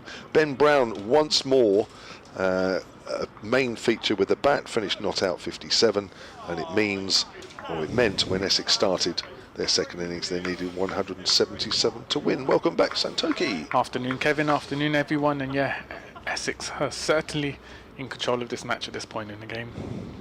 Feels it as Yusuf's in, and that's driven hard past a diving Dawson at mid-off, 4 runs. That raced off the bat. Dawson might have felt initially, even though in with a dive, he might have got there, but Walter really put some oomph into that shot. Well, Cody Yusuf is still looking for his first wicket in this match, and did actually get Harmer yesterday during that partnership, but it was off a no ball. 13 without loss. Yusuf bowls. Walter almost hits it into his stumps there as it hits him on the pad, and what a nice gesture, he picks up the ball as well. And both of these openers, Walter and Elgar, hit centuries in Essex's last game at the Oval, and run fest at the Oval. So both in good form, and they'll be looking to make light work of this target, 177. So. Yeah, they put on 183 for the first wicket, didn't they, in that 409 all out? Yep. Here's Yusuf. Walter off the back foot. Again, it's to Dawson's right, but he's not going to be able to dive for that one. That's a little wider. And that's another strong-looking shot, this time off the back foot from Walter. And Essex move on to 17 without loss. That's right. So Walter with 100 in the first innings, Elgar 90, and Elgar with 100 in the second innings. Definitely a height disparity between Elgar and Paul Walter. Paul Walter, a very tall man from this angle. Helps him get on top of the bounce, doesn't he? Which was the secret of that shot. Get on top of the bounce on the back foot, hit through the ball. Tremendous power. Yusuf in again, bowls, and he drives. He doesn't quite time that one. Yusuf does well on his follow through to stop that ball getting through. Well, Walter looks like a man on a mission here in this over anyway. Looks like a man who has alternative plans for tomorrow, wants to end this game today with the shots he's playing. 17 without loss. Walter has 14, Elgar has 2. Yusuf turns, 2 slips, wait. Comes into Walter. Walter flicks that away through mid-wicket. Scott Curry's after it. He will pick it up before the rope, I think. Just. Yeah, just. 3 to Walter. Takes the total on to 20 without loss. 11 coming off that Yusuf over. So frustrating period for Yusuf following his first innings. He went wicketless and really struggled here at the county ground. Yeah, 15 overs. Sorry, 22 overs, 0 for 85 in the first innings. So those 6 wickets that he's picked up so far this season at a cost of 60 is increasing somewhat. It's going to be Carl Abbott to continue from the Graham Gooch end. Essex 20 without loss after 6 overs. Need 157 more to win this match. So it's going to be Paul Walter to continue on strike, and a leave from Walter. See, I get the feeling a ball like that he would have hit through the line with Yusuf. Yeah, definitely. But with Abbott, he's not quite sure So he's looking to leave. It's a good leave, actually, not a bad line to be bowling on either.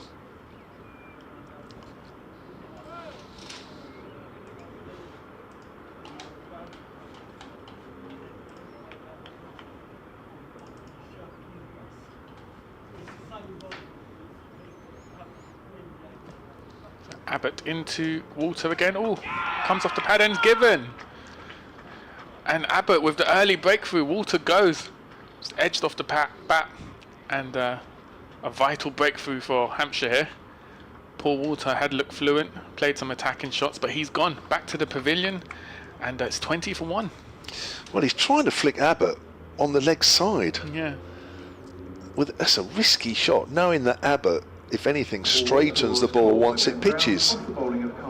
That is a very, very risky shot indeed, and it's caused his downfall. Watch this on the picture feed. Abbott bowls, so it's pitched and straightened. He's trying to flick that away on the leg side. Flick it, yeah.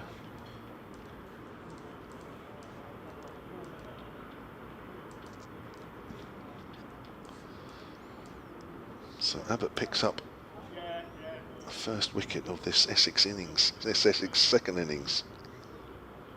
Hampshire will need to pick them up fairly regularly, otherwise they'll find that time will run out. It's going to be Captain Tom Wesley coming out to bat for Essex. Scored 34 in the first innings.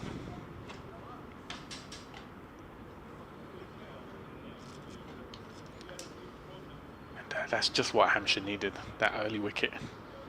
Just keep their hopes alive of defending this total.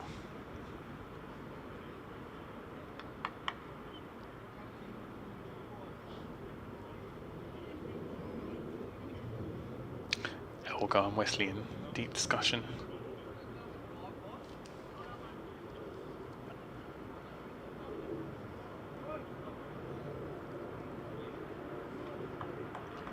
What it looked like the strategy there was for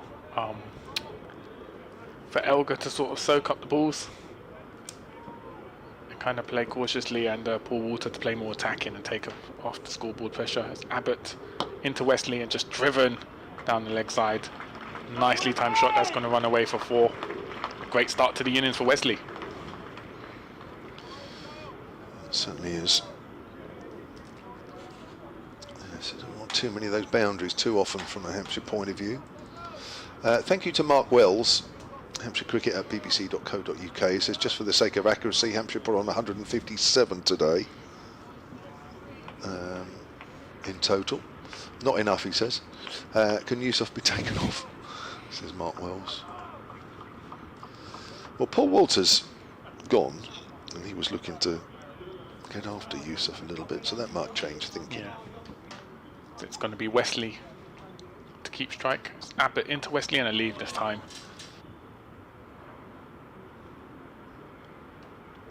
Actually, I'll make it 156 that Hampshire added today. Actually, just if we're going to be that precise, Mark.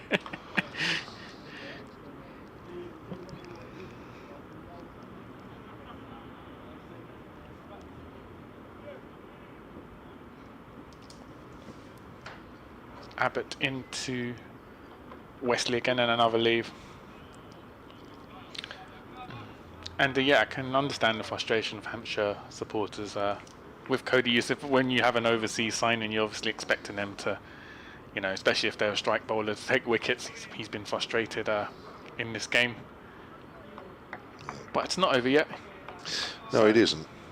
And to be fair to him, you know, he wasn't Hampshire's first choice. Wasn't even Hampshire's second choice, and you know, it's horrible to say that, but you know, but the guy is a really nice guy. He's got a big heart, I tell you. Just keep running in. Put into Wesley again, and ooh, just dipped a bit. And great over there from Abbott. Got the wicket that Hampshire were looking for, and it's 24 for 1. Yeah, a bit of movement back in. It's good to see. Hampshire will want, and Abbott will want to see that continue for a while. And actually, I said Hampshire lost their last 8 wickets for 119 today. It's actually 121. My calculations are right. So yeah, I was 1 or 2 runs out here and there. So apologies, everybody. But then Mark was 1 run out. So here we are, just to deflect that a little bit. Oh dear. It's all part of the fun, of course. So Cody Youssef is out at the attack. And it is going to be Liam Dawson, who's in very early on indeed, in on the 8th over. So the ball will still be a little hard. It'll be a little bit more than hard, which will help Dawson with a bit of extra bounce from time to time. John Stevens, Hampshire cricketer, bbc.co.uk, who's clearly also knows about barristers. I think if anybody knows anything about barristers, it's more than me. I don't know about you, Santoki. I'll come to that in a minute. There's a deep cover for Elgar. As Dawson's over the wicket, Elgar goes for a lovely wild swing outside the off stump, and not surprisingly, he misses. It's a little bit extravagant, isn't it? I might mention this at the end of the over, because Dawson, a bit like Simon Harmer, really will get through his overs fairly quickly. There's actually a couple of fielders deep on the leg side as well, so fairly scattered field. Oh, that's turned a fraction as he's reaching for that one a little bit, Elgar. So see that turn a little bit sort of stuff. There is some bowler's rough there. You'll see on the picture feed there's about 3 darker patches outside the off stump of Elgar. That's why Dawson's on, aiming to pitch it into one of those. Bowls, and Elgar's on the back foot, stabs down on that one. So yeah, we've got a deep cover. What have we got? A deepish square leg in front, deepish mid on. Those are the ones I can see. There might be another one somewhere. Anything below us I can't see. Here's Dawson again, sweep shot there, and that's gone fine. Lovely shot. Yeah. That's just a little too straight there from Liam Dawson. Just see it actually almost pitched in the second of those rough bowler's footmarks. That's the one he was aiming for, but it's just to the left of that. And that's a lovely sweep. 28 for 1. Elgar moves on to 6. Just watch that replay again on the picture feed. You'll just see as it pitches. Yeah, it's just actually just in front of that second foot mark.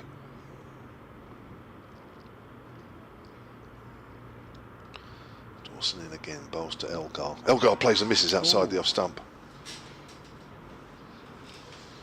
Well, Elgar looks like he's playing fairly positively as well. That's not really turned, actually. He's just played slightly inside the line.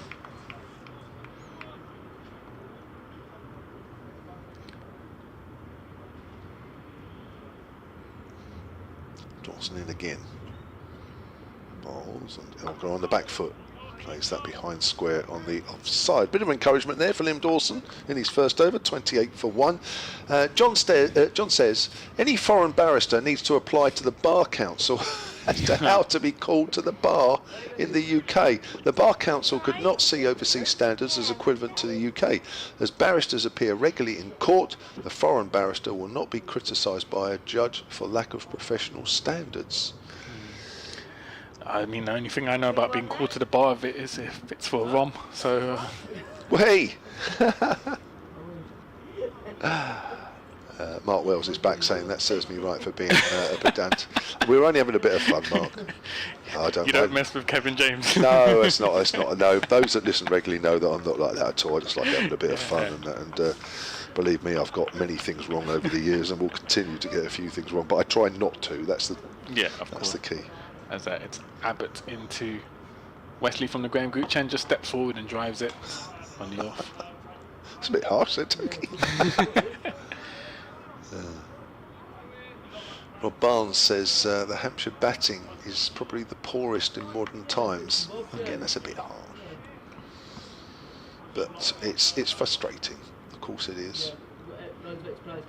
And even at this stage of the season, players perhaps not showing their, of the slightly younger contingent, not really showing the, the standards that we know that they can meet. Abbott into Wesley and just blocked by Wesley. I mean, from what you said today, Kevin, it sounds very much like it's almost a season of transition for Hampshire, trying to blood in youngsters. It is. So there's only certain expectations you can realistically have from that. It's hard.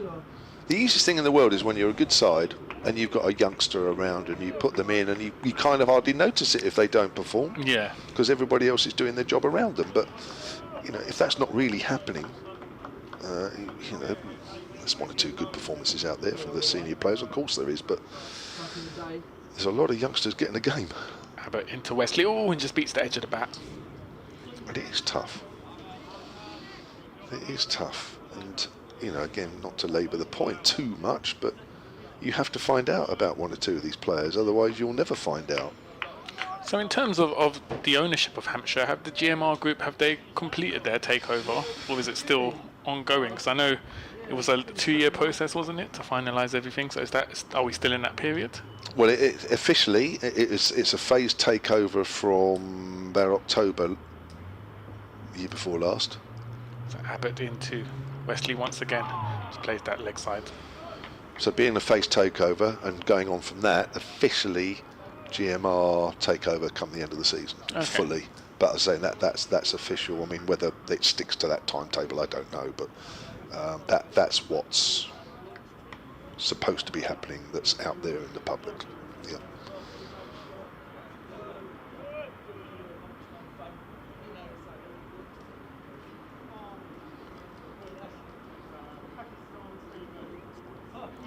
Abbott into Wesley again, and a leave there from Wesley.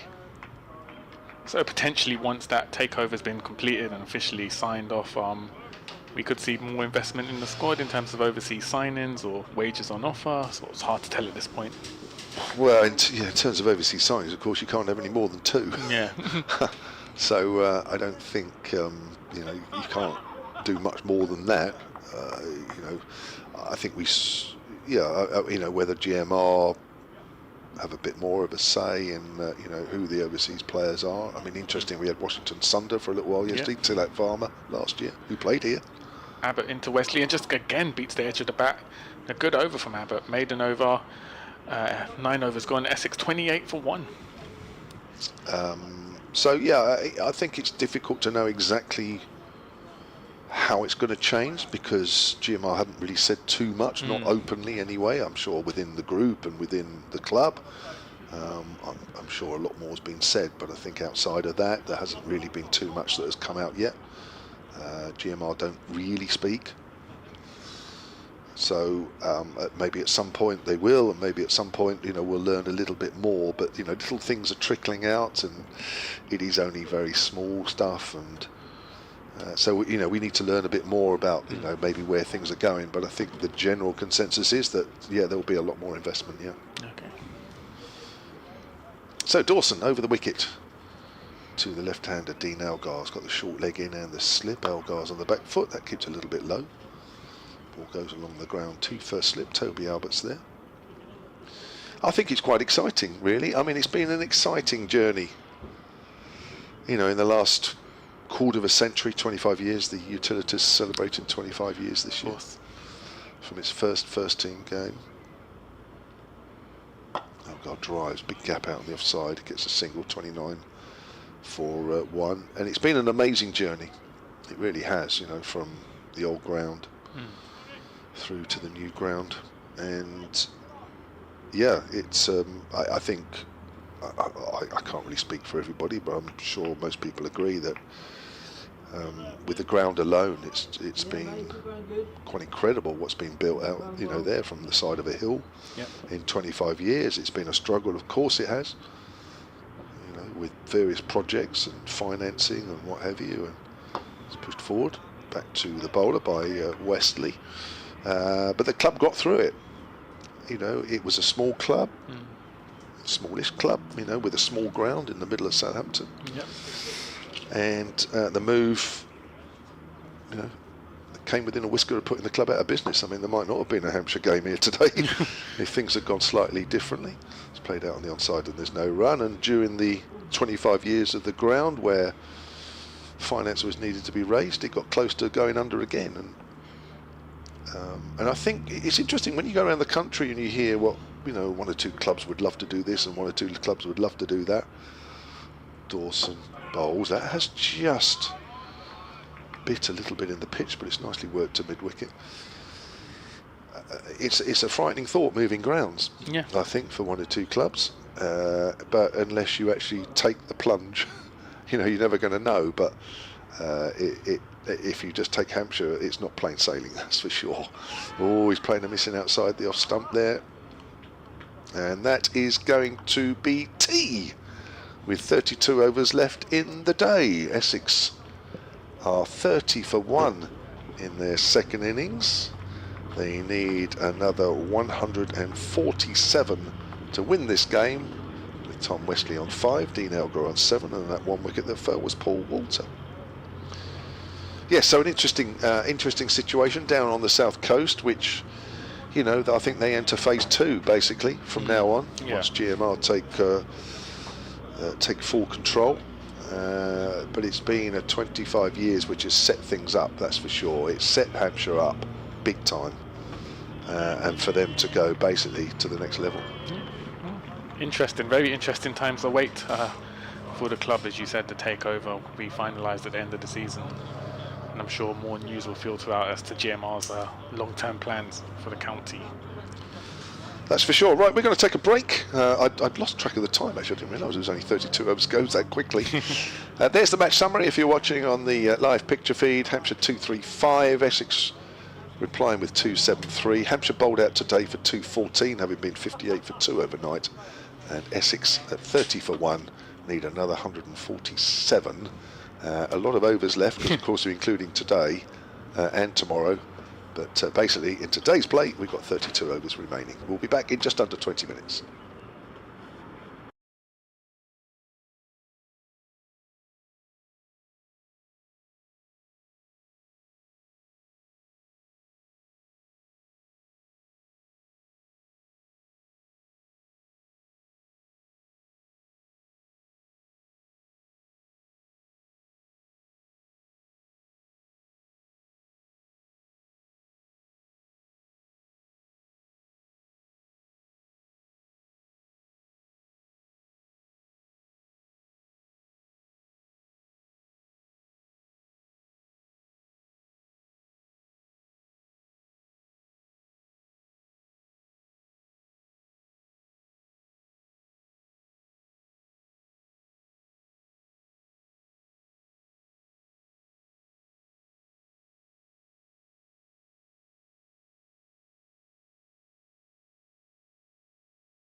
A bit higher than expected for Wesley. Nip backer. He's brought a few good nip backers in this game, Abbott, to Wesley, isn't he? Yeah, he has. But it's been a good spell in this inning so far from Abbott. Just gone for the 5 runs, got the important wicket of Paul Walter earlier.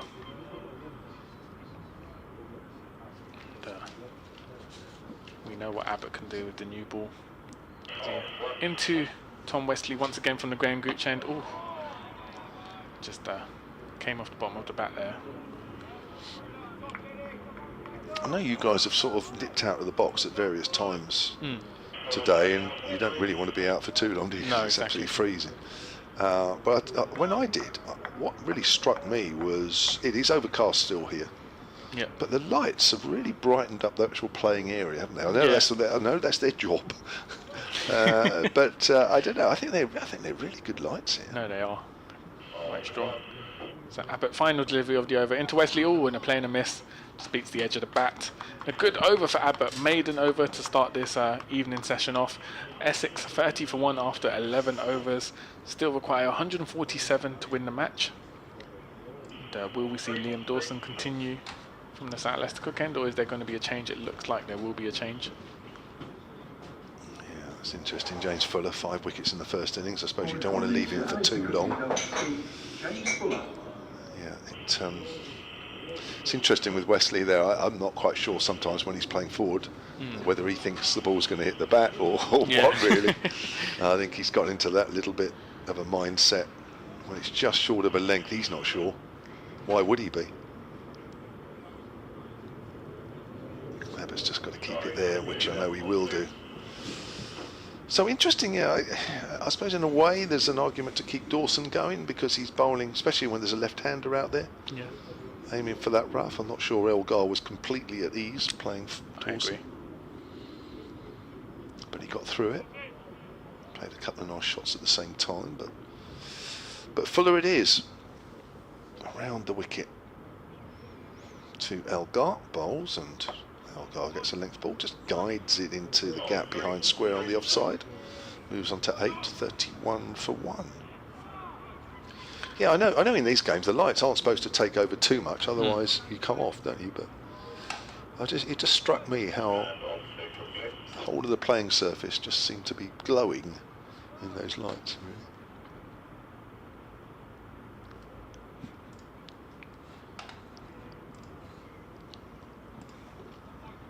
There was a time with the old lights here. I think it was only literally the middle that had the lights on, and at the ends there was nothing. It's full of bowls, and that's worked up to mid-on by Wesley, fielded by Yusuf. I think this is one of the first few grounds that had lights. And yeah, I remember coming here a couple of times, and I think you could field. There was little pockets in the outfield towards the boundary where there was hardly any light at all. Completely different now with these ones.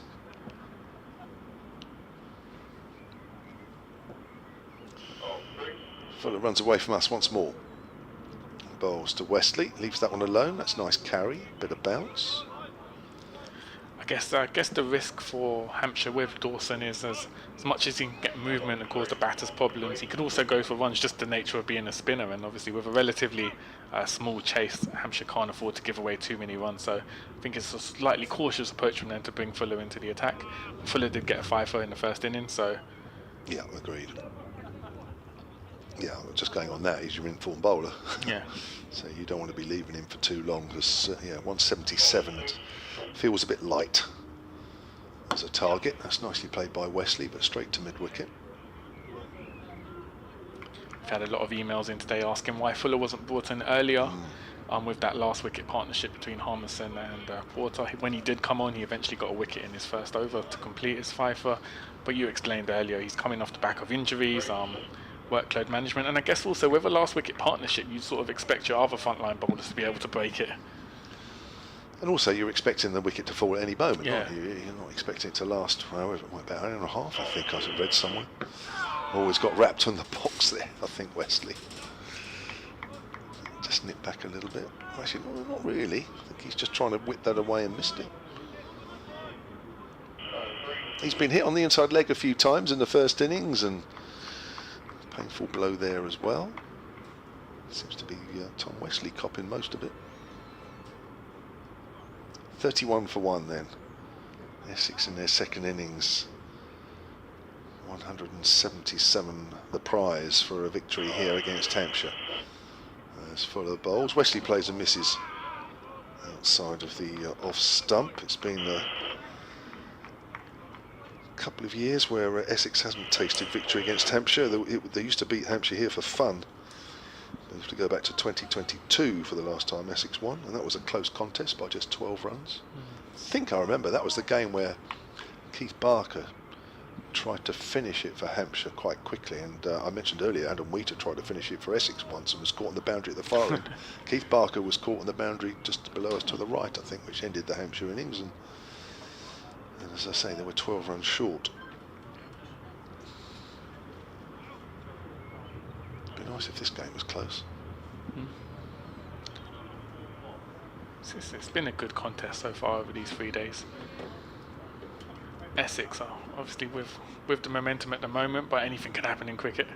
So Abbott into Dean Elgar, and again just nip back. Caught Elgar by surprise. He's almost done a 360 on the crease there, Elgar. He's almost had his other shoulder facing to Abbott by the time he played that. And you were talking before the tea break about counties looking for alternative venues. I know Middlesex there's been mumblings about trying to find an alternative venue in North London. How feasible that would be, I don't know. In North London? Yeah. Ooh. So Abbott into Elgar, and they're playing a miss. Obviously with the money from the 100 going to Middlesex, that money is meant to be used to clear debt and improve your infrastructure. However, they don't own Lords, they just rent it, so they essentially they're stuck in a grey area where they can't access that money. I didn't realise they were looking in North London. Yeah, there was a report that came out, I think about 2-3 weeks ago. But cost of land in London, I'm not sure how feasible that's going to be.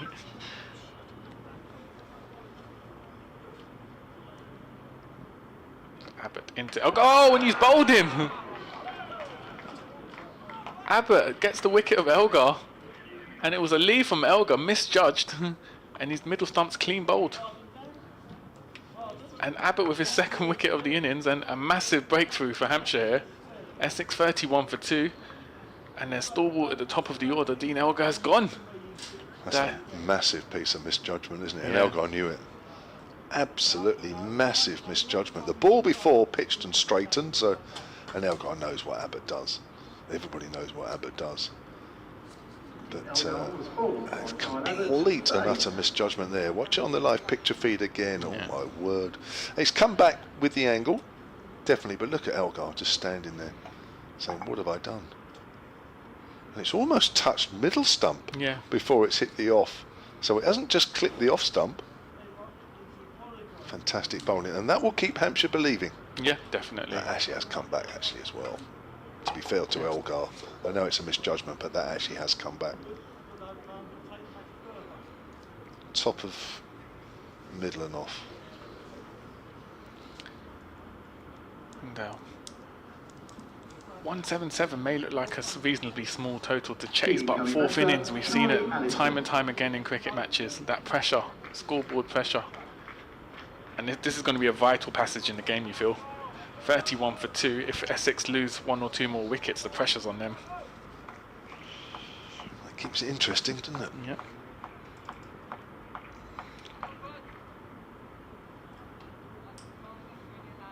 It's going to be Charlie Allison to take strike. Went for a duck in the first innings. Will certainly be hoping to perform better in this innings as he joins captain Tom Wesley at the crease. And it's Abbott in from the Graham Gooch end. To Allison, and just blocked by Allison.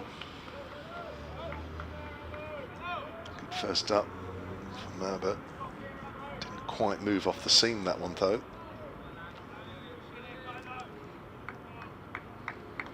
2 for 5, Kyle Abbott. just what you want from your experienced bowler in this situation. To lead by example. 2 early wickets for Abbott. Only conceded 5 runs so far in his 6 overs. See in once again to Allison. Ooh, high, just off the 5 pad.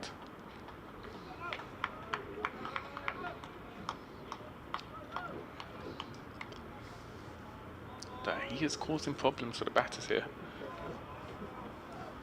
Just one more delivery left in the over.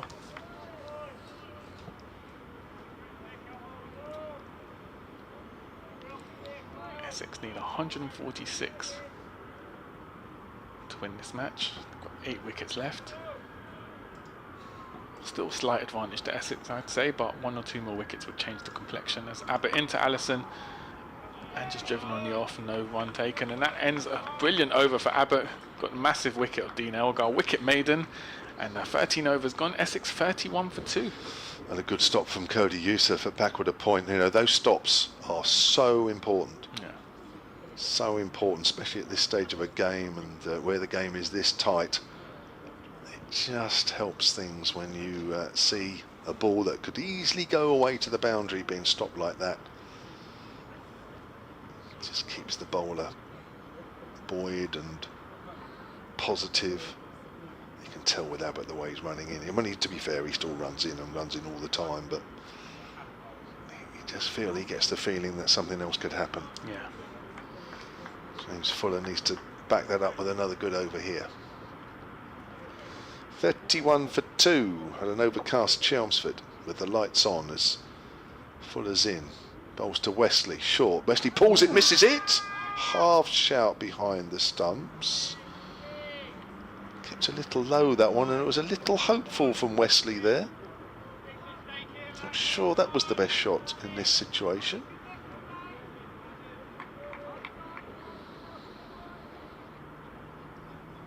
Trying to pull that away from outside off stump.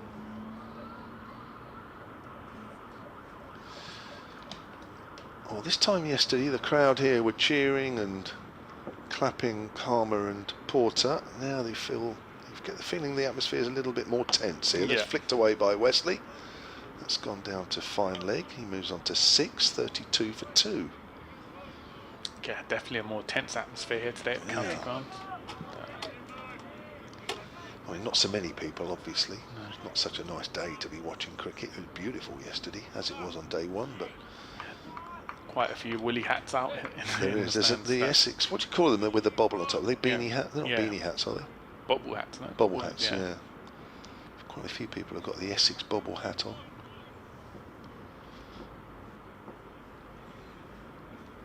Comes in again, Fuller to Allison, who drives. He's found the gap through mid-wicket. Just eased it into the gap. He'll come back for 2. He's off the mark. Oh no, he's sent back. No, says Tom Wesley, we won't risk a second there. Dawson quickly throwing the ball in. So Allison is off a pair. Fuller had him out in the first innings, caught behind. Brings Wesley back on strike. 33 for 2. Good period of the game, this. Yeah. Fuller's in again, bowls to Wesley, who flicks that one away again down on the leg side. Again, it's gone down to fine leg. It's a good bit of fielding, got down there quite quickly actually, so 2 runs it is. 35 for 2 now, Essex in their second innings, and from here they need another 142. Still 124 overs left in the match, so time isn't an issue. Essex, it's just block it out to a win. Not sure anybody really wants to be here after tea tomorrow. Lovely shot off the back foot. Wesley finds Abbott. That was a wicked bounce in front of him, and he's gone down. But I think he's more gone down because, well, he's staying down. Surely he's all right. I'm sure he's all right. Has he hurt himself? Wrist. It was hit well towards him. It was going along the deck, and then just at the last minute, it just bobbled up. But he had his body behind it. Yeah, he's fine. Yeah. I think it's just one of those where it just bobbles up. Well, it's hit him on the wrist, actually. And that'd be a little painful. It's his bowling wrist as well. That's a bit of a worry. Fuller bowls. Wesley is forward. And that is not a bad over. 4 runs off it. Wesley is 8. Allison is 1. 35 for 2 are Essex. Yeah, that's quite a painful blow Abbott's got there on the wrist. Yeah. It is his bowling arm. Hopefully that's not going to affect him too much. Still holding it. Or is it? Actually, no, it's not actually. Or is it? I'm now doubting myself whether that is his bowling arm or not. It is his bowling arm, isn't it? Anyway, we'll find out in a minute. If the first ball's right on the money and nips back, well, no, it's not a problem. If it's wide down the leg side, it might be. No, that's his, it is his bowling arm. Yeah, it is his bowling arm. Just trying to shake it off, it looks like. So. It's just showing Liam Dawson.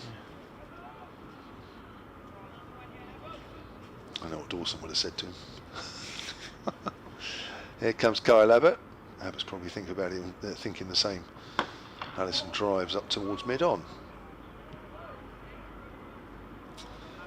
So Ben Brown's behind the stumps. Then Ben Mays is slip number 1. Toby Albert is slip number 2. And Scott Curry slip number 3. Jake Lehman is backward of point. Gubbins in the covers. Dawson at mid-off.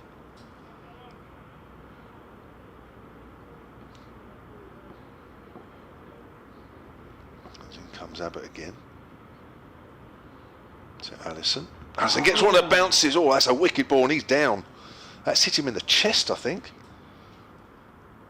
Oh, yeah. Yes, it has. Well, that'll be painful. Where did that one come from? Now, if I was in the fielding side, I'd be standing there looking at that spot and I'd stand there for a while. Yeah, and one, funny enough, one of the guys, I'd be going, whew. I think that's Liam Dawson there. There he is, look, he's pointing to it, showing the batters, look, that's where that's pitching. Don't want another one pitching there.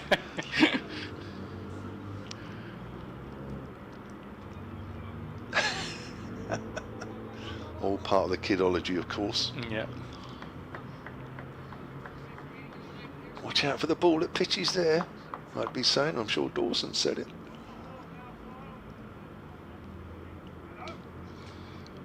.35 for 2. We're ready to go again. As Abbott's in, bowls, length ball, that's a good line, a good length. Allison played it okay. Sure, he's feeling a little bit of pain there.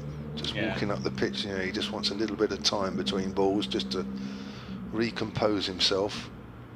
That's hurt, you can tell. And why wouldn't it? Yeah, exactly. It's not an area you really want to be hit. In that rib cage. Now Nick Gubbins is going up to him.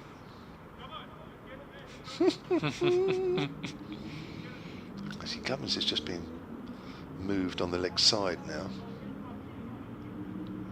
And he's coming in. I think they're going to have a short leg. Calling for the helmet. Yeah.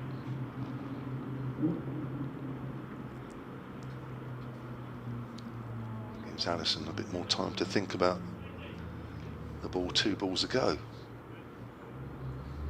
Gubbins is going to go in at short leg. Curry moves out from the slips into the cover position. Right, we're ready to go again. Abbott into Allison, bowls, and Allison's forward. He's not quite sure where that's going. It's an inside edge. It bobbles away to short leg. Abbott really has got his tail up here. Yeah.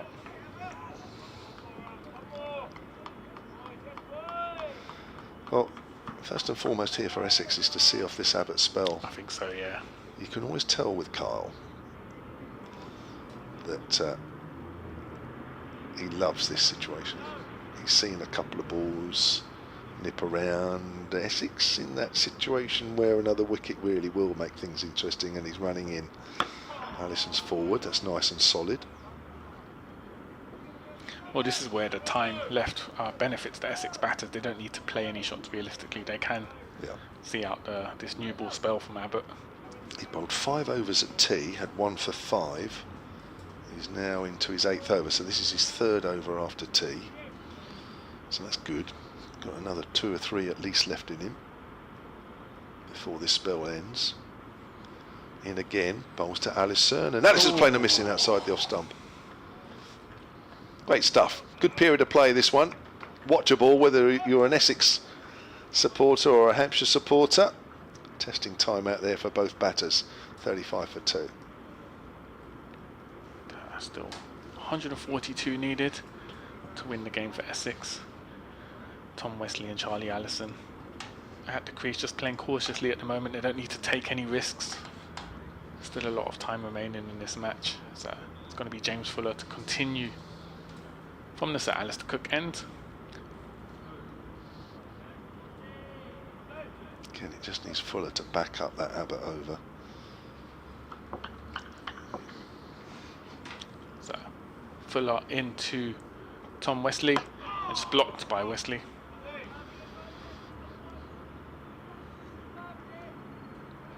That's good. Let's keep it there. Don't give the batters anything.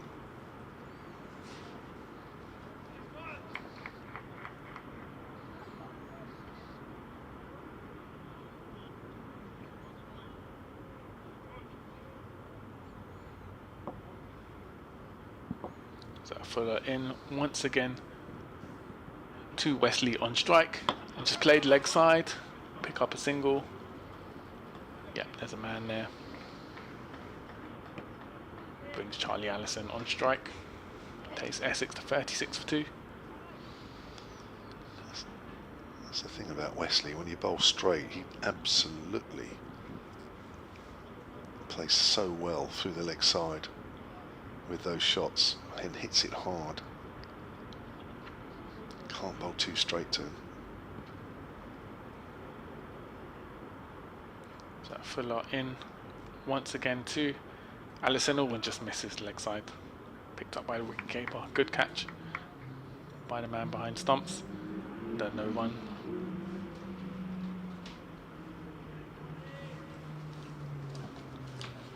As Fuller, James Fuller picked up a 5 in the first innings. So Hampshire will be hoping he can bag some more wickets. Crucial wickets in this Essex chase.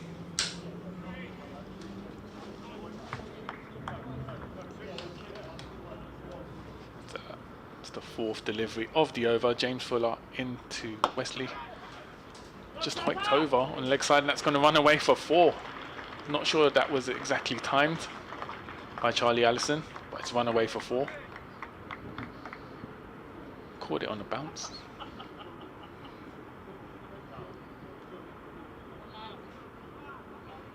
And Essex will take the runs however they can get them.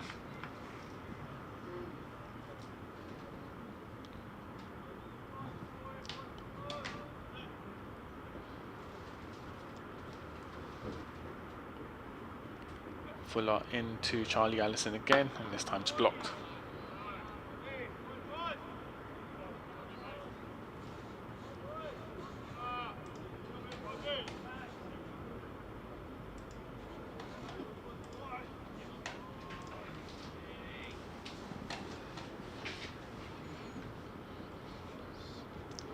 Dickie's in from the cold.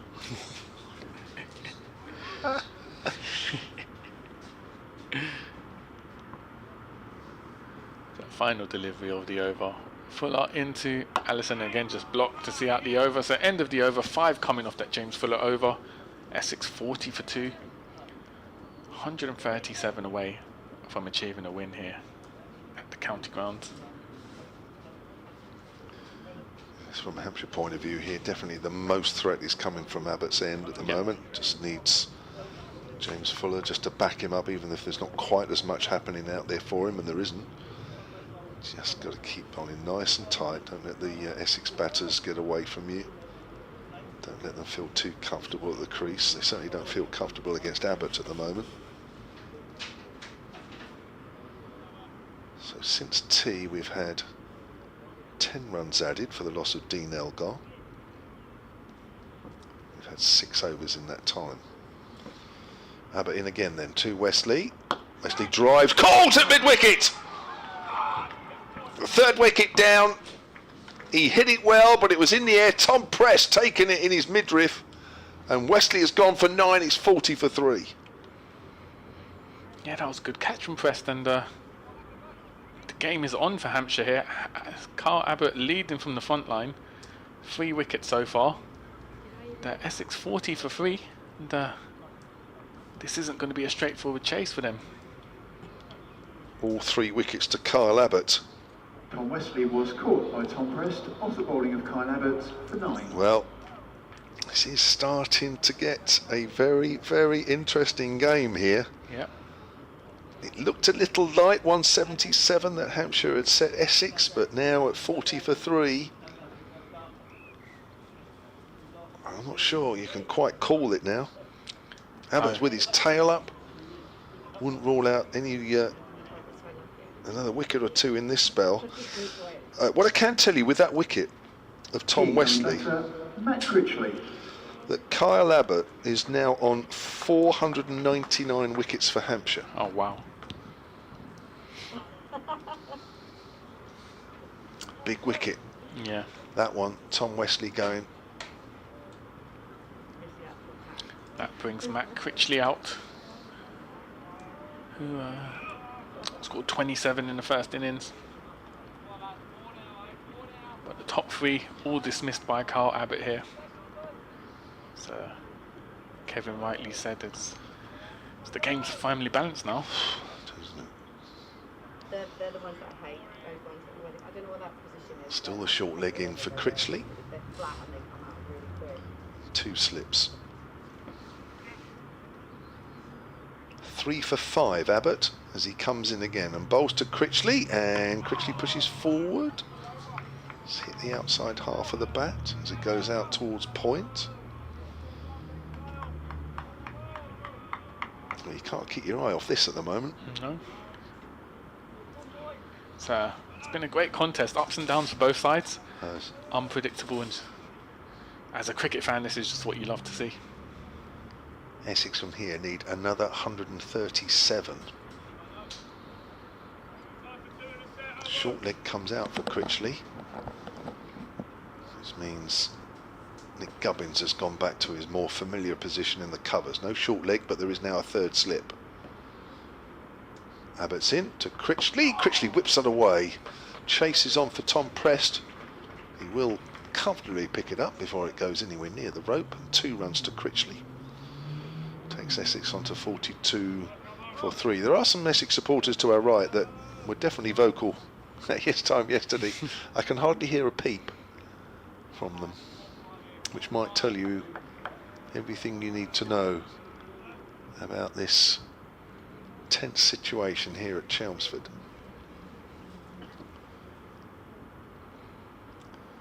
Critchley to face Abbott once more. Abbott in, and Critchley plays that into the gap. Gubbins will pick it up, throws at the stumps. I think Allison would have been comfortably home, but no, there's a good piece of fielding.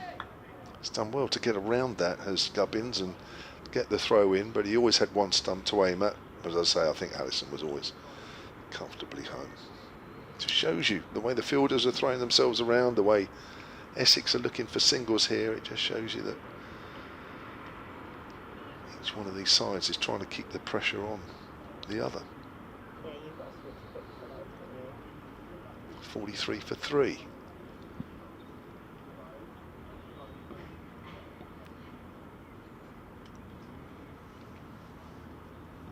Abbott comes in again past the umpire.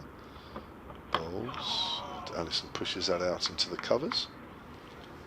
You often read about players who are cricket badgers and are aware of their own stats and landmarks coming up. I wonder if Carl Abbott is aware of his stat. 499 wickets for Hampshire, 1 away from a monumental landmark for the county.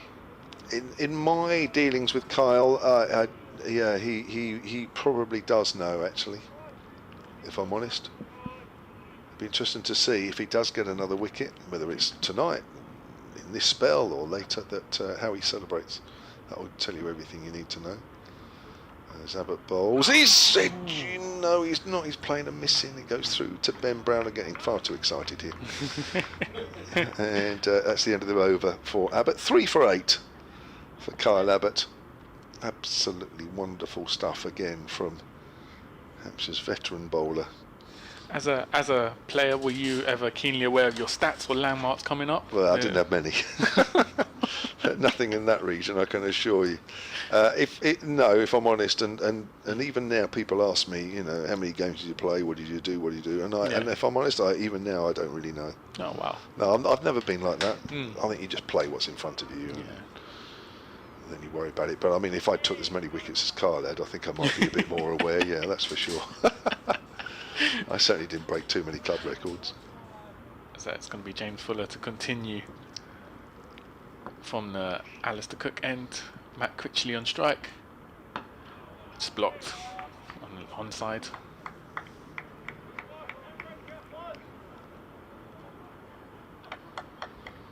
And yeah, definitely a tense atmosphere around the ground. This It is, isn't it?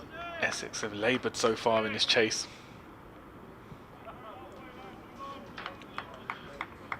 It's been a fantastic spell from Kyle Abbott. Can James Fuller back it up with a wicket? As he runs in once again to Matt Critchley on strike. And just play it on the onside. Pick up a single to bring Charlie Allison on strike.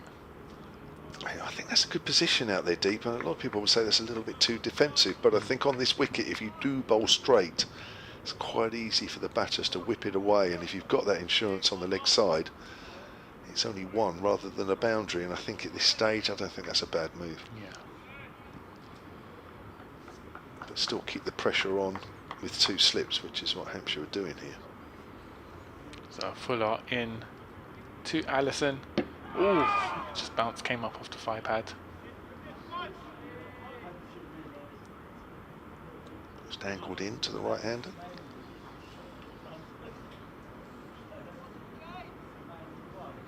And Abbott's bowled 9 overs so far. Do you persevere with him in the form he's in this early stages, or do you give him a rest at this point? Well, it was 5 overs before tea, wasn't Yeah. it? So it's 4 overs after tea.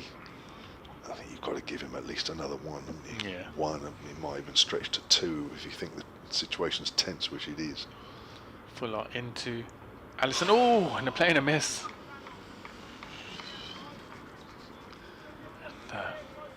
Well, I must admit, if I was an Essex supporter on this ground at the moment, I'm not sure if I'd feel totally confident about the way this game might go. No, exactly. Or they hoped it would go. I think this is a good period for Hampshire.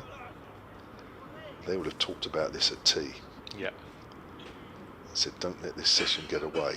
Only 13 runs have been added this session so far for the loss of 2 wickets. So Fuller into Alice again and just played, and going to run 2 off that delivery. Yeah. 2 more. So yeah, close to 8 overs bowled since tea. And Essex have added 14 for 2.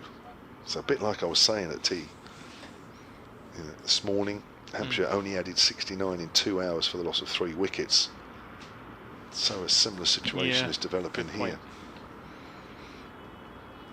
As a final delivery of the over. Fuller into Charlie Allison, and it just blocks to see out the over. So end of the over, 3 coming off that James Fuller over. Essex 46 for 3, 18 overs gone in a day. 24 overs remaining.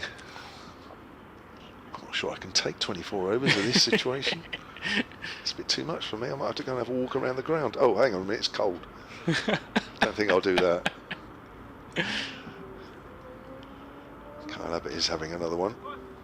And Be surprised if he hadn't done. real dedication from the Essex faithful who have been here since this morning in the cold. There's not a lot of breeze either, is there? No. At Santoka. Look at both flags either side of the pavilion. They're hardly moving. No, it's true. Which I suppose is good news. You don't really want it to be breezy and cold. Cold's bad enough, but a fresh breeze as well on top of that wouldn't be much fun. Kyle Abbott then to Matt Critchley, who's on 4. Comes in and bowls. Critchley drives. That's 4 runs. That's a lovely shot. Liam Dawson's a little wide at mid-off. He's hit that to Dawson's right. It's a lovely, confident shot. Brings up the Essex 50. Applause around the ground, more in relief than anything, I think. Just watching that again. Yeah, lovely shot. Nice straight bat. No doubt about that one. Critchley moves on to 8. And from here, Essex need 127. Here's Abbott, bowls. Critchley gets a one that's a little straighter, works that up to mid-on. He just have come back at him a fraction. Yes, he did actually. Critchley played it well. Showed the full face of the bat there. There was a little bit of movement there off the seam for Abbott.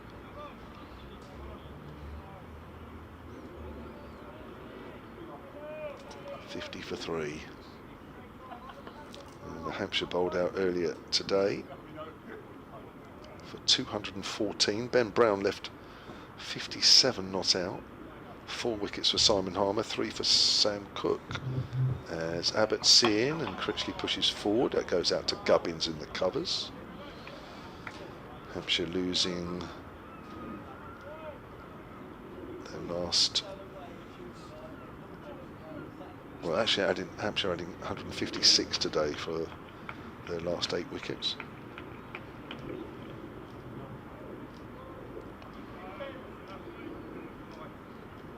Tough morning session, only added 69 for the loss of Lehman, Mays and Gubbins.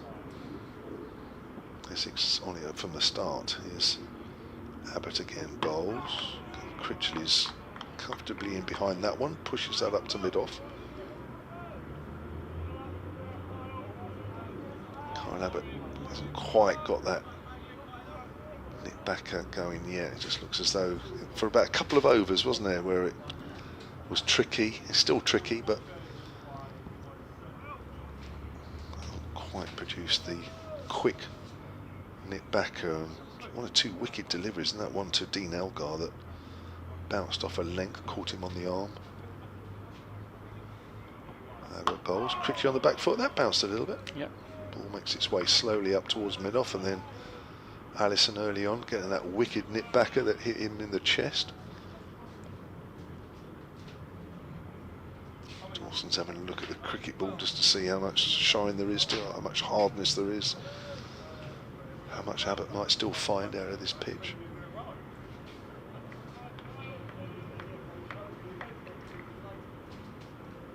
Last ball of Abbott's 10th over, 3 for 12. Comes in again and bowls. Critchley plays that late, works that into the gap. That's running down towards third man, quite a deliberate shot. That'll be 4 runs. Quite nicely played there by Critchley. Opened the face of the bat. Nothing awkward about that. And that takes the total to 54 for 3. Santoki is going to continue. And I'm going to make way for fans' favourite, Dickie Davies. Thanks, Kevin. And 8 coming off that Kyle Abbott over. So it may be time for Hampshire to maybe give him a rest. Have a change of bowlers from the Graham Gooch end. Looks like we'll have a change of bowler from the Alistair Cook end as Cody Youssef comes in for James Fuller. Youssef wicketless so far in this match. Hampshire will be hoping he can get his first wicket of the game very soon. The South African international gets ready to run in. Will be Charlie Allison on strike.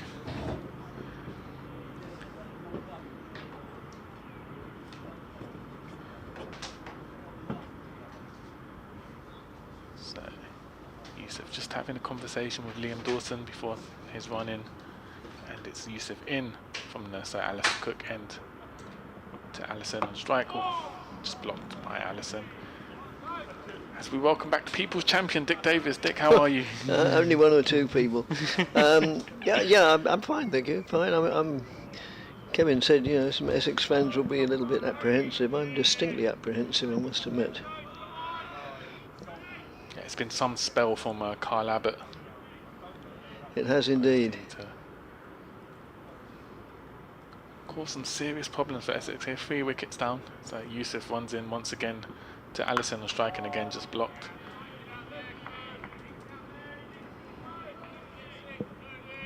how would you call this match so far? Who has the advantage in your perspective? Oh dear. I just knew this question was going to come.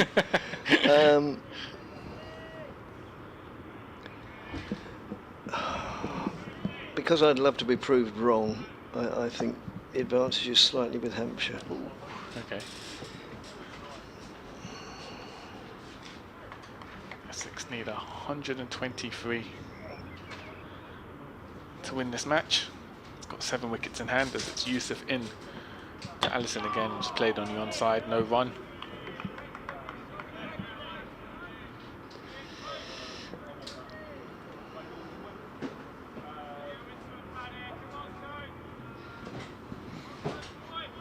You know, I just hope with my Essex hat on rather than my BBC hat on, I just hope from that point of view that they don't leave it all to that man Harmer again.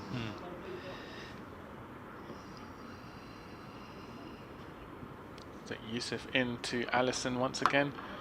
Again, just blocked by Allison.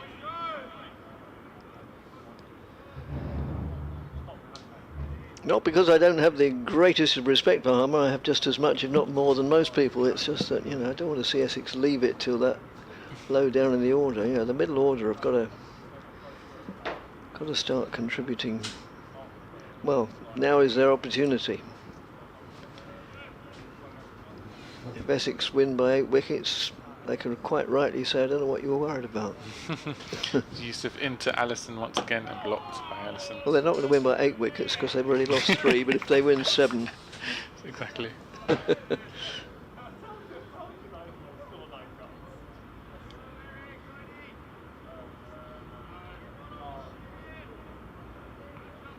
Yes, the Essex fans will hope this game will be wrapped up before they have to see a final wicket partnership. Oh, will they ever? Yes.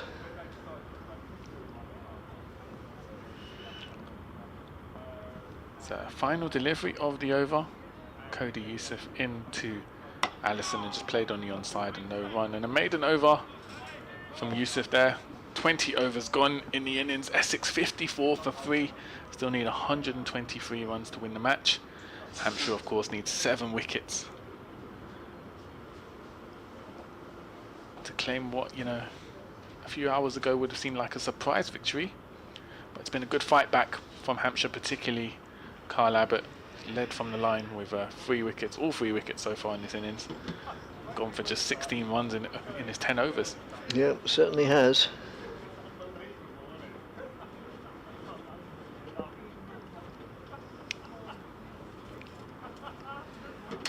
But there is a change at the far end as it sees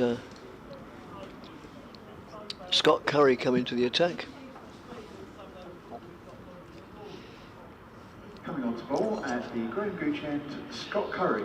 Now, of course, these are all professional players, so they know the risks, but just they don't want to suddenly think, oh, thank goodness they've taken Kyle Abbott out of the attack. Yeah. Things will become easier. I don't have to concentrate so much. They have to concentrate every bit as much.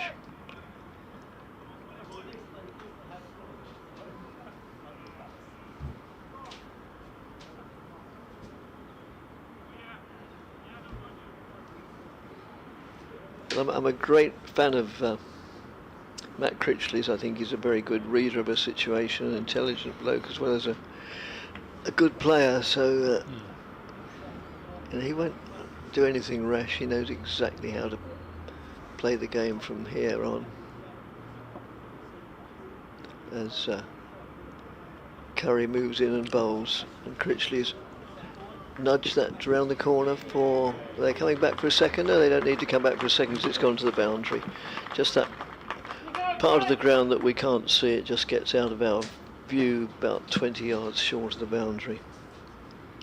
So 4 valuable runs from Essex's point of view. Takes them on to 58 for 3. Critchley on 16, Allison on 7. Yeah, I think it was Cody Yusuf fielding, the ball just ran past him to go for a 4. As Curry moves in again and bowls right arm over. Critchley in the runs again as he plays this into the mid-wicket area. It won't go to the boundary, it'll go for 2. They'll think, no, they won't think about a third. It's 2 comfortable runs, but never 3. A very good throw comes into the keeper from a long way out. The boundaries are very short each end, but yeah, they give fair value each side. It's been a good start to the over for the Essex batters. 6 coming off the first 2 deliveries. Yeah. As Curry moves in again to Critchley. Again he strays onto leg stump, and again Critchley's picked up a run in the singular, just out to mid-wicket. Bringing Charlie Allison down to the business end. Highly talented,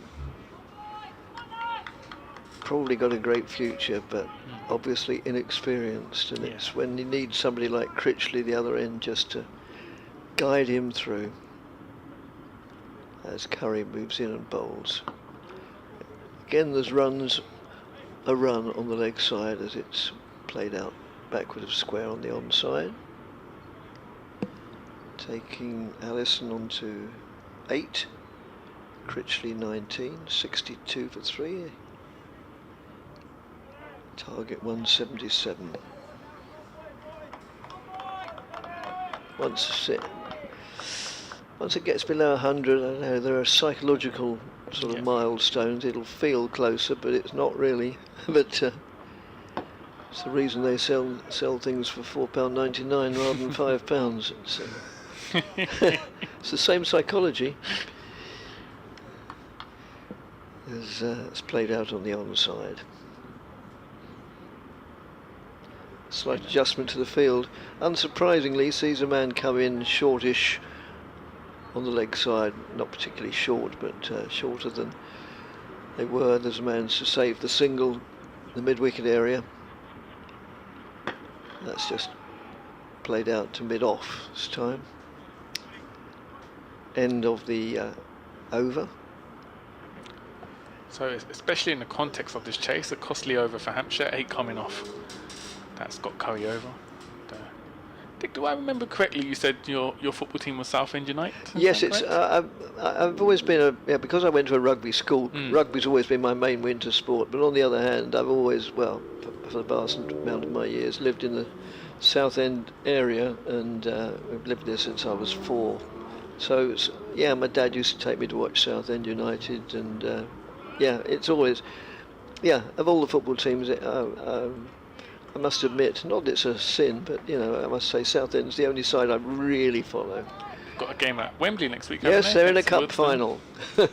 Well, no, not a cup final, trophy final. FA Trophy against Wealdstone. Against Wealdstone, yes. So Yusuf into Allison and just driven forward by Allison. Lovely shot that's going to run away for 4.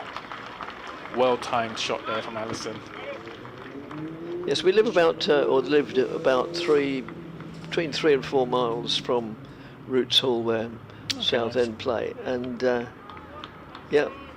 every Dad and I used to pedal there on our bikes. So all the home matches when I was sort of, as I say, 12, 13, and they weren't very good in those days. And leave it to it. So Yusuf into Allison, just blocked by Allison. And that'll be a good day out for the fans. I mean, from what I know, there's been a lot of off-field drama with Southend in recent years, so it'll be good for the fans to have a yes, day at Wembley. that is true. Yes, I mean they've got over that major hurdle that they had for a number of years. But anyway, yes, Dad and I would pedal down to Roots Hall, and usually it would be a goalless draw, or they'd lose 1-0 or something, and we'd pedal back disconsolately.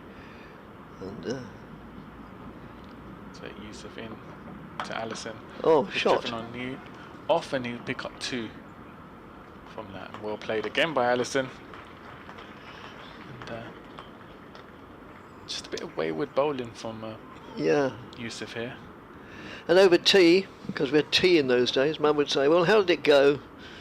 I mean, Dad would usually give her the bad news, and we'd say, right, that's it, Dick and I have decided we're never going again. Fortnight later, next home game there, we'd be pedalling off to Roots Hall, of course. So Yusuf into Allison was blocked by Allison. But that's what football's about. It's not, That's what not really about that's the what result. real supporters do. They follow the side through thick and thin. Anybody can follow a winning side or Exactly. change allegiances. And you've got the memories of going with your dad as well. which Yeah, is all- exactly.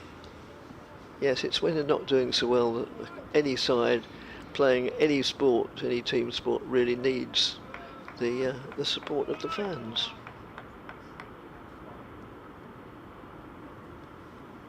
So Yusuf in to Allison once again on strike. Oh, and has he got it? Wow, there was a No. noise. Has it No. come off the pad? Well, the umpire doesn't think it was off the bat anyway. No. Loud appeal from the wicketkeeper and the 2-it slip, and from Yusuf himself. But it looks like it didn't nick the bat as it went through. We'll have to watch a replay of that. Yusuf just having a few words with the umpire as he trudges back to his marker. How badly he would have wanted that. Would have been his first wicket of the game. Yes, it would, wouldn't it? Unfortunately, no replay on the stream, but Yusuf to continue against Allison, just driven on the off, and will take a single to keep strike for the next over. End of the over. 7 coming from that Cody Yusuf over. Essex 69 for 3.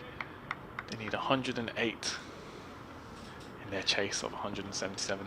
Yeah. And in those days at Southend United, and it probably applied to most clubs, or certainly clubs at that level, when they're in the 3rd or 4th level, you just got to, when you went through the turnstile, you just had a ground ticket, and you went more or less where you wanted to, and you know, you stood up on the terraces, and we'd always go to the end where that Southend were allegedly going to score in, and then at half time you could go and change end, yeah. watch at the other end, as next delivery is just played defensively out into the mid-wicket area. Of course, now you get a seat, don't you, and you stay there for 90 minutes. Yeah, which is a shame.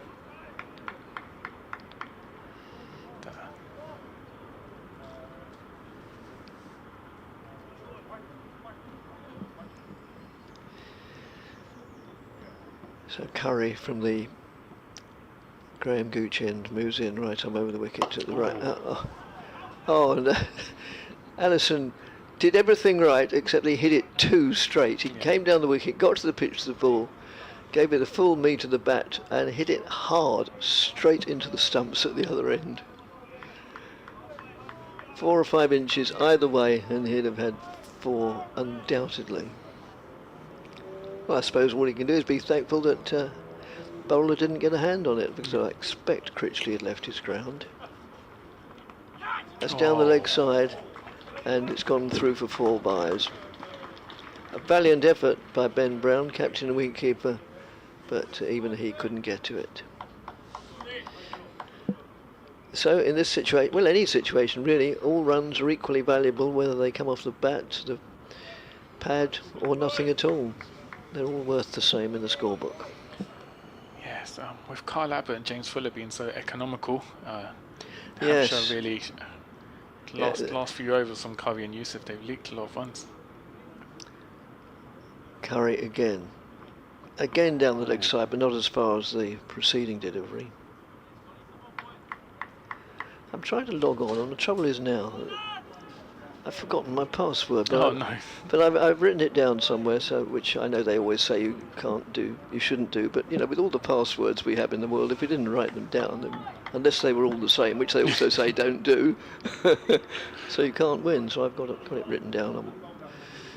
Is it 1, 2, 3, 4, 5? Oh, you've told the world now.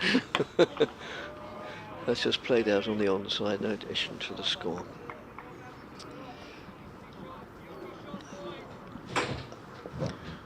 That's right. Just remembered it's on my phone as well, so I'll have a look at it on my phone.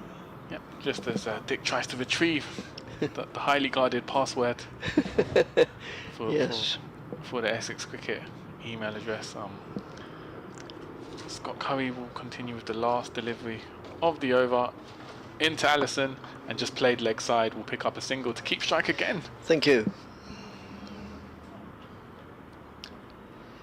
And 5 coming off that over. Essex 74 for 3. And Allison's taken up a lot of the strike. He's farmed the strike. Matt Critchley's there, 19 off just 16 deliveries. So Essex need 103 now. Yes. Oh yes, here it is. A, B, C, D, 1, 2, 3. Right. You cracked the Da Vinci Code. Yeah. Yes.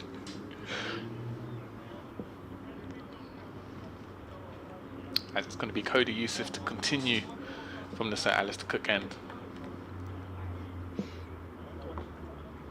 And it's going to be Charlie Allison on strike. Oh, pacey delivery, but just clipped again on the leg side by Allison. To bring Matt Critchley on strike and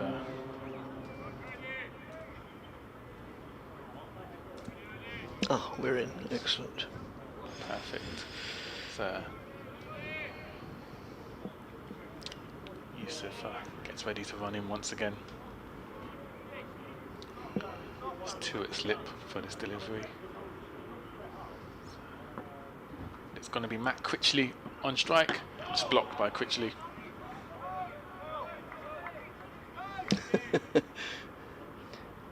James emailed it. He said, to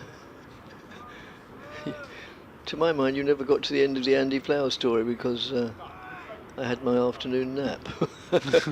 Well, I'm not going to go through it again for the benefit of other people. Perhaps I'll email you privately and tell you, James, but don't hold your breath. It's not that exciting.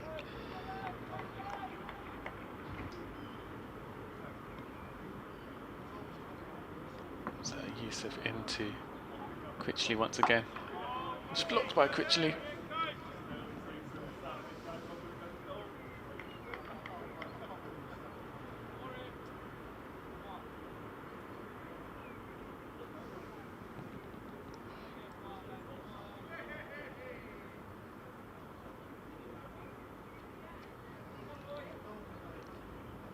Thanks very much to Trevor, I'll get through your email, probably in piecemeal. It's quite lengthy, which we appreciate you taking the trouble. Youssef into Critchley, just lofted forward on the bounce.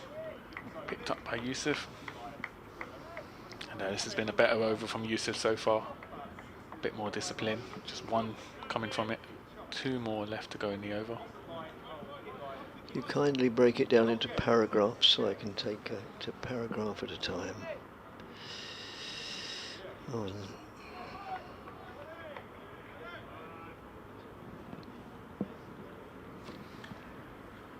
so Youssef in once again to Matt Critchley on strike and just driven forward, but picked up nicely, and they'll scamper for a single. Just picked up at cover. Bit of a misfield allows them to pick up the single.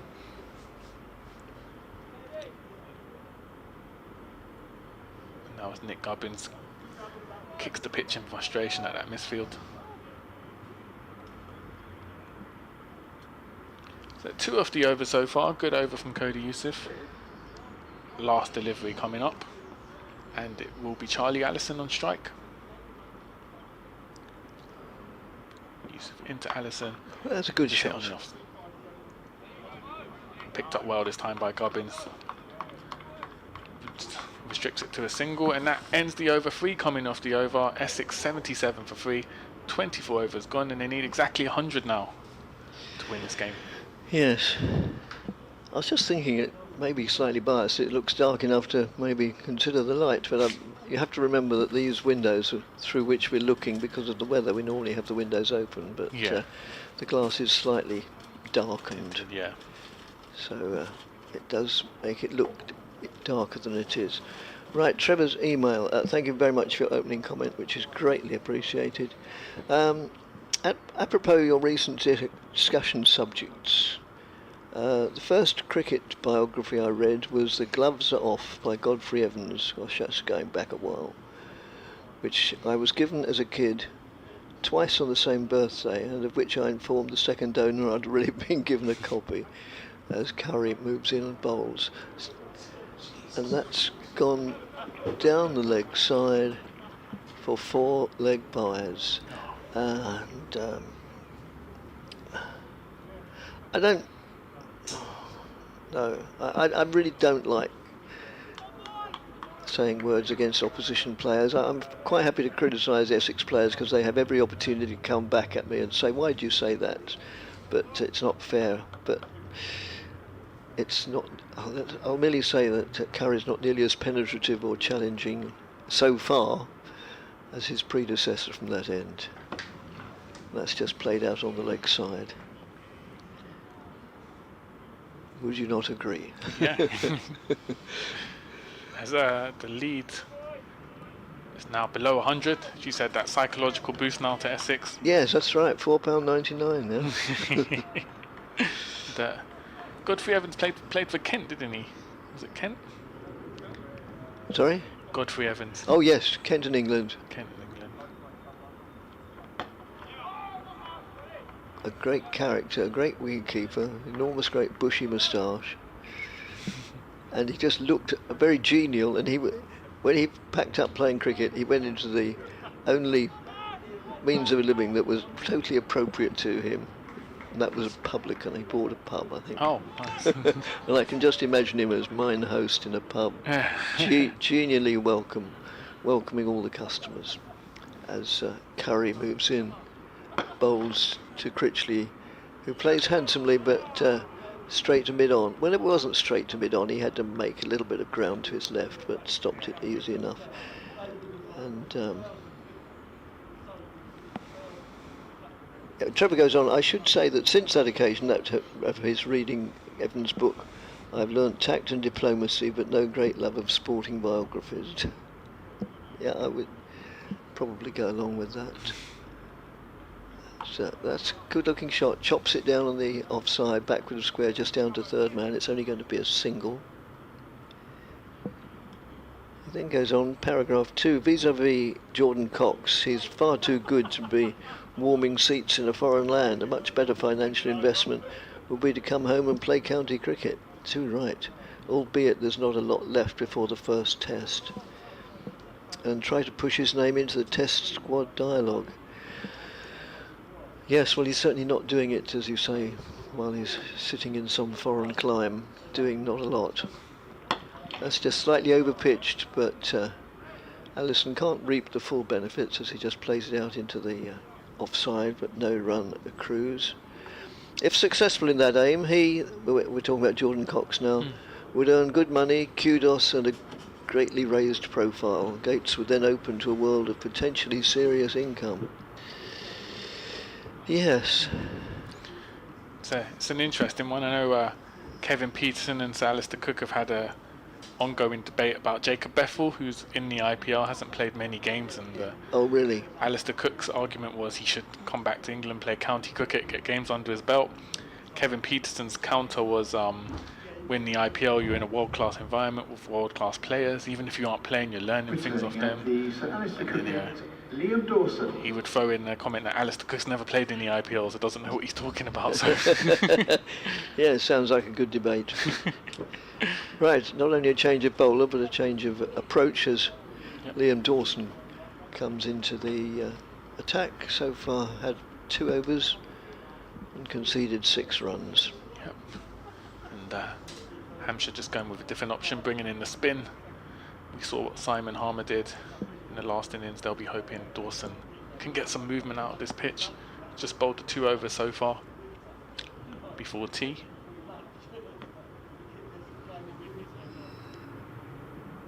And it will be Matt Critchley on strike. Just played on the leg side, will pick up a single.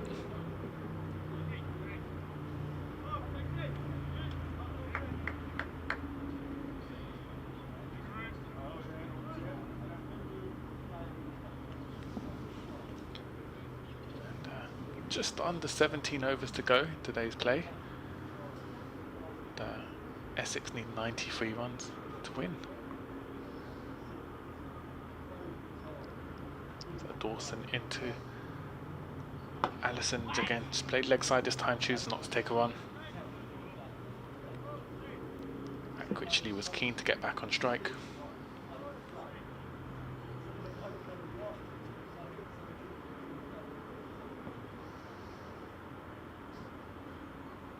Dawson in again and blocked this time by Allison.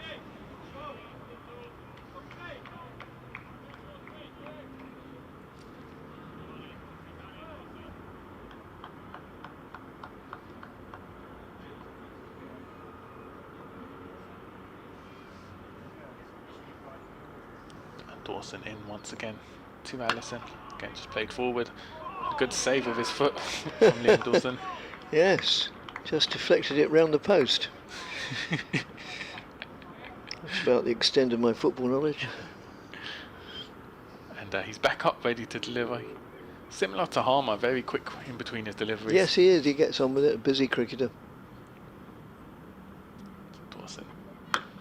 Again, just driven forward by Allison. This time he'll pick up a single. So it goes down to mid-off. The last delivery of the over. As I said, Dawson very quick in between deliveries. It's going to be Matt Critchley on strike. Critchley just plays it on the leg side and will pick up a single. And that ends the over. 3 coming off that Liam Dawson over. Essex 86 for 3. 91 runs to win this match.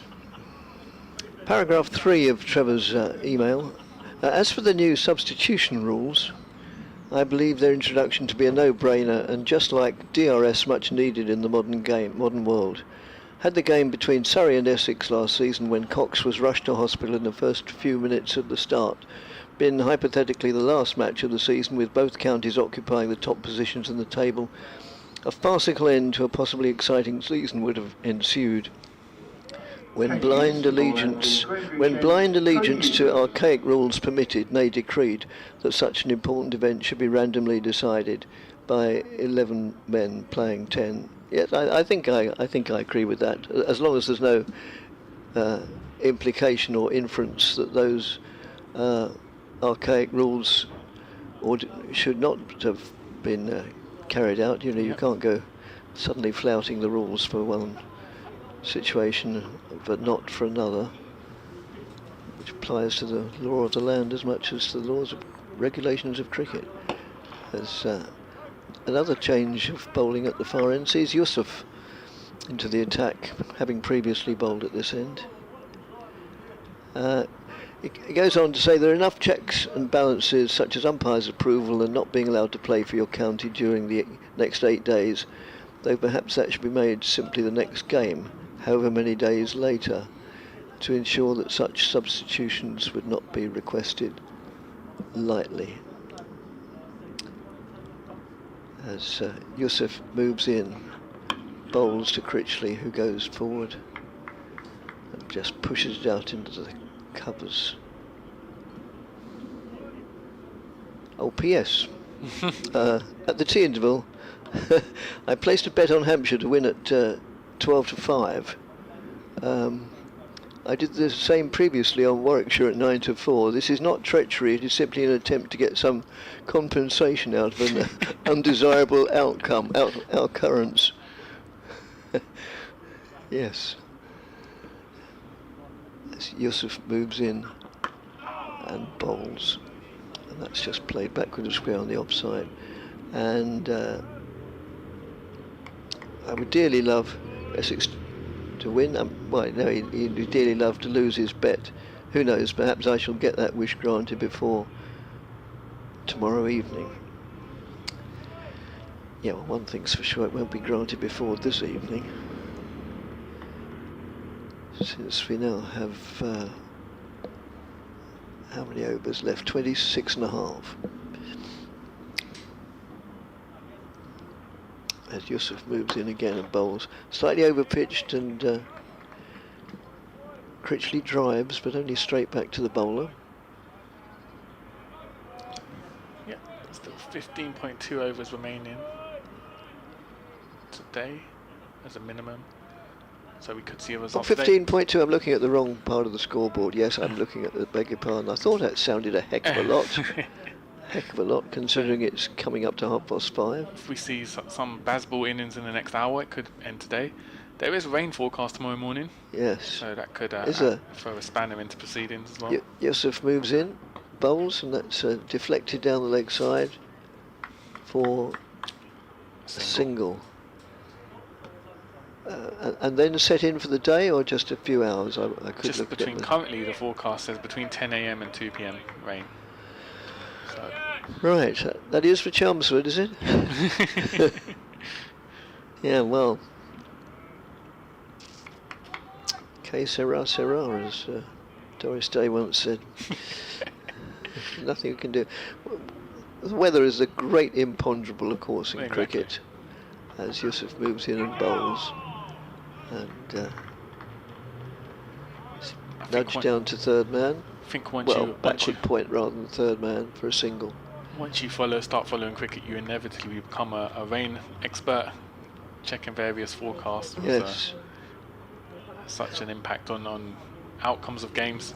And I also think, you should never use rain as an excuse for anything, because if you take up cricket, whether it's playing or supporting, you have to accept that rain or bad weather is the great imponderable over which nobody has any control. And when you've finished playing or finished watching, usually I'm a great believer in swings and roundabouts. One situation is more often than not balanced the other. So Dawson into Critchley, just driven forward on the bounce.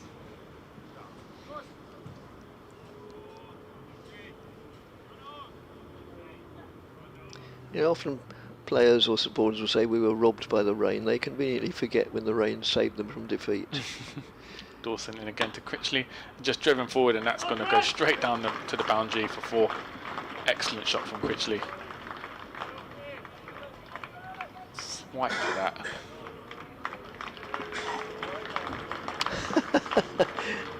Thanks.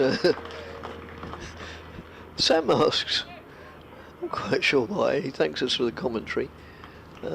What will you have for tea this evening? Well, I've no idea. Dawson into Critchley, and again just driven forward on the off, and picks up a single this time.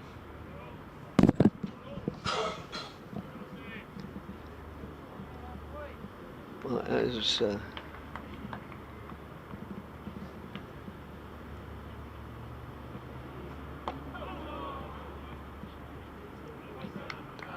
no one taking that delivery, just blocked by Allison.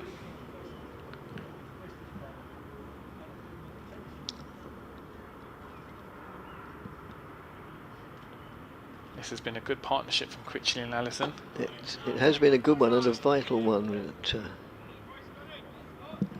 It's steadied the ship to a certain extent. Exactly, and Critchley quite an attacking inning so far, 30 of just 32 deliveries. Yes, he always seems to play like that.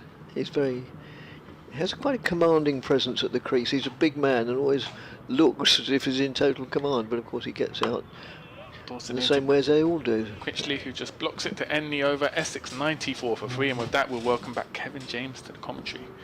Right, thanks ever so much, Santoki. The answer to Sam is thank you for asking. I don't know if there's an ulterior motive, but no, I've got no idea what I'll have when I get home this evening. We live in one of those a home which is run on fairly old-fashioned lines, where the wife does all the cooking, and I just wait and see. Just grateful to be fed. It's Sunday, so it's probably half a bowl of gruel, I expect.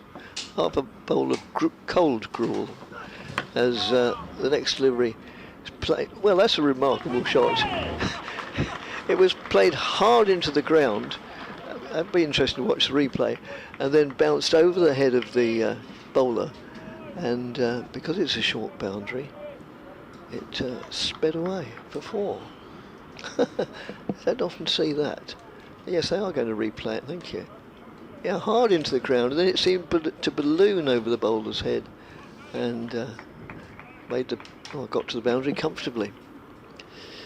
Very strange. As Yusuf moves in again, bowls, and that's just played backward of square. Yusuf has a very quick approach to the wicket. He runs in fast.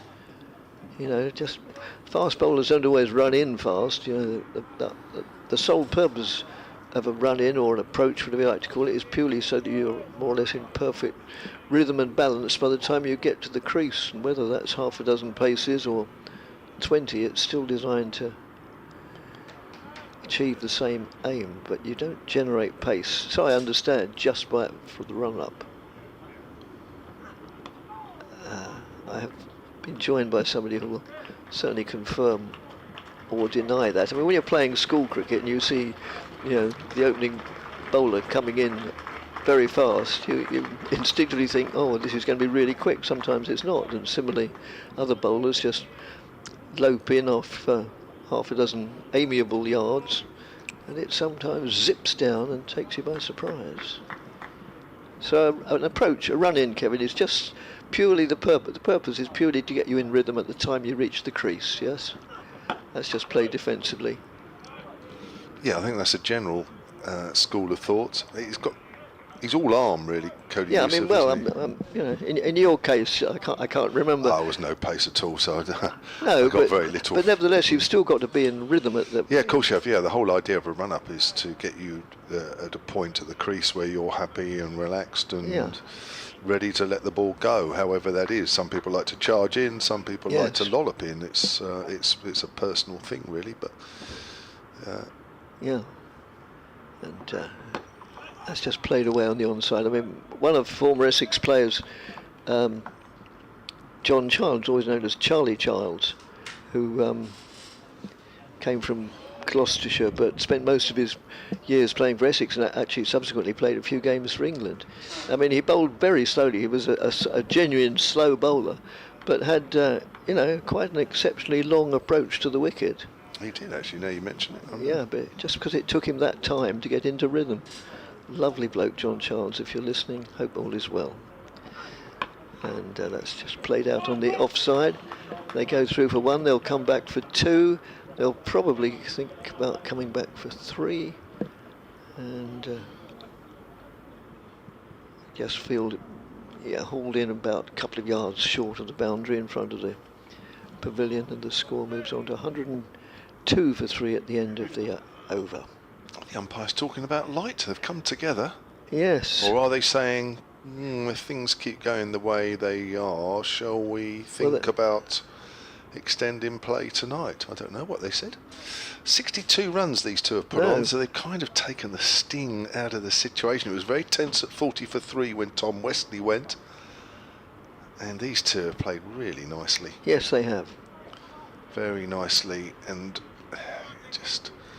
I think at a time when Hampshire needed to keep the pressure on, it hasn't quite happened when Kyle Abbott came off. Haven't quite been able to exert any pressure. Scott Curry's 3 overs going at 5 and over. Cody Yusuf going not far below that. Just haven't been able to exert any pressure. There's Dawson bowls, and it's worked on the onside by Allison. Thanks, Mike, from North London. Oh yes, I believe we've established before he comes from where I was born. So Dawson. And Allison just plods forward. Somebody asked me what I was like to have for an evening meal, and Mike says, I believe you're partial to a toast sandwich. A toasted sandwich. I am. Cheese and ham is my favourite, but if I was offered that for an evening meal, there could be a divorce proceedings. Really? Starting. Wow, you're a hard man. Allison uses his feet, works that to mid-wicket, and it just goes under Jake Lehman, I think that is, as he was diving to his right. Well, a toasted sandwich isn't an evening meal, it's a snack, or maybe a lunch, but it's certainly not an evening meal. And my wife, who I know is listening, I was going to say I hope she's taking heed, but she doesn't need to, because she knows what would happen if she said... Outrageous. It was Sally Baker actually who was on as a substitute fielder at mid-wicket, as played out in the covers. Yeah, she knows what would happen if I got offered a toasted sandwich. Oh.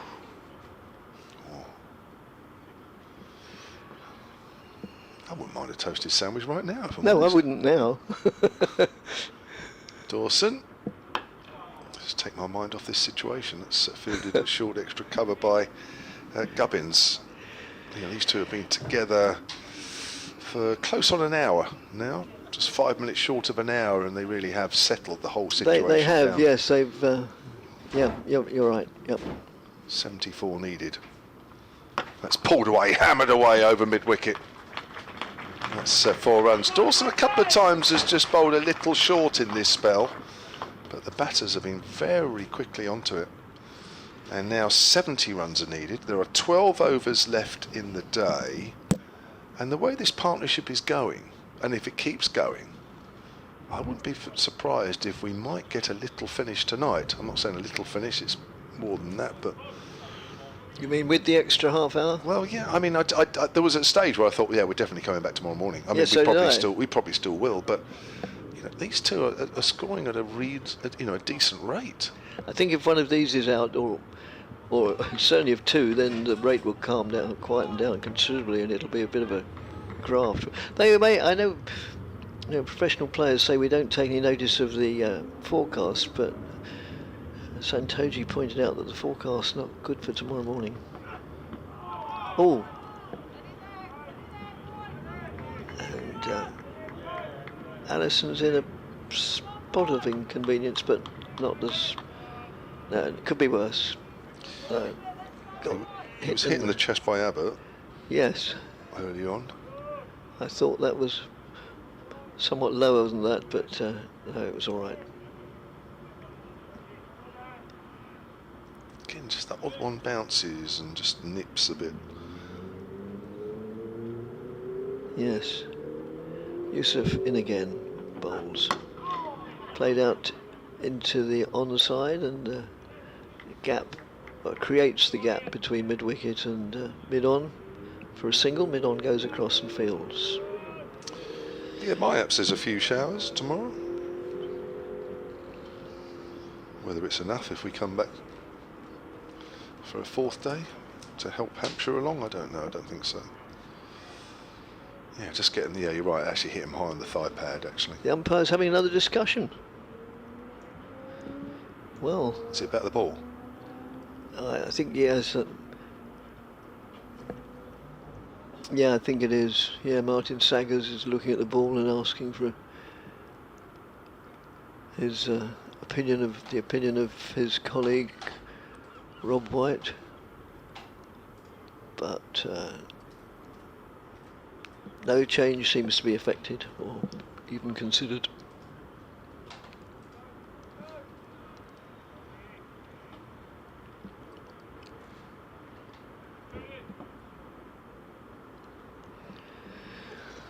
As Yusuf moves in again from the Graham Gooch end, bowls, and that's whipped away through the leg side by Critchley for 4 runs. It was overpitched, it was on or just outside the leg stump, and well, really, any professional middle order batsman, that's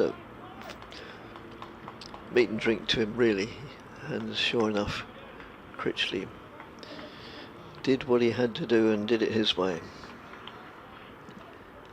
4 runs to mid-wicket, takes the score under 112 for 3, so 65 more needed. Yusuf in again, short of the length. Critchley's pulled that round the corner just for a single down to long leg, down towards the main sight screen. Good throw comes in straight to the gloves of Ben Brown. Terrific innings from Matt Critchley, 46 off 42 deliveries, and That's it. walking to the crease. Abbott was going really well. Yes, he was. Allison's done a really good job as well. 28 from 59, not quite as quick, but didn't need to be. Yusuf moves in again and bowls, and another run here as Allison just dabs it down backward of square into a little gap on the offside. And they go through for another single. This game is just starting to run away from Hampshire here. 63 needed. That suddenly is all really has come down. It wasn't so long ago there was 100 needed. Yes.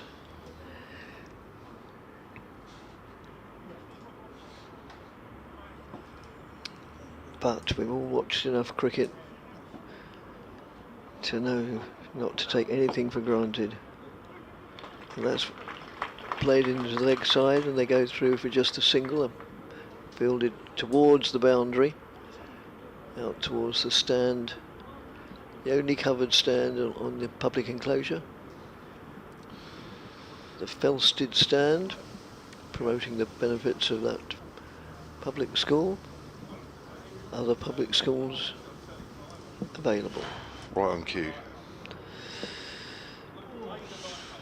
Well, is Kyle Abbott going to have another spell? Because if he is, he needs to come on now. Well, I would have thought so, yes, looking at the game totally impartially, as I always try to do.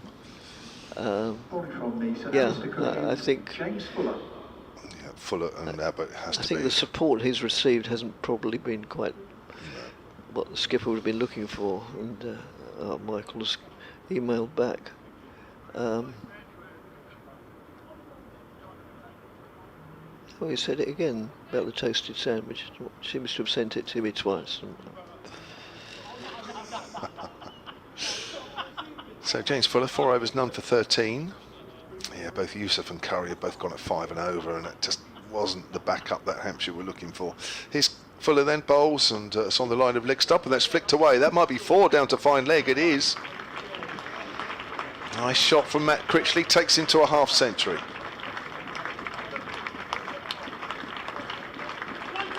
Matt Critchley's half century has come on 44 deliveries. 44 deliveries and 8 fours. Even the number 1 supporter, Dan from Ipswich, has been quiet for the last hour or so. Has, isn't he? 58 needed. Yes, I thought there was something wrong with him. He was so quiet. It was, wasn't it? Well, it was tense, wasn't it? About an hour ago. It's not now. Well, I wouldn't go along with that. Critchley tries to flick that away down the leg side. A little bit annoyed with himself that he missed that one.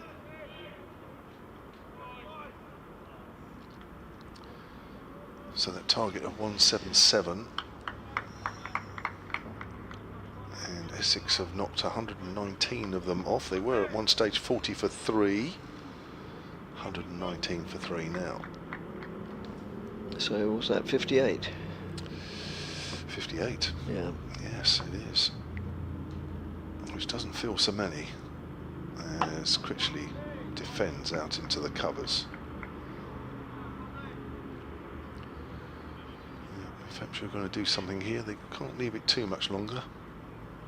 Critchley seems to have all angles covered. Allison's given him some wonderful support, and He has. a bit soul destroying from a Hampshire point of view here. Yes, Allison.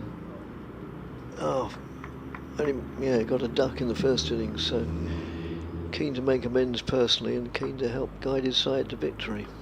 Fuller into Critchley. Critchley works that up to mid-on. Scott Curry comes across to save Abbott bending down, although in the end Abbott has to bend down. I did see Kyle Abbott do the odd exercise. Does that mean he might be coming on? It'd been strange, I think, if just James Fuller comes on. I'm sure that might be a Fuller Abbott combination for these last few overs. 10 overs to go in the day after this, as Critchley works that straight up to Abbott this time. 10 overs and maybe a few more if things get close. Yes. Just the boundary, the one scoring shot off this over, the very first delivery. Critchley's better than run a ball. Absolutely terrific innings. Put Hampshire to the sword in the first game, and he's doing the same again. That's half stopped at mid-wicket. Saved 4, but they will pick up a single. And Critchley will keep the strike at the end of that over. 120 for 3. Essex need 57 from the last 10 overs of day 3. And it does look like Kyle Abbott is coming on.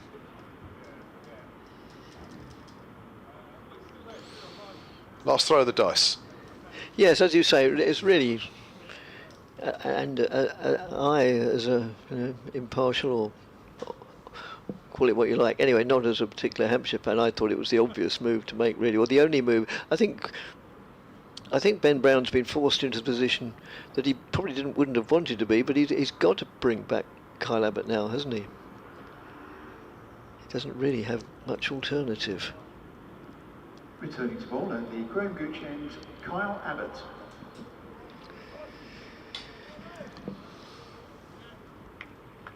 So this partnership worth 80. Is it? Yeah. Comfortably the top partnership of the Essex second innings.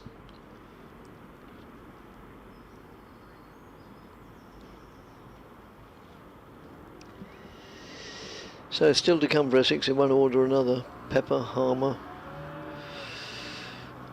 Snater, Cook and Porter.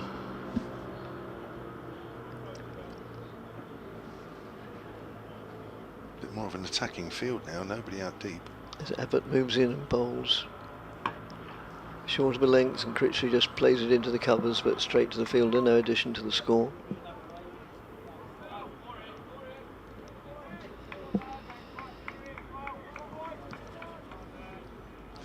Well, I think Hampshire are relying on a special spell, a special Kyle Abbott spell, of which he's produced many over the years, and Yes, he certainly has. needed here, that's for sure. 3 for Needs to 16. take his 500th and several more wickets. Yeah. As he moves in now and bowls to Critchley. And again, short of a length, and Critchley's chopped that away to the cover boundary for 4. Good. And That's a great great shot. help throwing it back from, I'm not sure if that's a Hampshire 12th man or an Essex surplus member of staff, but keen to get the game going, whoever it was. That's a great shot on the up. It was, wasn't it? As Abbott moves in again and bowls to Critchley. And more or less a repeat. Only this time slightly, no, more or less same person going to retrieve, and yeah, from more or less the same position. So 2 rather out of character deliveries from Kyle Abbott, both of which were dispatched. Yeah, that was a little too wide, that one. Allowed Critchley to free his arms. Yeah, much too much width. Well, if we keep going like this, we ain't going to need anywhere near the last 10 overs. The offside is being strengthened now by a man being put out on that boundary. And so Critchley won't do that a third time. We're not to the same place. As he faces up to Abbott. Moves in now and bowls. Oh, and that was short of a length, and playing a miss, playing across the line. I'm not, look at the replay, not quite sure what he was trying to do with that one, but he might count himself slightly lucky. Well, that's the one from time to time that bounces, doesn't it? And that was it. And you know, in between times, you can hit through the line of the ball, which is typical wickets here. You know, the bounce isn't sometimes that high, but you have to be careful because every now and then one does bounce, and that one did. Yes. So Abbott again to Critchley. And Critchley's picked up 4 more. A very deliberate shot. He just lays the bat on it and plays it down backward of square on the offside. So that was the 3rd boundary to Critchley in this over.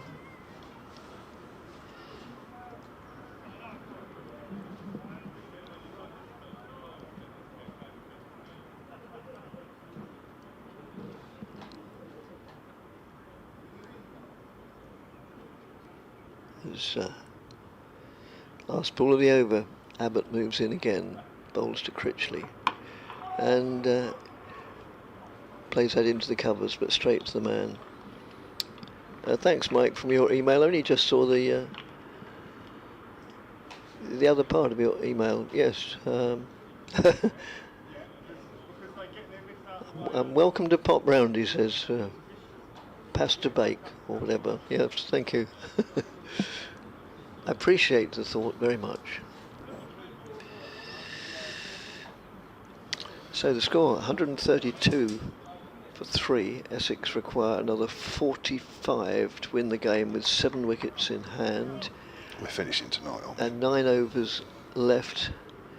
After one more, as he is here, I'll invite Santoki. Follow to Allison, who gets a thick edge. It's running down towards 3rd man. There's 4 more. Well, runs are starting to come quite quickly here. And that's hastening the end. And I think at a situation where we were coming back tomorrow, we may or may not come back tomorrow, I'd be very surprised if we at all are coming back tomorrow. I think we're finishing tonight, no matter what now. I mean, I'm now inclined to agree. Yes, this, well, to my mind, was unexpected. I thought it'd be a bit of a more of a grind, but yeah, Critchley in particular has made a big difference to the rate of scoring. Just turned it around, these two, haven't they? Big time. Oh, he's wrapped on the pad. That looks quite close. Not out, says the umpire. Came a long way forward, didn't he? He came down the pace down the wicket as well. Actually bounced a bit, but he nipped back. Yes, it did. So it shows, doesn't it, from time to time there is still a bit there, and that's always been the case in this game. But with probably too few runs to play with, really, Hampshire, it's probably too late now.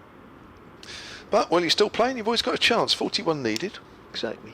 As Fuller's in and bowls, and that's whipped away on the leg side. There is a fielder down at deep square leg, so it's just a single. 137 for 3, and these two now have put a 97, I think it is.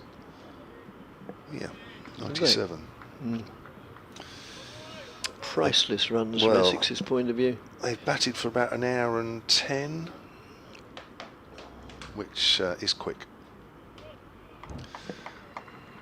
Kind of taken all that hope that Hampshire had at 40 for 3, taken it away from them, snatched it away from them. Oh, edged, just bounces in front of second slip, stopped by Toby Albert. Actually trying to work that away on the leg side. Just turned the face of the bat there a little too much. Luckily it didn't carry. 64 from 56 now. Yep, there's confirmation if you're watching on the picture feed. 97 run partnership. It's come off 105 balls. That's quick. It is quick. In a situation that was a little tense for a while. Here's Fuller, bowls. Critchley works that into the gap, wider mid-on. That's going to beat Kyle Abbott. Scott Curry is chasing for him, but he's not going to get there in time. And Critchley has played another glorious shot. His timing out there has been exemplary. Yes, and the crowd have just realised it's a 100 partnership and gratefully applaud it. Yes, once the ball gets past the infield down this end, there's a slight hill down towards this end, towards the river end, the River Can. 36 runs needed. Fuller's in. Critchley defends out into the covers, and that's the end of the over. There was 9 runs off that Fuller over, 6 overs, none for 27. And with 8 overs remaining in the day, 36 runs needed. There's still cloud cover. If anything, parts of the sky are a little lighter than others, so it's certainly no worse out there than it's been at any point in the day, so no danger of us coming off for bad light. Shouldn't think so anyway, so it'd be a surprise if we don't finish tonight. Santoki. Good evening, Kevin, and things have certainly accelerated in the 30 minutes I've been off air, as it's going to be Carl Abbott from the Graham Gooch end into Charlie Allison. Allison just blocks that. What innings this has been from Matt Critchley. I'm just wondering, do you think I should do Abbott? Should I do Abbott's side and then you do the other way, just in case he gets 500 wickets? I'm not saying it shouldn't, but I mean, if might be handy. I don't know. I don't mean to be rude. No, it's fine. Go for it. I'm hoping he gets his 500th wicket. It'd be nice.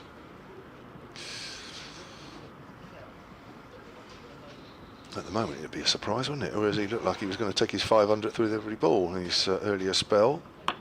Forward is Allison. His spell when he reduced Essex to 40 for 3, and this was after tea.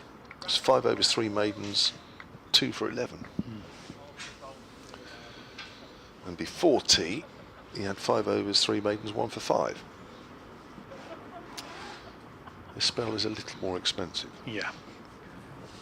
As Critchley has accelerated. Allison to face Abbott. Comes down the wicket, tries to heave him over mid-wicket. Gets wrapped on the pad.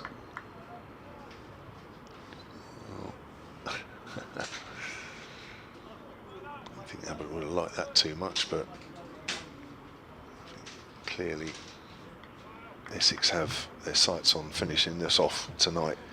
Yeah, at the early point of this innings, you wouldn't have believed they'd have any chance of finishing it today. Looked almost certain we'd be back for day 4, but Matt Quitchie had different ideas.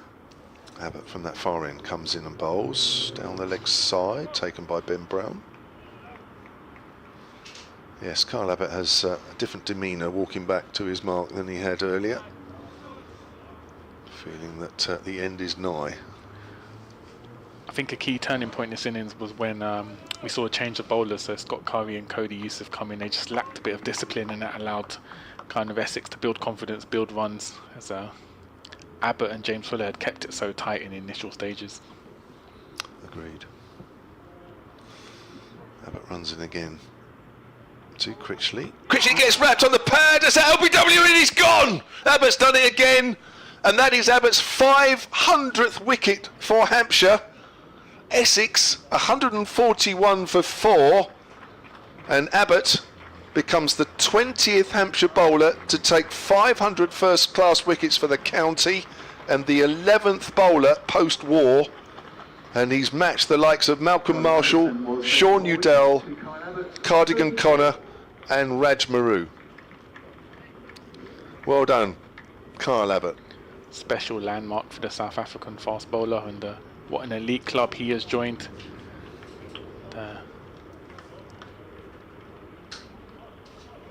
His 4th wicket of the innings. He's taken all the wickets so far this innings, and is there going to be a late twist in the tail? Well, there wasn't a lot of celebration. I'm sure if his wicket had come hard off his wicket of Tom Westley, we might have seen a little bit more celebration, but I think the match situation has kind of dictated. But yeah, nice touch from the stadium announcer to mention that.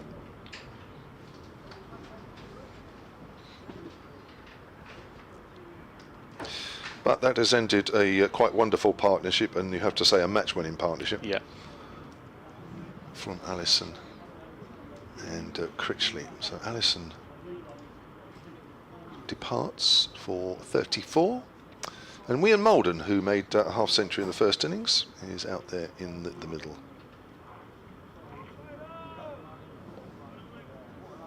Essex need 36 runs to win the match. And, officially, we've got 7 overs remaining in the day. That could be extended. Abbott's into Moulder.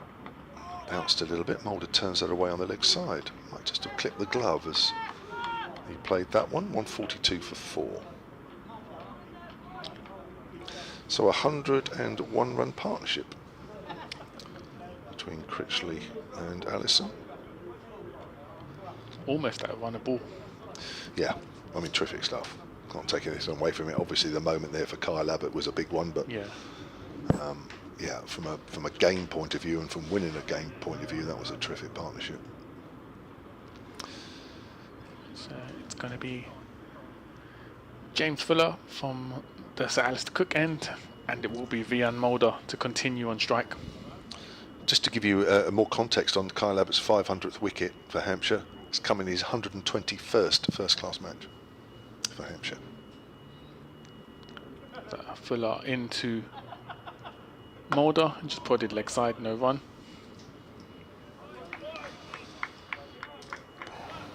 And yeah, it's been in what looks like a losing cause, but what a performance this has been from Kyle Abbott, this innings in particular. Bagging 4 wickets and reaching that landmark of 500 for Hampshire.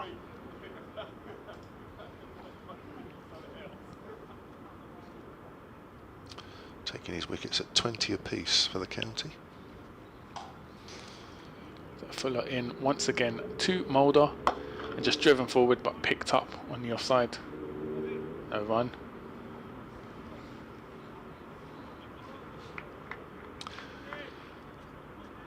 Well, it might just slow things down a fraction.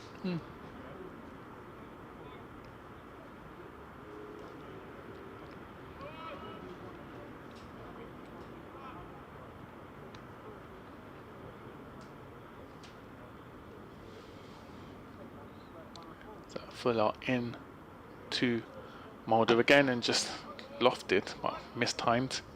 Came down the leg side, the no run.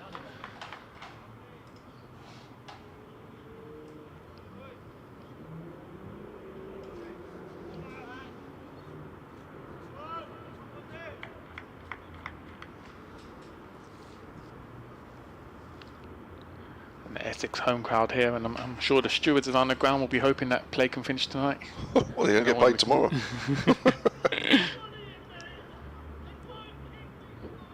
Fuller into Mulder, just blocked. Just shows there's still a little bit of life there from time to time. Yeah. I think that's wrapped him on the glove almost. Yeah, he's looking at his glove, Mulder. Well, it just highlights what a good innings it has been from Yeah. Critchley Oh gosh, to navigate this pitch as well. it's like he's playing on a different surface. Exactly.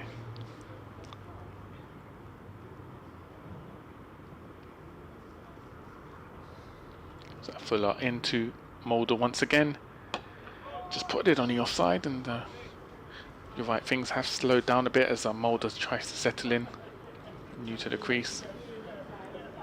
5 dot balls so far in a row from Fuller, so it's been a good over from James Fuller to back up what Abbott did in the last over. And snaring the wicket of Charlie Allison. Just adding a bit of pressure, but you fear it's come too late for the Hampshire bowlers here, with only 35 required for Essex to win this match. So Fuller in for the last delivery of the over. Into Mulder. Mulder swipes at it and will pick up a single to keep strike for the next over. So end of the over, 1 coming off it. Essex 143 for 4. They require 34 runs to win the match. Yeah, the field on the offside a little deeper there, almost allowing Mulder the single to try and keep Critchley away from the strike. And 34 runs are needed with 6 overs left in the day.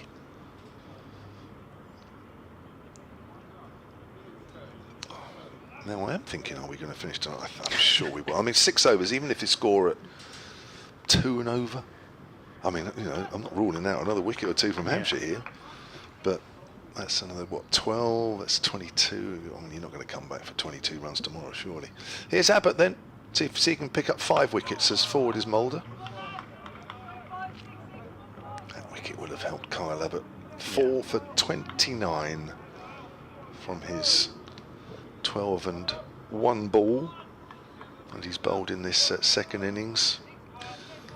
And I'll just go back to the point really that since he came off to the time he's come back on, unfortunately things just probably progressed a little bit too quickly from a Hampshire point of view, but great from an Essex point of view. Yeah, definitely. Make hay, well there's no Abbott.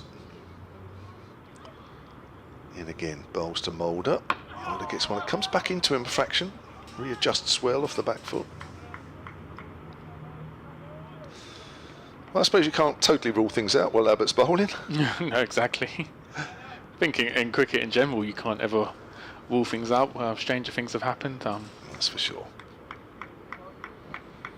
But that partnership of 101 in basically an hour and 15 minutes or so. It's just too quick, really. Abbott in again. Bowls to Mulder. Mulder gets a leading edge and the ball flickers out towards point. He's off strike, but just turned around there a little bit, Mulder. Well, it's starting to happen again here for Abbott. His first over. Probably just took a little time to warm up, I think. Critchley taking full advantage. But Abbott's right back on it.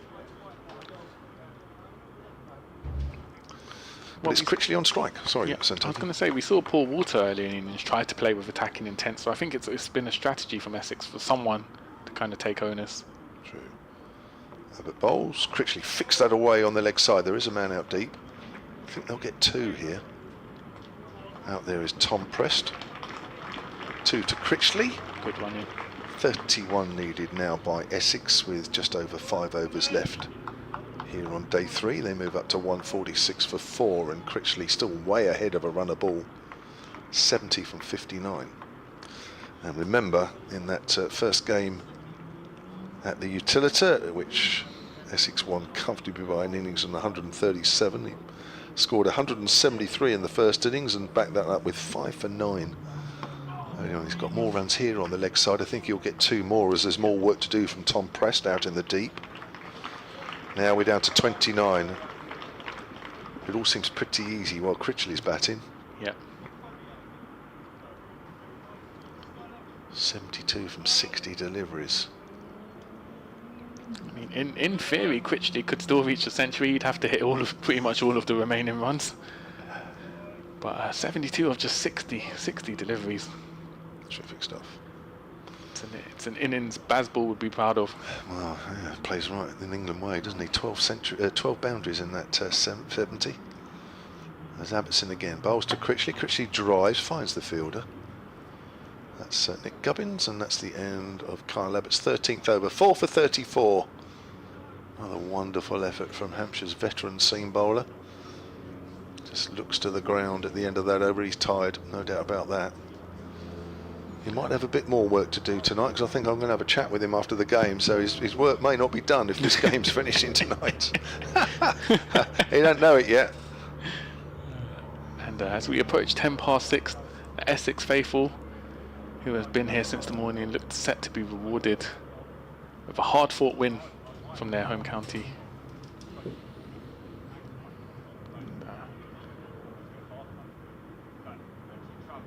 It's going to be James Fuller to continue from the Sir Alistair Cook end, and it will be Vian Mulder on strike. Just clip leg side, doesn't take a run.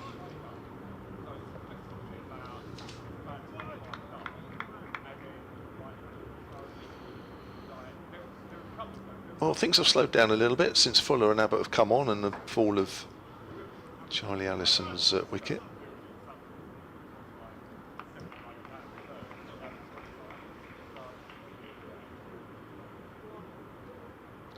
Fuller in once again to Mulder on strike. Ooh, and a play and a miss from Mulder. Looks a different game, doesn't it? When Critchley's not facing, Yeah. and now Allison's gone, it looks a different game all of a sudden.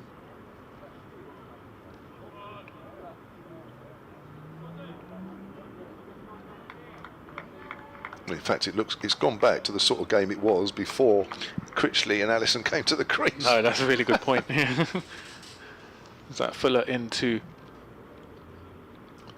Mulder once again? Mulder just taps it on the offside, no run. And,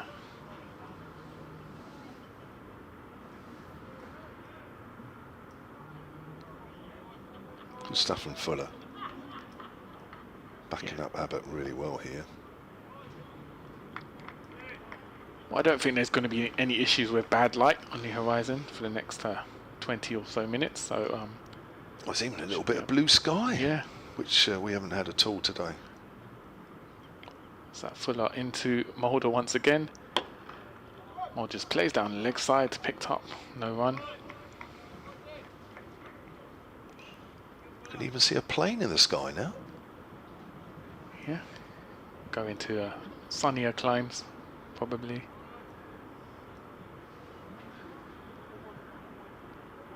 So Essex need 29 to win at this point.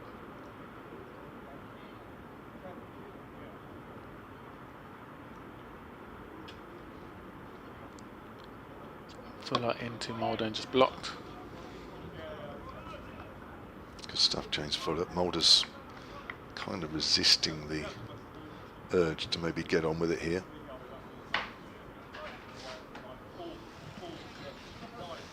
As Dick Davis walks back in, half frozen from his venture out into the cold.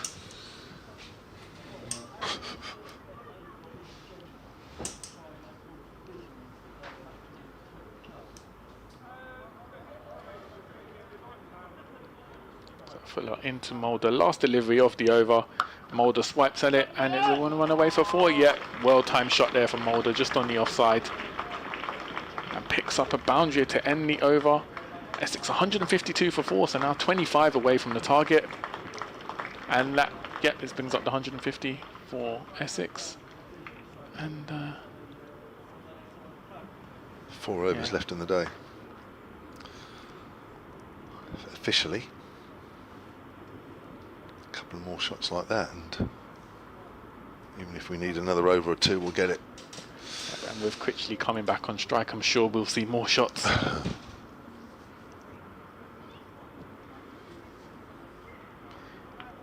So Kyle Abbott, last bit of effort.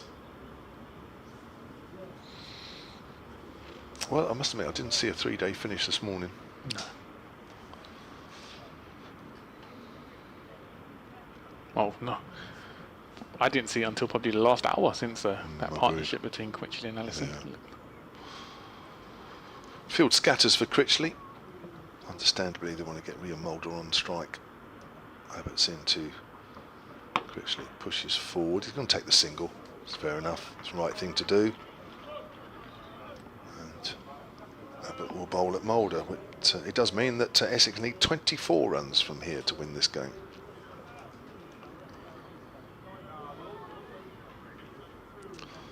One win so far for Essex this season. That was down at the Utilita. First round of matches. They lost to Somerset, lost to Warwickshire after that, drew with Surrey. On for their second win of the season. Abbott in to Mulder. Mulder is forward.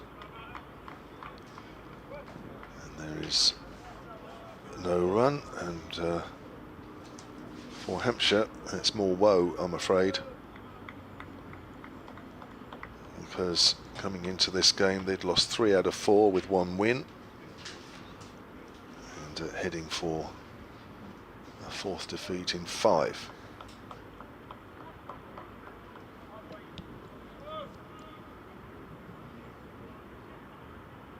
.153 for 4 as Abbott's in again. 3 slips for Mulder, and Abbott bowls a length ball. Mulder initially thought about a single up to mid-on. Little hopeful.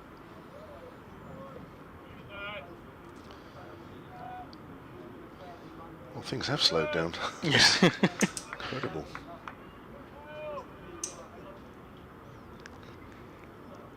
I really can't see the umpires have any other option than to keep us going. Yeah. There are 21 balls left officially in day 1. Day 1? Day 3. Here's Abbott to Mulder, and Mulder works that away on the onside from fairly straight, kept a little low.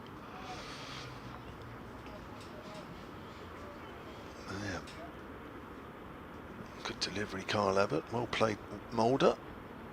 Similar delivery did for Allison when he was LBW.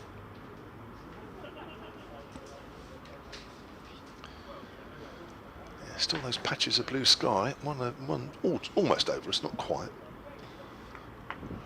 Certainly the clouds are a little higher than they were for most of the day. Still not a lot of wind, if any. As Abbott's in again, bowls to Mulder, and Mulder pushes it away on the onside. Again asking questions. Fielded by Prest, who's in on the 1.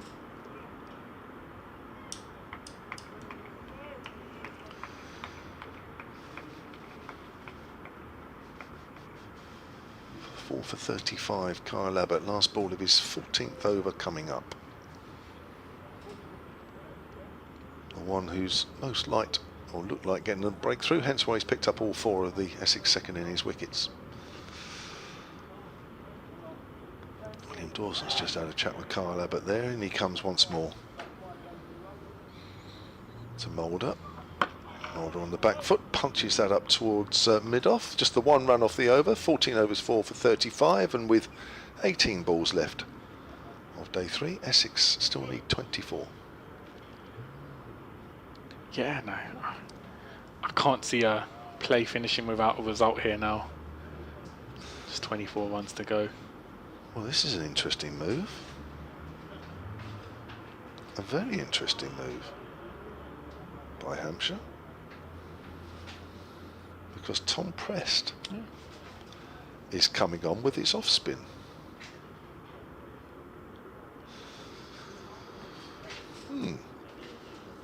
Coming on to bowl at the Sir Alistair Cook end, Tom Prest. Tom Prest did pick up 2 wickets in the last game against Glamorgan in their only innings, but he is a part-time off spinner.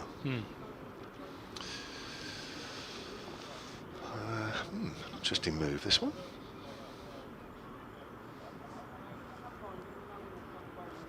It's going to be Matt Critchley on strike, currently on 73 of just 62 deliveries.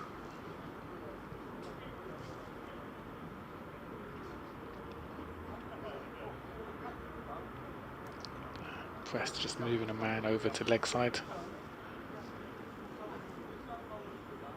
And it's going to be Prest into Critchley. And hit down the leg side. Is that going to run away for 4? Yeah, it does. So not the best start to the over for Prest. So Critchley finds the boundary on the leg side. And that brings the total runs required down to 20 for Essex. So Prest on once again. And this time played defensively by Critchley.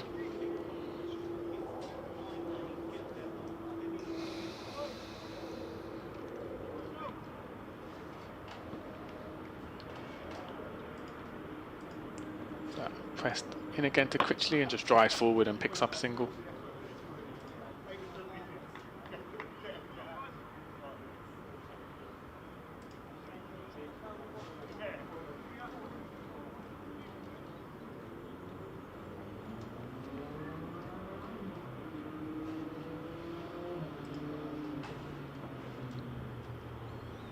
So Prest into Critchley, Mulder, and again just drives on the off. We'll pick up a single to bring Critchley back on strike.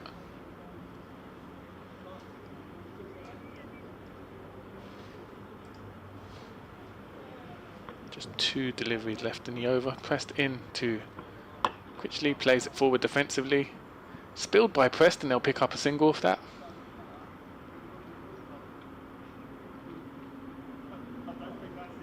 So 6 coming from the over already. 1 more to go.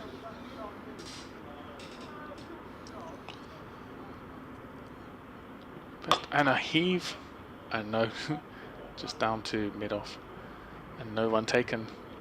Mulder really came forward to attack that delivery, didn't time it quite so well, and that ends the over. 6 coming off Tom Prest's first over of the innings, or of the game rather. Essex 160 for 4, need 17 more to win. And, what have we got left? 3 overs left, scheduled. Yeah, not surprising that Kyle Abbott's coming off. I think having bowled Tom Prest, it would be perhaps look a little bit odd really if Kyle Abbott's steaming in the other end. Bowling at the Graham Gooch end, Scott Curry. Yeah, 17 off 12 deliveries plus whatever else we'll need if we need anything else. We will finish tonight, 100%.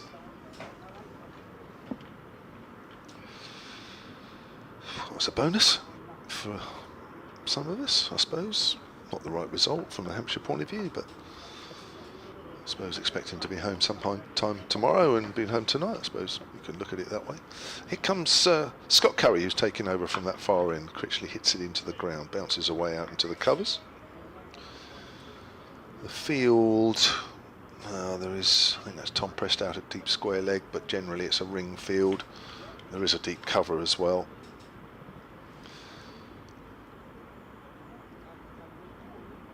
Pretty standard field, I guess.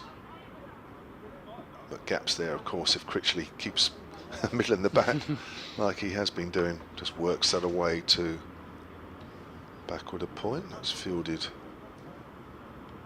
by young Ben Mays,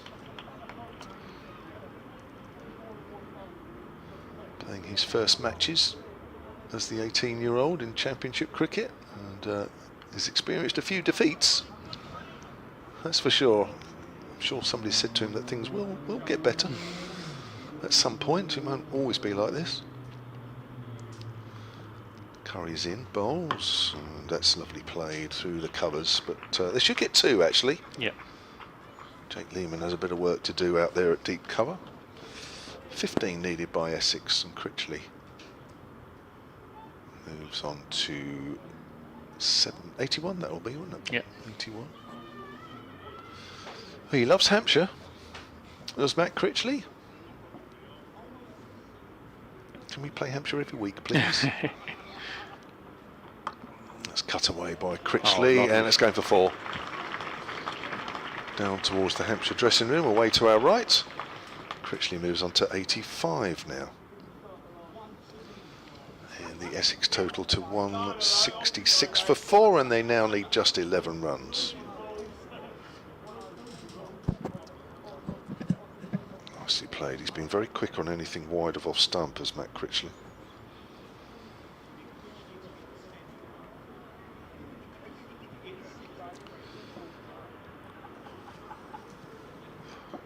Curry in again. Bowls, and Critchley drives. That'll be picked up at mid-on.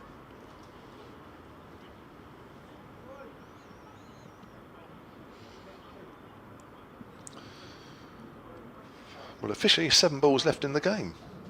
11 runs needed.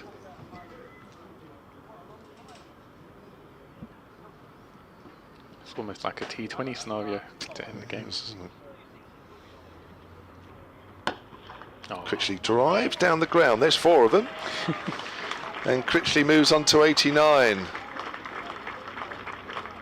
Surely he's not going to get 100 at the same time, is he? He might do.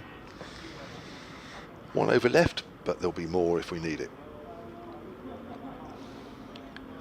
So Essex 174, just needs 7 now to win the match. So we certainly will be seeing a result today.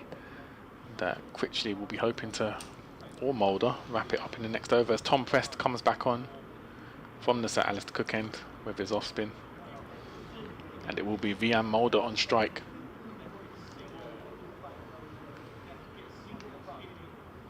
Pressed into Mulder. That's just a block by Mulder there.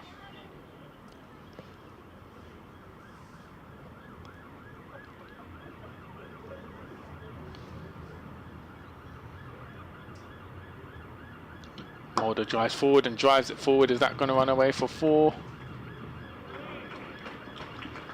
Picked up well at the boundary. It's just in the blind spot here in the commentary box. We couldn't see it, but it was picked up. So they just run a single.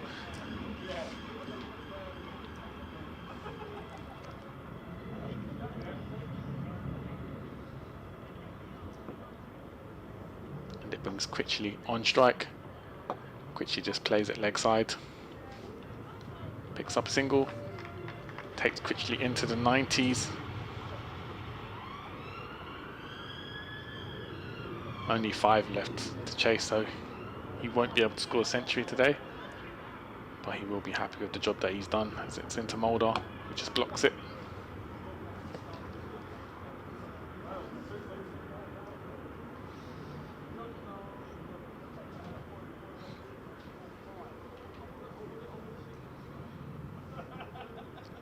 Pressed into Mulder, and he heaves it for 6 into the stands, and that's the end of the game. Essex win by 6 wickets. Mulder finishes it off with a 6, and what a remarkable chase it has been in this evening session. Essex with a hard-fought win against Hampshire, and the woes continue for Hampshire, Kevin. Yeah, I'm afraid. It's 4 defeats out of 5 now, which will keep Hampshire firmly at the bottom of the table. The live table has Hampshire on 29 points. Leicestershire, who are still playing, if they can get a draw in their game with Sussex, then they'll pull away a bit further. But at the moment, Hampshire are 12 points behind Leicester. Now, what that victory for Essex has done in the live table, that's pushed them up quite a bit, actually, with other results to come through, of course. Essex starting this game in 8th. They now have 60 points. That's 16 for a win, isn't it? I forgot what it is for a win. It's been a while. 60 points. Now, at the moment in the live table, that pushes them above Warwickshire. But, of course, they're still in action. So Essex, for now, sit in 4th position, so that's a big jump with those 16 points, but very, very worthy of their win here, because they've been on it all day today with the ball. They rattled a little bit at 40 for 3 with Wesley gone, Elgar before that, Walter gone before that, but really 177 to win was never really quite enough. And I think even with that last wicket partnership yesterday between Harmer and Porter that realised 80, even if it was 250 for Essex, I think the way Critchley was playing and that partnership with Allison, I think maybe even that wasn't enough. Essex worthy winners, their second win of the season. They've beaten Hampshire twice, and there's been some good performances in that Essex side, and mustn't forget that effort from Charlie Allison putting on 101 with Critchley for the 4th wicket. Just made things, a tense situation, look pretty easy. Yeah, and it's been a great contest, and Essex ultimately prevailing. Thank you, Kevin, and thank you to Dick Davis as well. This might be the last time I commentate with him, as it's my only game here at Chelmsford, so it's been an absolute pleasure commentating with the great man, the People's Champion, and I'm sure you'll get loads of messages across the season during your retirement tour this year. Is it his retirement tour? Is it? Gosh, didn't realise. Well, well done, Dickie. Yeah. Well done, Essex. Well done, Dickie. And 3 days, and we'll do it all again next time.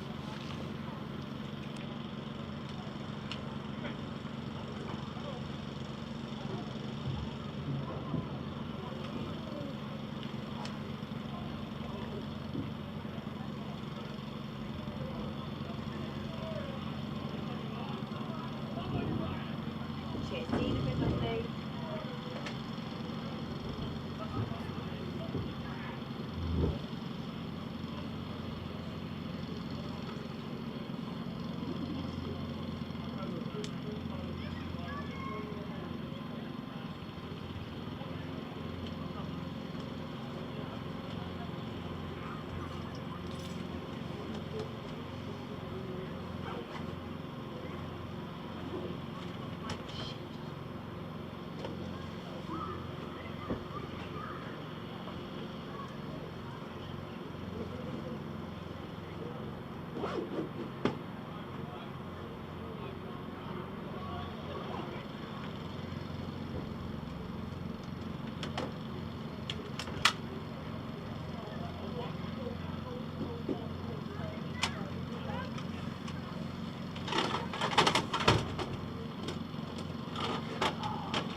All right,